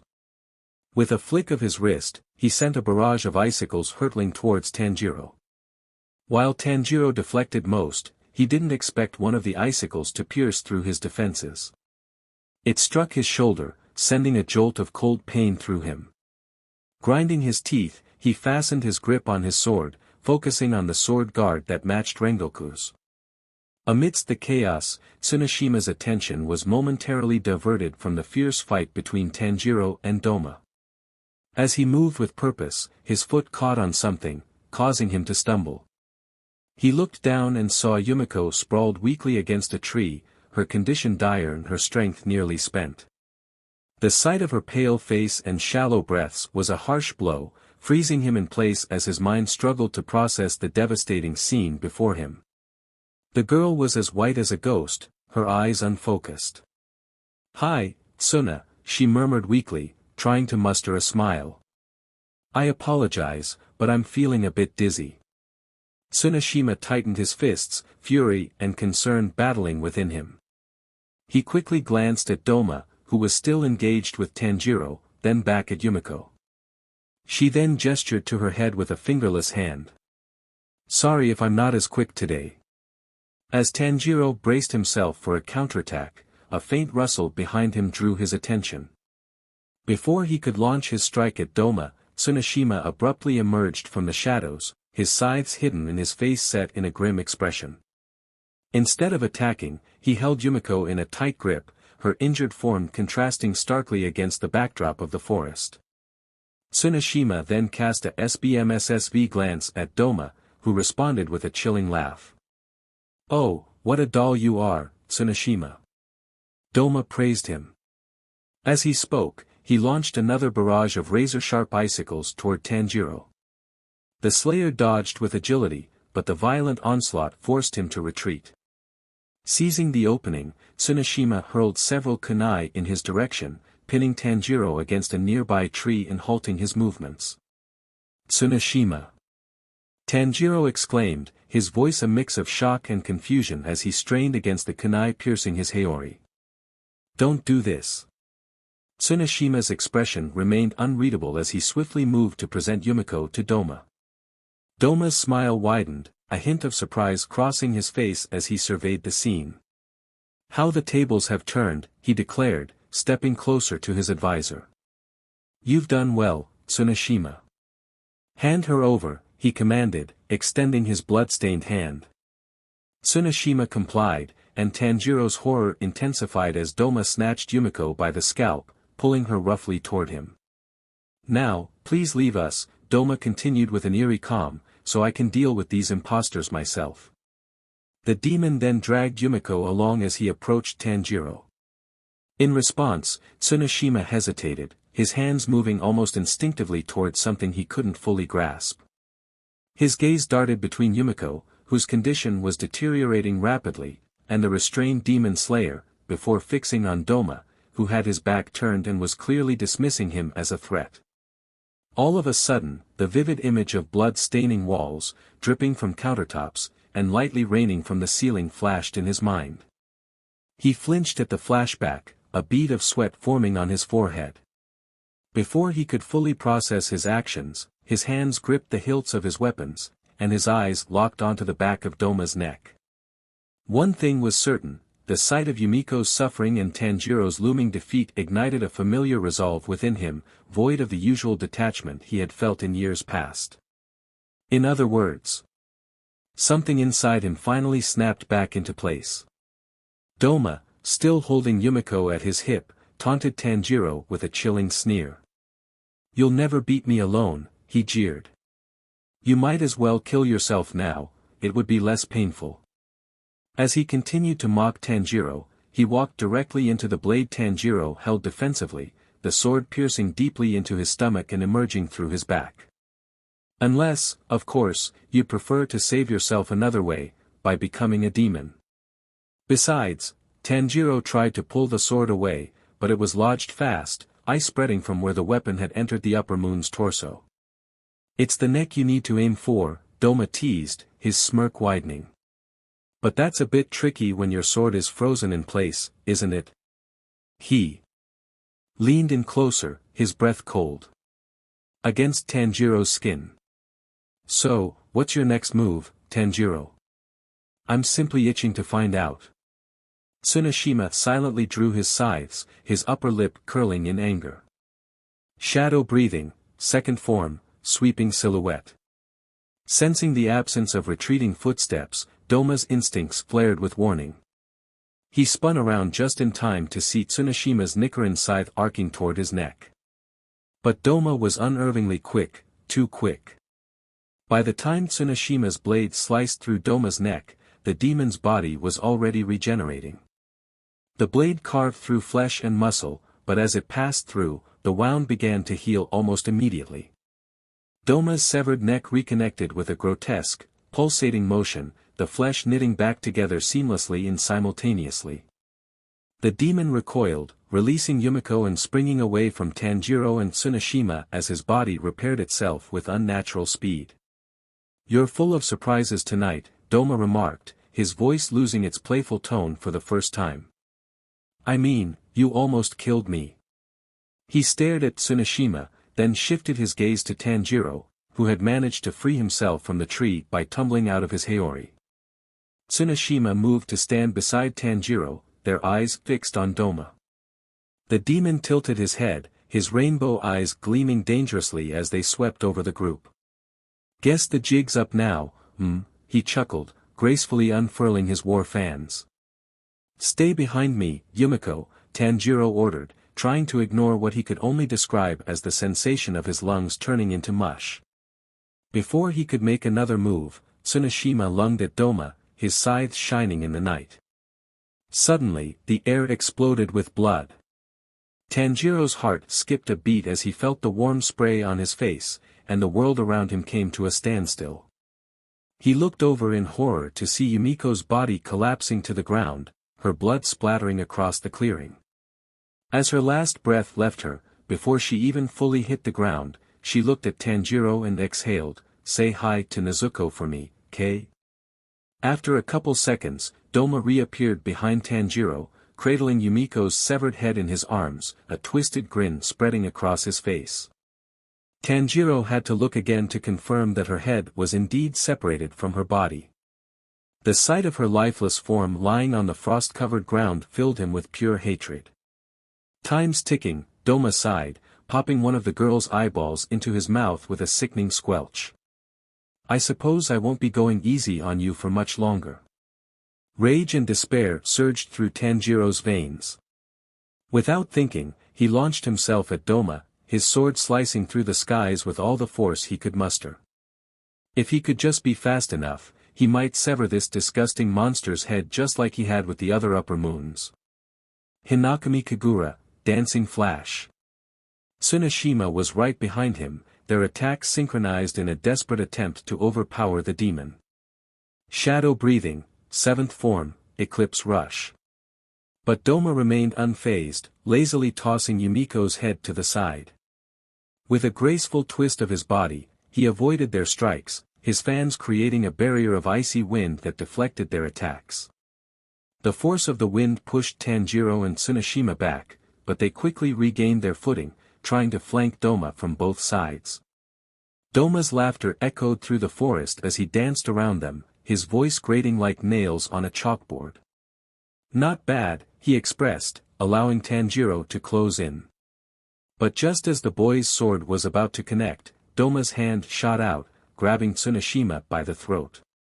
In a flash, Douma swapped places with him, nearly causing Tanjiro to slice off Tsuneshima's head instead of the demon's. Tanjiro's reflexes saved him at the last second, his sword halting inches from Tsuneshima's neck. Blood Demon Art, Barren Hanging Garden. With several swift flicks of his fan, Douma unleashed sharp gusts of ice that cut through the air with lethal precision. Tsuneshima deftly dodged the initial attack. What he didn't realize, however, was that it was a feint.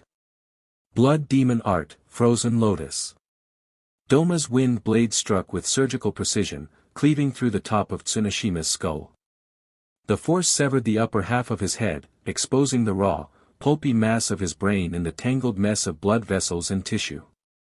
Tanjiro gaped as the top half of Tsuneshima's head slid forward and fell to the ground. His eyes widened in shock before his body wavered and collapsed. The gruesome sight revealed the mutilated remains of his tongue and brain smeared across the bloody wound. To make matters worse, the shallow breathing of an impending panic attack was unwelcome, especially in the venomous air. As a result, Tanjiro's complete silence was unlike him, the harsh reality of his situation hitting him like a train. Had he only prolonged the inevitable by waiting to fight Douma? His plan had failed miserably, and now Yumiko and Tsuneshima were gone. Their lives had been snuffed out while he had been trapped in this nightmarish paradise, unable to act decisively. The guilt of those lost lives suffocated his mind, each painful breath a reminder of his inability to save them. Tears began to gather beneath his eyes, starting to freeze in the cold. Fearing they might freeze too solid to blink away, he quickly wiped them off, hoping Douma wouldn't notice. Fortunately, the demon seemed transfixed on Tsuneshima's fresh corpse. At this rate, Tanjiro would never become a Hashira. Douma had made it clear that Tanjiro was stupid, slow, and useless on his own. No. I have to focus, push through the panic and fight with everything I have. As Douma turned to face him, Tanjiro snapped out of his trance, tightening his grip on his katana. Apologies for the mess, Douma admitted, gesturing casually at Tsunashima's lifeless body while sampling the blood on his fan. Things get a bit messy when I start to get bored. Roughly 15 kunai blades fell short of hitting their target, gathering in a pile a few meters in front of the intended haystack. A 16th kunai landed with a clink, and its frustrated wielder stomped her feet in anger.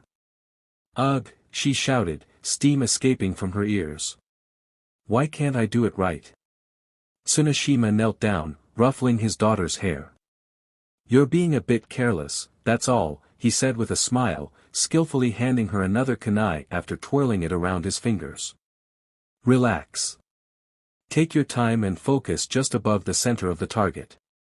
She took a deep breath, centering her aim. Then she catapulted the kunai, its blade lodging off-center in the haystack, but showing improvement nonetheless. I did it, she celebrated, jumping into her father's arms. Amazing job, Hana, he responded, squeezing her before tossing the girl into the air and catching her. Without warning, another kunai flew past them and embedded itself in the center of the target. Tsunashima and his daughter followed the path of the blade with their eyes, landing on Tsunashima's eldest daughter, who was only a year or so older than her sister. It's not that hard, the child stated, heading toward the house. By the way, Mom says dinner's almost ready. Tsunashima set his younger daughter down, watching as his oldest made her way to the house ahead of them. How was work? Tsunashima's wife asked as she spooned a mouthful of wet food into their youngest's mouth. The baby gummed and swallowed happily, giggling afterward and reaching for more. Exhausting, her spouse replied, settling at the table. We've been working on some new strategies and training exercises. It's demanding, but it keeps us sharp. He smiled widely as he took a bite of his meal. What did I miss while I was away? The girls bickered a lot, she explained, eyeing her daughters with a commanding presence. But they worked things out. Good, Tsunashima said, concealing his grin. He glanced upward with a mock stern expression. Had they not, I'd have tickled them endlessly, you know. Their mother laughed, while one daughter rolled her eyes and the other giggled. Hear that? Misbehave, and it's tickle torture for you both. Tsunashima's wife suddenly stood and brought over a framed picture, revealing it to her husband. Oh. By the way, I finished our portrait. The corners of Tsunashima's mouth curled upward as he was deeply moved by the artwork. You're so talented, he said with a warm smile. I probably look a bit odd, she remarked, turning the picture to herself. It's surprisingly tough to draw yourself. Murakami, Tsunashima gently took the portrait from her, his eyes meeting hers. You look appealing. The woman blushed as she gathered their infant into her arms. I'm going to put him to bed. Good night, girls. Love you all. Good night, both replied, bowing in response. Tsunashima and Murakami sat outside their home, watching their youngest child take his first, unsteady steps with the help of their eldest. As the little one toddled forward, Tsunashima animatedly recounted the details of a recent military exercise he had taken part in. And then we had to adapt our strategy on the fly. We barely escaped with our lives when... You're doing it again, Murakami interjected with a playful grin. Doing what? Talking too much. Tsunashima paused, looking at her in surprise as he pointed to himself. Me? Yes, Murakami laughed, shaking her head. As much as I enjoy hearing about your near-death experiences, our son is taking his first steps. Right, Tsunashima chuckled, turning his attention back to their children. Their daughter, a bit farther away, was experimenting with kunai again. I guess I got carried away. You're home now, Murakami reminded him gently. Be present. I'm glad work is going well, but I try my hardest not to worry when you're away. When you're here, I want us to make the most of our time together and look forward to the next time you return. Their son giggled as he took a few more wobbly steps, and Tsunoshima's gaze softened as he watched. I understand, he said, reaching out to gently touch her arm. I'm sorry for getting so caught up in work. You're right. I'll focus on being here with you and the kids now. Murakami nodded, her eyes still on their child. But you know I love sharing everything with you. She sighed gently, not out of rudeness but with a hint of exhaustion. And I wouldn't have it any other way, even if you do talk a bit too much sometimes. Tsunoshima laughed, leaning closer. I promise to save some stories for later. As the sun readied to retire, little Hana stood determined under the open sky, clutching another kunai. The cool metal pressed against her small fingers as she squinted at the makeshift target. Her brow furrowed in concentration. Hana, her mother's voice called from the house. Come inside, dear. It's getting dark. Okay. Hana replied absent-mindedly, her focus already back on the target. She raised her arm, poised to release the kunai, when a smooth, unfamiliar voice whispered from behind her. Still practicing, little one. Startled, Hana gasped and released the kunai too soon. The blade veered off course, slicing through the air toward the source of the voice. Before she could fully grasp the situation, a strange man had effortlessly caught the kunai mere inches from his face. Impressive throw, the man noted, his tone calm and gentle. He flipped the kunai in his hand, twirling it as if it were a toy. Hana's heart began to pound in her small chest, not out of understanding, but from the instinctive fear of a stranger. She took a step back, her eyes wide as she looked up at the man. He was pale, with piercing red eyes that seemed to see right through her, and his presence sent a shiver down her spine. The man crouched down to her level, still twirling the kunai, his gaze fixed on her. You have potential, little one, he remarked, offering her the kunai with a small smile. But be more careful next time. You wouldn't want to hurt someone, would you? As Tsunoshima neared the end of his week-long shift, dawn broke. He froze for a moment when he saw the front door cracked open before moving to enter the house. This was rather unusual. I'm home, he announced, pushing the door open. What he saw inside sent a jolt of horror through him. Sweat began to bead on his forehead, and his hands turned clammy as his temperature spiked. Like a dark and twisted masterpiece, blood painted the walls, the counters, the bed, and the furniture. Tsunoshima fell to his knees, dropping his supplies before bracing himself with his hands and coughing into the floor. Where are they? Only dried blood remained where his wife and children had been, staining their once cherished home. Despair gripped him tightly as he scrambled to his feet and scanned the house, searching in vain for any sign of them. Or their killer. Had he lost a bet? Had he wronged someone enough for them to come and take the lives of his precious family? He trembled, a hollow ache filling the space where his family had once lived. No, they had to have been somewhere. However, the horror of their disappearance continued to sink deeper. And deeper. And deeper. Until Tsunoshima felt nothing. Nothing but guilt. Noticing a clear trail of blood leading outside, he grabbed his sword and followed it. The path led him to their storage shed, where the hatch to the small structure was slightly ajar, as though someone, or something, had been there recently. With a trembling hand, Tsunoshima gripped the edge of the hatch and opened it slowly. The sight that met him shattered what little remained of his soul.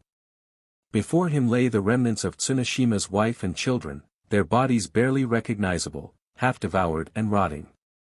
Their youngest daughter was still missing, while the other two children lay dead in their mother's arms, their bodies marked by scratches and bites, with some limbs missing. Beside Murakami were their family portrait and her diary. Tsunoshima collapsed in front of them, indifferent to the blood, both fresh and old, staining his uniform. Batting away some pesky flies, he reached for her journal and turned to the most recent page.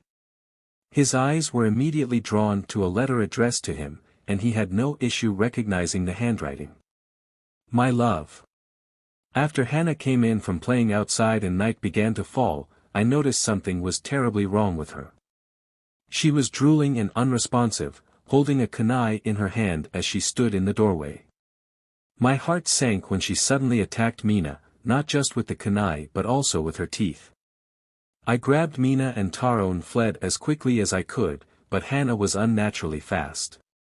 I managed to lock us inside the storage shed, but I can hear her scratching and clawing at the door, trying to get in. I'm sorry I allowed this to happen. Please know that I love you with all my heart, Anne. The letter grew increasingly difficult to read until it abruptly ended, Tsunoshima's tears falling onto the paper and causing some of the ink to bleed. Setting his sword down, he wiped his tears away. As soon as he finished reading, a faint, wet sound, like flesh being torn apart, echoed from above. His breath hitched. Trembling, he forced himself to his feet and slowly looked upward, his heart pounding against his sternum. Hana. His once determined and innocent 4-year-old daughter, crouched in the rafters, drenched in blood. Her tiny hands were stained crimson, with pieces of flesh clinging to her claws. She looked down at him, her eyes, once bright and full of life, now glowing with demonic hunger, their yellow hue piercing through the stale air. 3 horns had sprouted from her head, and her fangs gleamed in the dim light of the shack. Tsunoshima's breath caught in his throat, his body frozen in horror. Hana, the word escaped him, a broken whisper, as if saying her name might undo the nightmare before him. What happened to you? Hana tilted her head, her blood-smeared lips remaining a straight line before she bared her teeth. She didn't recognize him, or if she did, it no longer mattered. A guttural growl rumbled from her throat, and in that instant, Tsunoshima knew, his daughter was gone. He wanted to scream, to rage against the heavens, but all he could do was stare, numb and broken. Hana abruptly dropped from the rafters, causing Tsunoshima to jump, his eyes stinging from tears. He then realized that what he had mistaken for a 3rd horn was actually a pen embedded in the center of Hana's forehead, the pen his wife had used to write her message. The sight left him paralyzed, a sensation he had never felt even in the most harrowing moments out in the field. But the sound of her swallowing the meat in her mouth, and the grotesque reality of what she had become, snapped him back to the brutal truth. There was no going back. With trembling hands, Tsunoshima grasped his sword, his grip faltering as he stared into the child's empty eyes. Despite the monstrous hunger that had taken over, he could still see traces of his daughter, the little girl who used to cling to him, laughing as they played together. Hana. With a feral snarl, Hana leapt at him, her small body colliding with his. The impact knocked the sword from his hands and sent him crashing to the floor, his head striking the shelving and causing boxes and crates to tumble down. She was on him in an instant, her tiny fingers digging into his shoulders as she bared her fangs, inches from his throat. Tsunoshima gasped, pain radiating through him as he struggled to hold her back. Hana. Stop. It's me. Despite her small stature, she had become nearly as strong as he was. How, he still hadn't a clue. With a vicious growl, she slashed at him again. Acting purely on instinct, he threw her out of the shed, the sunlight filtering through the cracks in the wooden walls as she was moved into the open. I won't hurt you, Hana. I can't, he choked out, his voice barely above a whisper. You're all I have left. Then he heard her screaming, an almost human-like cry that pierced through the air. He rushed out the door, momentarily blinded by the rising sun. Once his eyes had adjusted to the light, he gasped as her clothes and skin began to crack and smoke under the sun's unforgiving rays. No. Tsunoshima cried out, reaching for her, but she stumbled backward, away from him, as her body began to disintegrate and burned to the touch. Hana. His voice broke, the sight of her pain ripping his heart to pieces. But there was nothing he could do, nothing but watch as the sunlight consumed her, erasing the demon that had taken his daughter from him. Her final moments were a flash of agony, but as her body turned to ash, Tsuneshima swore he saw a flicker of recognition in her eyes, a brief, world-shattering moment where she looked at him as she once had, filled with the love of a daughter for her father. Then she was gone. The ashes of his once appealing child scattered in the breeze, carried away by the very sunlight that had killed her. Tsuneshima's legs turned to jelly and he fell forward, sobs racking his body as the reality of his loss crushed him. He remained on the ground as the sun climbed higher in the sky, the weight of his grief becoming almost unbearable. All he had left were memories. Memories and unbearable silence. All he could do was mourn. He stayed like that for 3 hours. Once he finally found the strength to bury them, he clung to the portrait of his family and knelt before their graves, praying for at least 3 more hours. For Tsuneshima, BRTHLS offered only a temporary reprieve.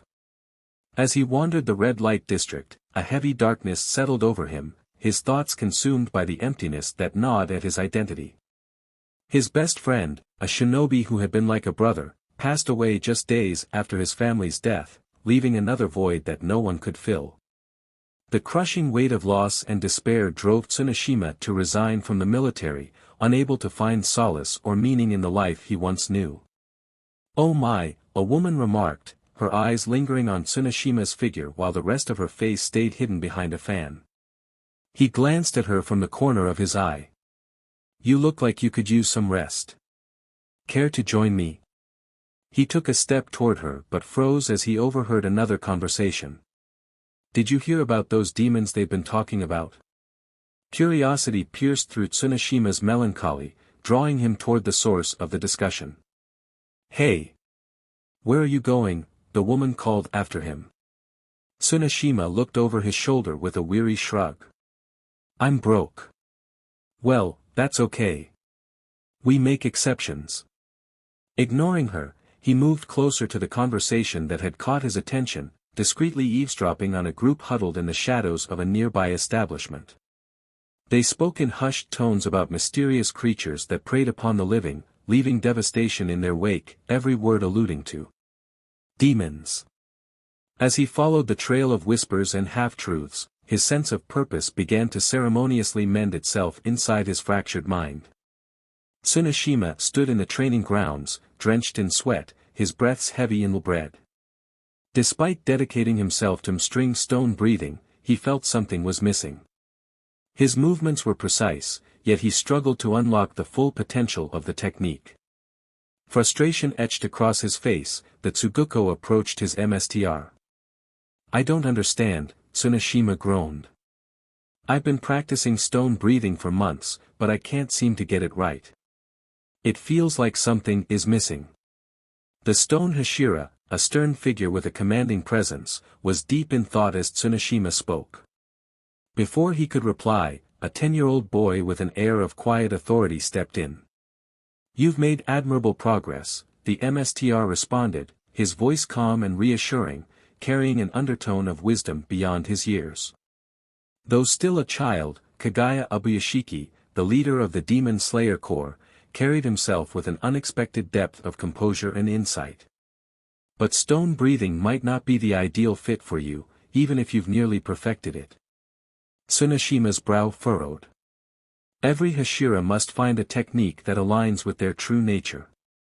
"Are you suggesting I should abandon stone breathing?" Tsuneshima asked bluntly, wiping sweat from his forehead with his arm. "How can I even consider that when I'm not yet a Hashira?" The MSTR shook his head with a soft smile. "Not at all. Instead, I encourage you to consider developing your own breathing technique, one that resonates with your unique abilities and spirit." Tsuneshima's eyes widened in surprise. "How?" MSTR Ubuyashiki smiled encouragingly. "Begin by understanding your own strengths and weaknesses. Reflect on what aspects of stone breathing challenge you and why. Use that insight to create a technique that complements your natural abilities and adapts to your limitations." Tsuneshima nodded, glancing at his gray-bladed katana. By the way, the MSTR continued, turning to the stone Hashira, Hataru Haganazuka will be visiting the mansion in 3 days. If there are any modifications you need for your sword, be sure to inform the swordsmith. And Tsunashima, he added, returning to face the demon slayer, stone breathing is not traditionally practiced with a Nichiren blade alone. Consider exploring other weapon options as well. Perhaps a Kozurigama might suit you. Shadow breathing, third form, guided penumbra. With a powerful slash, the demon's head fell cleanly from its shoulders. Tsunashima sheathed his chain scythes, wiping the blood from their blades. Now a Hashira 1 year later, he continued to tackle mission after mission with unwavering dedication. Even though he had successfully run the race of becoming a Hashira, he had forgotten why, becoming increasingly uninterested in revenge against demons.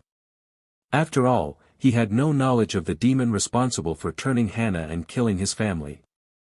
Tsunashima's mission to the entertainment district started like usual. Missing people. Must be demons. Blah blah blah. As a seasoned Hashira, the Shadow Hashira had faced numerous demons with success, but this assignment promised new challenges. Beneath the district's vibrant facade lay a darkness that swiftly ensnared him in a perilous battle against 2 of his most formidable foes yet. Upper Moon 6. Right off the bat, the sight of Tsunashima's handsome features ignited a burning envy in Jotaro, warping his grotesque face into a mask of twisted loathing. Endless loathing. Before they knew it, the first sign of daylight was breaking through after hours of fighting. And unfortunately, things weren't looking good for Tsunashima. You're becoming quite the nuisance, you know that? Jotaro hissed, twisting Tsunashima's arm until a sickening crack echoed through the air, drawing a wail of pain before violently kicking him to the ground. The demon glanced up at his sister, who watched from atop a building with a wicked grin. These DMN Hashira, hellbent on surviving every fight. And that incessant yelling. What a pain. How about we shut you up for good? It would be an improvement. Jotaro was right. Tsunashima's body was a wreck, barely able to move as he struggled to get back up. The demon loomed behind him, and before he could rise, Jotaro swiftly sliced through the tendons in his Achilles' heels and the backs of his knees, sentencing him to an evening spent on the cold dirt. After all, every ounce of his strength had been drained in the relentless fight, leaving him trapped, unable to move. His muscles screamed in protest, but they were no longer under his control. He could feel the warm blood soaking his demon slayer uniform and Haori, pooling around him as he fought to remain conscious, the world around him slipping in and out of focus. This was it. Maybe he was finally going to die, finally going to see Murakami again. Daki landed softly nearby, circling them. Noticing her brother's intense hatred for Tsunashima's appearance, she smirked, eager to stoke the fire. Yes, let's, she purred, suddenly standing over Tsunashima before flipping him onto his back and kneeling until her face was inches from his. His voice is really grating. Just do whatever you're going to do already. That pretty face of his is seriously starting to annoy me, Jotaro made sure to include, almost redundantly. He must have meant it. At this point, Tsunashima was utterly spent, his body pushed beyond its limits. The anticipation of what was coming next filled him with a deep, paralyzing dread. Kill yourselves, he growled. Such delicious final words, Jotaro's sneer deepened as he popped into Tsunashima's view from behind Daki, glaring at him with a voice laced with malice. Let's see how pretty you are once we tear you apart piece by piece, starting with your face, just like we did with the last Hashira we devoured. Tsunashima barely had time to react before searing pain exploded in his mouth as Daki forced his jaw open, breaking it and stabbing her claws into his tongue. Don't worry. You won't be needing that face where you're going. He tried to cry out, tried to reach for his swords, but the sound was cut short as she ripped it from his skull. Daki and Jotaro's mocking laughter cut through the haze of pain and shock, intensifying his suffering as Daki ate his tongue right above him. The district's once lively sounds had become a twisted symphony of cruelty, a harsh contrast to the background noise that regulars had grown accustomed to. Next are your eyes. Daki smirked, her sharp nails reaching for them as Tsuneshima weakly pressed himself into the earth, desperately trying to avoid her. However, the moment a snowflake landed on Tsuneshima's nose and melted, Daki stilled. What the hell? Jotaro snapped, leaping over Daki and landing opposite her, Tsuneshima lying between them. Why'd you stop? It's snowing, his sister murmured, meeting his gaze. What do we have here? Jotaro's grip on his sickles tightened as he spun around, a scowl darkening his face.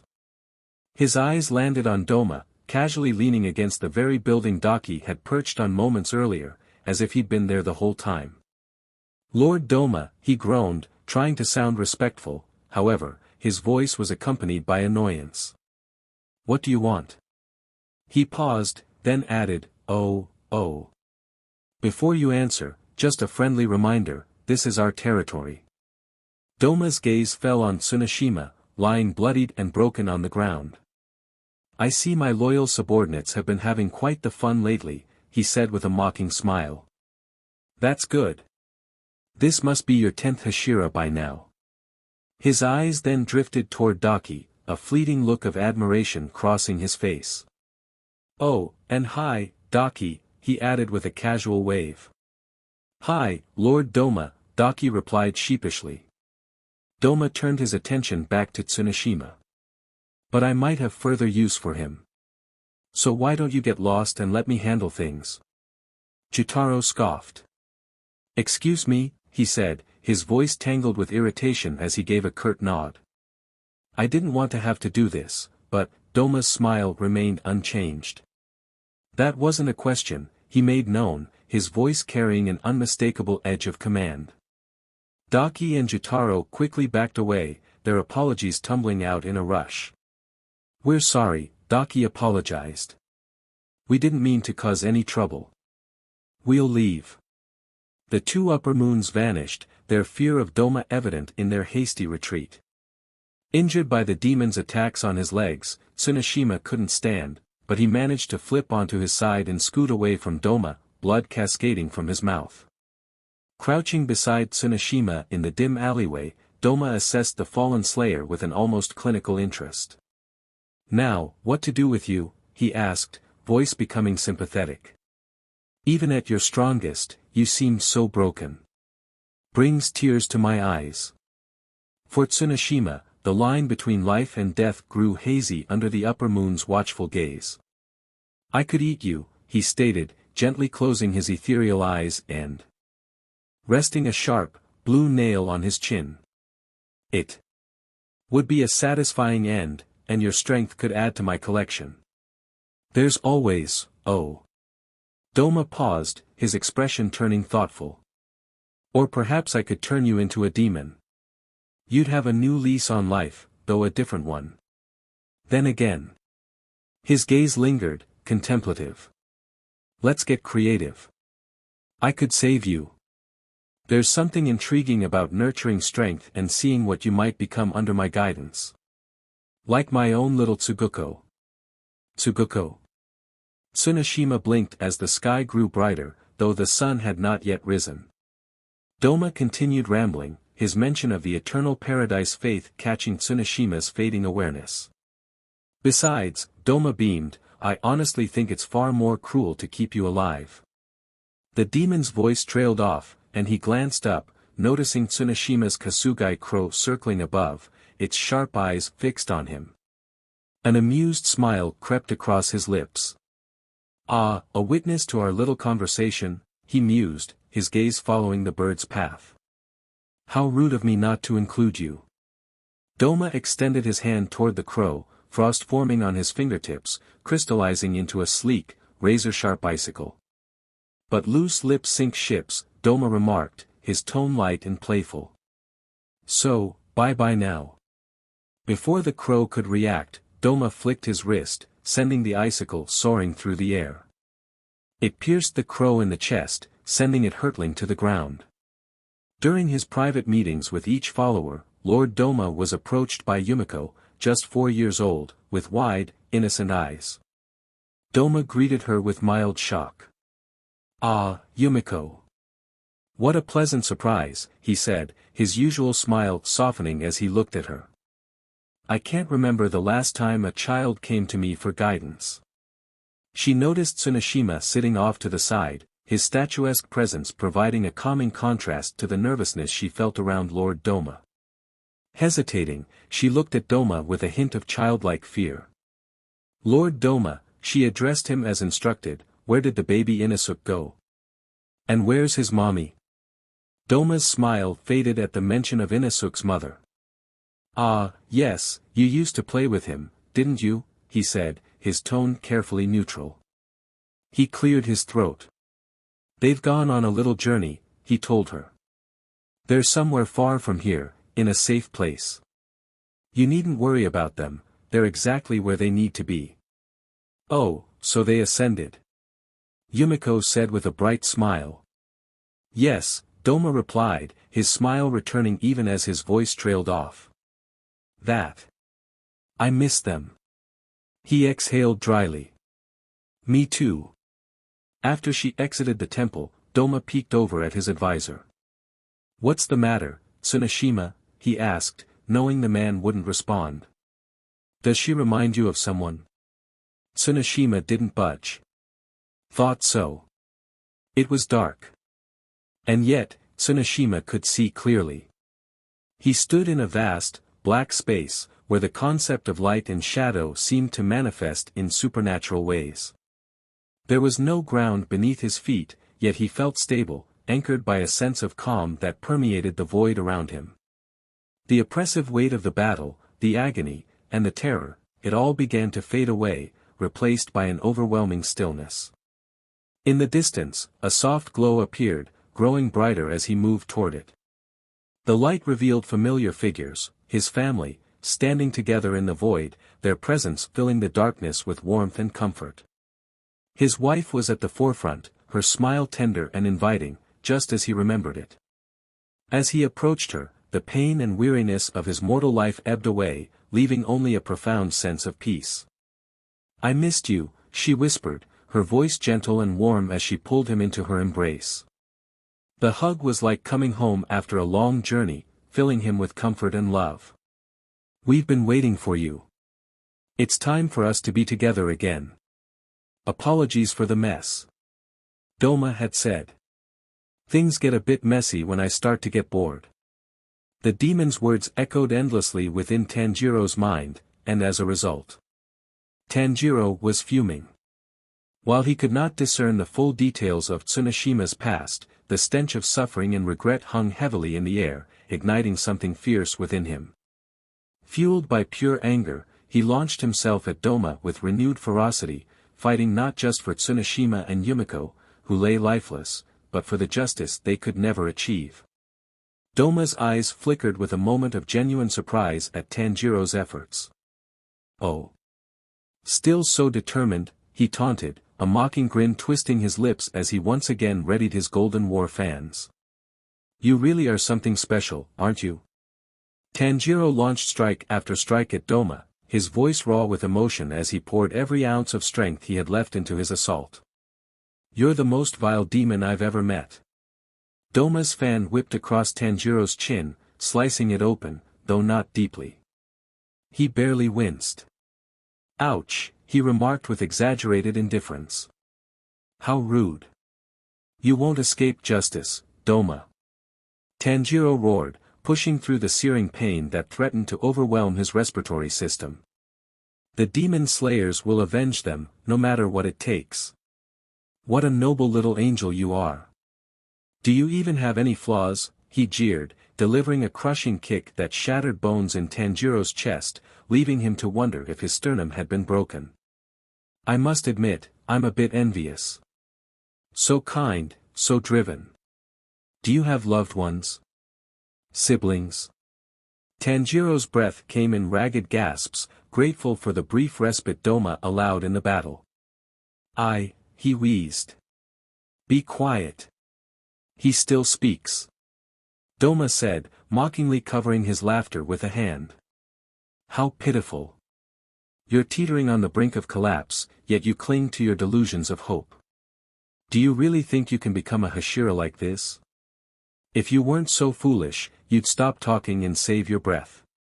However, I'm honestly impressed your lungs are still working, though it's clear your breathing technique is deteriorating. Surely you've noticed that much by now, little slayer. Even as he teetered on the edge of oblivion, Tanjiro gritted his teeth and forced the words out. I won't give up. His voice was barely a whisper, but it was filled with the resolve of a warrior who had nothing left to lose. And then he felt one of his lungs pop. Aha! Douma's eyes widened. There it is. Did you hear that? Feel it? Without warning, the upper moon threw his fans aside and surged forward, seizing Tanjiro's wrists and bypassing his Nichiren blade. I was so curious to see how long your lungs would hold out. That's the real reason I've kept you alive. The young demon slayer's eyes widened in shock as Douma twisted his hands viciously, forcing them backward. A sickening crack echoed through the air as both of Tanjiro's wrists snapped under the pressure, his weapon falling to the ground with a clink. Douma held him there, his grin widening with every agonized gasp from Tanjiro. I imagine fighting with a katana won't work if your wrists are broken, he taunted before kicking the boy's sword away and hurling him into a tree. Tanjiro lay there, pain radiating from his entire body as he fought to stay conscious. He struggled to suppress the agony coursing through him, knowing that his strength was virtually non-existent. The thought of his comrades, his family, and the lives that had been lost. If this is how it ends, then so be it, he thought. But I won't let this demon have the last word. I'll hold on. I'll keep going. I'll hold on. I'll keep going. I'll hold on. I'll keep going. I'll hold on. I'll hold on. I'll stand. Stand up. Stand up, Tanjiro. Douma watched patiently, a signature cruel smile spreading across his face as Tanjiro struggled to rise, using the tree for support. He gets back up again, he observed, his tone akin to a pet owner praising their animal.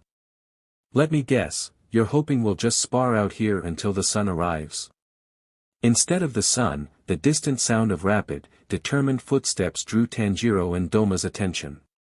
Not one, not two, but three Hashira, Mitsuri, Abanai, and Sanemi, burst into the clearing. Their eyes widened not only at the sight of Tanjiro's grievously injured form and the lifeless bodies of Tsuneshima and Yumiko, but also at the demon responsible. Mitsuri's heart sank, but she quickly composed herself. Tanjiro, she gasped, her voice a mix of relief and urgency. Without hesitation, she was the first to rush over and kneel beside Tanjiro, tears welling up in her eyes as she checked his breathing and pulse. The other two demon slayers strategically positioned themselves between Tanjiro and Douma. I'll protect him, Mitsuri declared, her voice choked with emotion. Oh, you poor boy. Her attention then shifted to the center of the clearing, where the menacing presence of Douma awaited.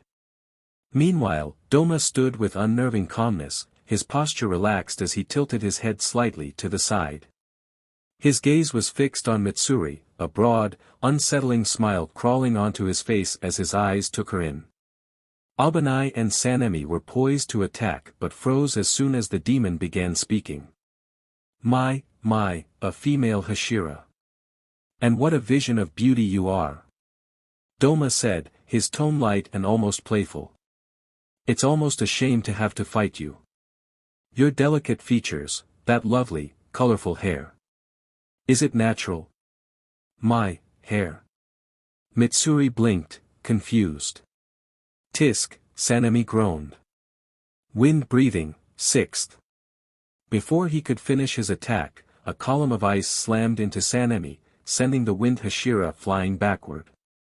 I was talking, Douma warned, returning his attention to Mitsuri. Anyway, where was I? Oh. I can't decide whether I want to dance with you or devour you. Perhaps I'll do both. Which order do you prefer? At the sound of his words, a vein bulged near Abanai's temple. Mitsuri's face slowly turned a shade of red, more from anger and confusion than anything else. What? You think I'm... What? Douma chuckled softly, clearly amused by her reaction. He took a slow step closer, his eyes gleaming with mischief as he hid behind one of his golden fans, their blades stained with Tanjiro's blood. Oh, of course. Beauty transcends all, doesn't it? Whether human or demon, I can't help but admire something, or someone, so exquisite. And you're simply divine. It's such a shame that you're on the wrong side. Sanemi staggered back to his comrades, fury blazing in his eyes. You bstrd, he screeched, gripping his weapon with white-knuckled intensity. Shut your DMN mouth. Abanai, however, stole a brief glance at Mitsuri, distracted by the sight of her bright red cheeks. Why are you blushing? He barked at her. Wipe that stupid look off your face. This is Upper Moon too. Mitsuri pouted as she gathered Tanjiro in her arms. I'm not blushing, I'm flustered. There's a difference. Laughter erupted from Douma, quickly putting an end to their bickering. Do I sense a pang of jealousy over there? He teased, watching as Mitsuri stood with Tanjiro in her arms. And so strong, too. You really are my type. Shaking her head, Mitsuri tried to regain her composure, her cheeks flushed with both embarrassment and anger. Stop it. I won't let you talk to me like that. I joined the Demon Slayer Corps with hopes of meeting someone special, but I didn't expect it to be a demon. Abanai's eyes narrowed, a second vein pulsing on his temple as he tightened his grip on his sword. Douma's smile only grew. Talk. I'm only speaking the truth. But if words won't convince you, maybe. Abanai had had enough. You know, on second thought, you should really just take Tanjiro and get the hell out of here, he said, his voice sharp. Turning to him, Mitsuri was still visibly flustered, her voice tinged with disappointment but also relief. But I wanted to fight. Abanai's gaze remained fixed on Douma, his tone leaving no room for argument. Now. Reluctantly, Mitsuri heeded Abanai's command. With a final, regretful glance at the battlefield, she dashed out of the area, her form a blur in the night. Douma watched Mitsuri's retreat with a soft sigh, almost as if he was genuinely disappointed. His attention then shifted back to Abanai and Sanemi. Sending her away. How noble of you, Douma commented. Though I must admit, I was looking forward to seeing her perform in battle. But I suppose you'll have to do. Do you ever stop talking? Abanai hissed, leaping forward offensively. Serpent breathing, 8th form, serpent's shadow. Meanwhile, Sanemi flanked. Wind breathing, 9th form, Itaden typhoon. The sound of a biwa strum quickly overwhelmed the three, causing confusion and alarm in Abanai and Sanemi. Douma, however, only felt annoyed that his battle was being interrupted. What the hell is this? Sanemi growled mid-attack, frustration evident in his voice. The trees pulsed and shifted, and before they could react further, the air enveloped the lifeless bodies of Tsuneshima and Yumiko on the ground, causing them to vanish instantly. Bye-bye. Douma's mocking smile was the last thing they saw before he disappeared, leaving Abanai and Sanemi in stunned silence, their attacks halted mere milliseconds from each other. Coward! Sanemi roared, slamming his fist into the ground. I finally get my hands on an upper moon, and it turns tail before I can even land a hit. It's getting warmer, Abanai stated absent-mindedly, sheathing his sword. What a mess. They stood in silence for a moment, watching as the frost gradually melted, washing away some of the blood splatters around them. We should get going, Abanai said abruptly, his tone flat. I've got trainees at the mansion who still need a lesson in fear. TCH, Sanemi scoffed, rolling his eyes. Yeah, whatever. Give it a half hour, and the sun will be up anyway. Tanjiro's senses returned slowly, the world around him coming into focus as if through a dense fog. The soft rustle of cloth, the faint scent of medicinal herbs, and the persistent ache in his body reminded him that he was somewhere safe, somewhere far from the horrors he had faced. He forced his eyes open, blinking against the brightness of the room until a familiar ceiling came into view above him. He tried to move, but the effort sent sharp pains shooting through his chest and limbs, forcing him back onto the bed with a gasp. "Easy, Tanjiro. Don't strain yourself." The gentle voice was unmistakable, Shinobu Kocho.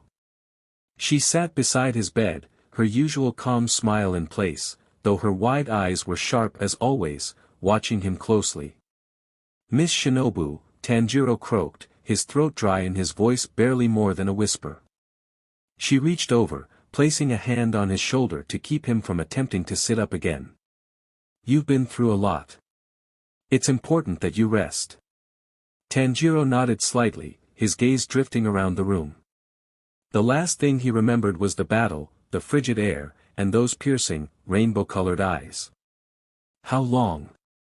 Tanjiro began, his voice trailing off as he tried to piece together how much time had passed. 3 days, Shinobu's expression softened. "Though you were missing for several weeks, long enough that Nezuko became worried." "Nezuko?" "Mitsuri was the first to notice," Shinobu explained. "She told me that Nezuko kept saying 'brother' over and over, that she was becoming increasingly distressed.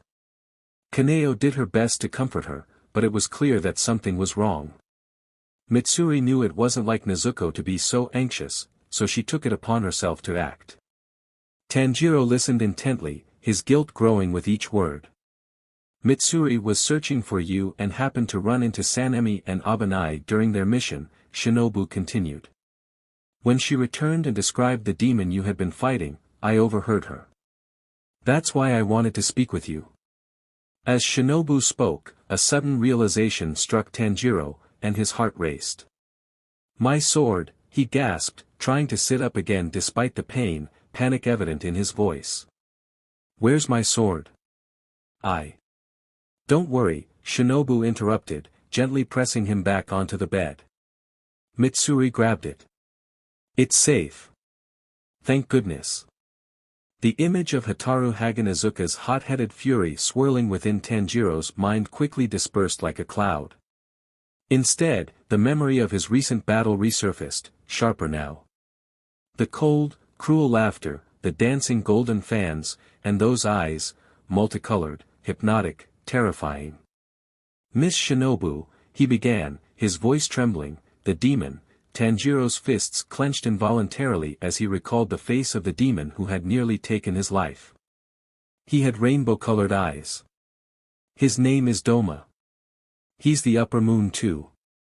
He fights with golden war fans and leads the eternal paradise cult." The moment the intel left his lips, Tanjiro felt a change in the air.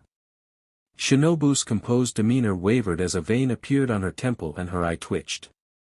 "Thank you, Tanjiro," she said, her voice tight but controlled. "That information is crucial." She paused, her gaze distant for a moment as she processed what he had told her. When she spoke again, her tone was measured, though it carried a weight that hadn't been there before. "Once you've healed, I need you to go and train with Lord Tengen. You've been gone for some time, and there's a lot for you to catch up on." Tanjiro's gaze dropped, burdened by guilt. He had failed to stop Douma, and he had failed to protect Yumiko, Tsuneshima, and the others. Everyone. "I'm sorry," he whispered, his voice cracking. "I wasn't strong enough to." "Tanjiro," Shinobu interrupted, her voice unexpectedly firm. The authority in her tone made him look up, surprised. "There's no need to apologize. You survived an encounter with another upper moon. That's no small feat." Tears welled up in Tanjiro's eyes as he struggled to hold back his emotions. "But so many others." "Don't focus on what you couldn't do," Shinobu said, her voice softening once more. "Focus on the fact that you're here now, that you're alive. Others haven't been so lucky. You should be proud of that. She hesitated. And I promise you, I will kill the demon you faced. The tears that had been threatening to spill over finally did, streaming down Tanjiro's cheeks. Despite everything, despite the pain and the loss, those words brought him a sense of peace he hadn't felt in quite some time. Thank you, Tanjiro's voice trembled with gratitude, the words barely audible through his sniffling. Before he could say more, Shinobu leaned down and, in a rare display of affection, wrapped him in a gentle hug, extremely careful of his injuries. Tanjiro stiffened at first, shocked by the unexpected gesture, but then he allowed himself to relax into the embrace. When Shinobu finally pulled back, her smile had returned, calm and reassuring. Rest now, she said softly, her voice almost a whisper. You'll need your strength for what's ahead. With those parting words, Shinobu stood and quietly left the room, leaving Tanjiro alone with only the empty hospital beds for company. He lay there for a while, staring up at the ceiling, the weight of everything that had happened pressing down on him. Just as sleep began to overtake him again, he heard soft footsteps. Turning his head, he half expected to see Shinobu again, or perhaps go to holding a tray of food. But instead, a small, familiar face peeked into the room. Welcome home, Tanjiro, Nezuko's soft, excited voice filled the room as she poked her head through the doorway, her wide eyes sparkling with joy. Tanjiro smiled, his voice full of warmth. Look, Nezuko. I made it back in one piece. He tried to wave, but a sharp pain in his wrists stopped him, making him wince. How are you? 3 days earlier. The Infinity Castle, with its endless, shifting corridors and supernatural aura, loomed over its demonic inhabitants like a dark and restless deity. Meanwhile, Douma, his usually unruffled demeanor showing a slight crack from recent events, appeared abruptly on a platform before Muzan. Neikime, seated nearby, reported with a subtle bow, he's here now. Despite the toll of his battles, Douma maintained his trademark enigmatic smile, though a fleeting shadow of unease crossed his eyes. Muzan Kibutsuji, resting upon his sinister throne, peered down at him with glowing red eyes, their intensity searing through everything in their path. Lord Muzan, Douma's voice was smooth and practiced. What an honor to be in your presence, truly. How may I serve you today? Muzan's gaze was sharp and piercing, his expression a mask of disdain. Douma, he began coldly, report. Report? Douma chuckled. Report what? Why have you summoned me? In an instant, blood burst from Douma's eye sockets, nostrils, and throat. Douma, Muzan repeated, his tone icy. Answer. Blood seeped from his mouth and nose as Douma giggled, his eyes fixated on the growing pool beneath him while he rested uncomfortably on all fours. Of course. He leaned back on his haunches, waving a hand innocently as blood continued to spurt from his body. I encountered a rather unexpected guest, a boy wielding a Nichiren blade, who caused quite the ruckus. Douma paused, noting not a single shift in Kibutsuji's position. It seems the little demon slayer stumbled upon us purely by chance, which hasn't happened since, never. I was handling the situation quite well, I assure you, but the boy had some tricks up his sleeve. I must admit, I underestimated his determination. As for the Hashira. Well, I had planned to bring him into our fold, nurture his potential, and possibly turn him into a demon. But, alas, my plans were interrupted. The boy proved more persistent than I anticipated, and I was unable to finish what I started. Who is he? Muzan's voice echoed, cutting through the air. Douma's smile faltered momentarily.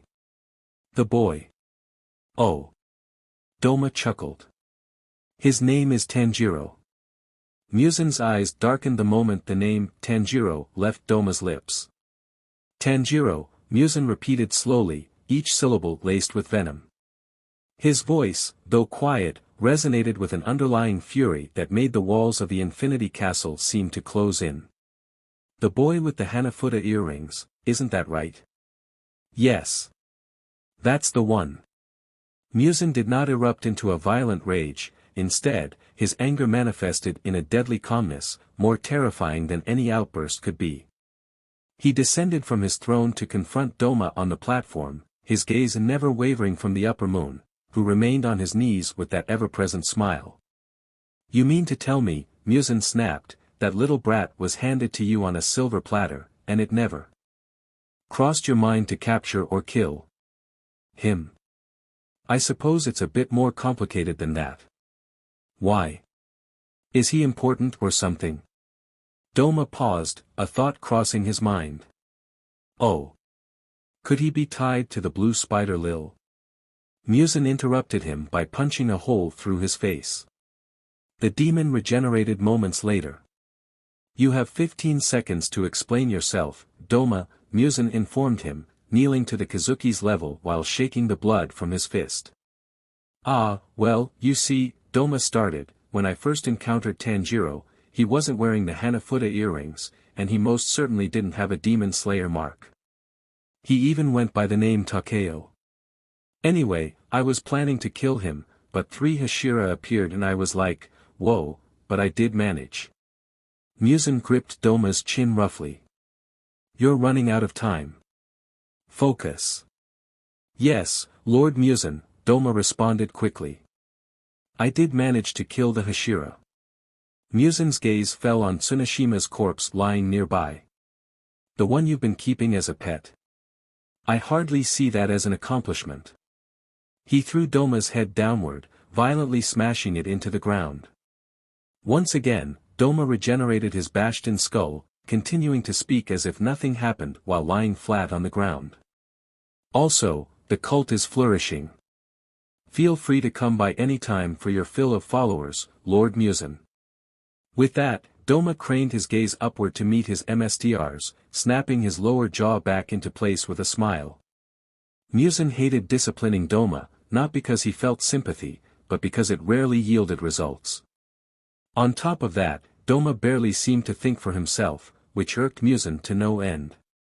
And yet you have the gall to call others foolish, Muzan finally remarked, rising to his full height.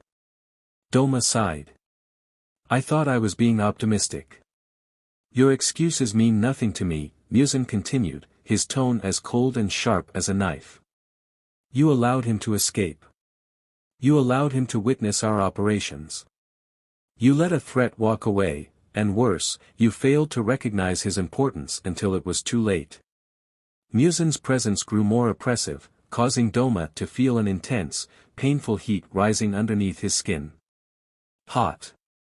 Douma thought, struggling to understand the sensation. It feels like my blood is boiling. Do you understand the gravity of your failure, Douma? Muzan hissed, the glow of his crimson eyes growing brighter. Tanjiro Kamado is no little demon slayer. He is a direct link to Yorichi Tsujikuni. His very existence is an insult to me, and you let him live. He took another step closer, his shadow looming over Douma. You have jeopardized everything with your arrogance and incompetence. If you were not one of my upper moons, I would have already disposed of you. Lord Muzan, Douma began, but Muzan cut him off with a sharp gesture. Silence, Muzan commanded, his voice as unyielding as stone. I will handle Tanjiro Kamado myself. As for you, Douma, he paused, his gaze narrowing. The less time I spend looking at or speaking to you, the better. However, Muzan's anger was not yet sated. His attention shifted to the bodies of Tsunoshima and Yumiko lying nearby. His arm transformed into a grotesque, pulsating mass of flesh and blood. With a horrifying, crushing motion, he absorbed their remains into himself, erasing all trace of their existence. Douma's eyes widened with a mix of frustration and disappointment. You ate them. Ha! Muzan's voice was chillingly indifferent. They were mine to consume, Douma. Your failures have deprived you of such pleasures. Douma's facade of calm finally cracked, a flicker of irritation showing in his eyes. But enough. Muzan's voice thundered, interrupting Douma. Your voice has become insufferable. You're lucky to be alive, but don't mistake that for leniency. You are now the greatest failure among the upper moons. From now on, you'd better take your role seriously. Neikime watched the entire scene play out, the corners of her mouth lifting slightly in amusement. Dismissed. Get rid of him, Neikime. Muzan then vanished, leaving behind a tyrannical, lingering aura. Understood, Lord Muzan, she replied, her fingers not hesitating to strum her instrument. With that, Douma's surroundings instantly shifted back to the interior of his temple as the sound of the biwa faded. I didn't even get a chance to say hello to the biwa lady, he exhaled wistfully. He walked slowly to his throne, each step deliberate, as if bearing the weight of his recent humiliation and loss. Though he didn't feel particularly upset, he disliked being labeled a failure. As he reached the ornate chair, he collapsed into it, allowing himself a moment of unguarded frustration. The greatest failure among the upper moons, he murmured to himself, a bitter edge to his voice. How delightful. He rested his chin in his hand and drummed his fingers on his cheekbone. I've been dismissed like some errant child. Douma leaned back, staring at the ceiling with a vacant expression. I didn't even get to eat Yumiko. He shot forward. That boy, Tanjiro. I nearly had him dead, and then that appealing angel of a Hashira and her lackeys swooped in and scooped him up. How charmingly inconvenient. He chuckled, his laughter carrying a hint of madness. Lord Muzan was right. I underestimated him, didn't I? I have to stop doing that. He then slapped himself across the face. Or maybe Lord Muzan is just in one of his moods. He rose abruptly, heading towards the doors. Enough self-pity. This punishment will not be the end of me. I'll turn this setback into an opportunity. Lord Muzan's expectations will be met, and I'll show him that I am not to be underestimated. However. He froze, his ears suddenly catching the distant sound of screaming. Douma burst from the temple, tentatively testing the encroaching daylight as if unsure of its effects. The air outside was immediately filled with the sounds of screaming and crying. Noticing light rain and an overcast sky, the demon stepped outside, shielded from the sun. That's odd, Douma thought aloud, turning a corner. I hope everyone's okay. Feigning concern for his followers, he hurried to the courtyard and was met with a gruesome sight. The once grand temple grounds were now marred by blood and chaos, though the cause was still unclear. His usual composure wavered as he took a cautious step into the open, surveying the carnage. The ground was slick with blood, and the bodies of the fallen lay scattered. Survivors, their faces smeared with fear and gore, fled in panic. One of them, trembling and covered in blood, stumbled toward him. Lord Founder.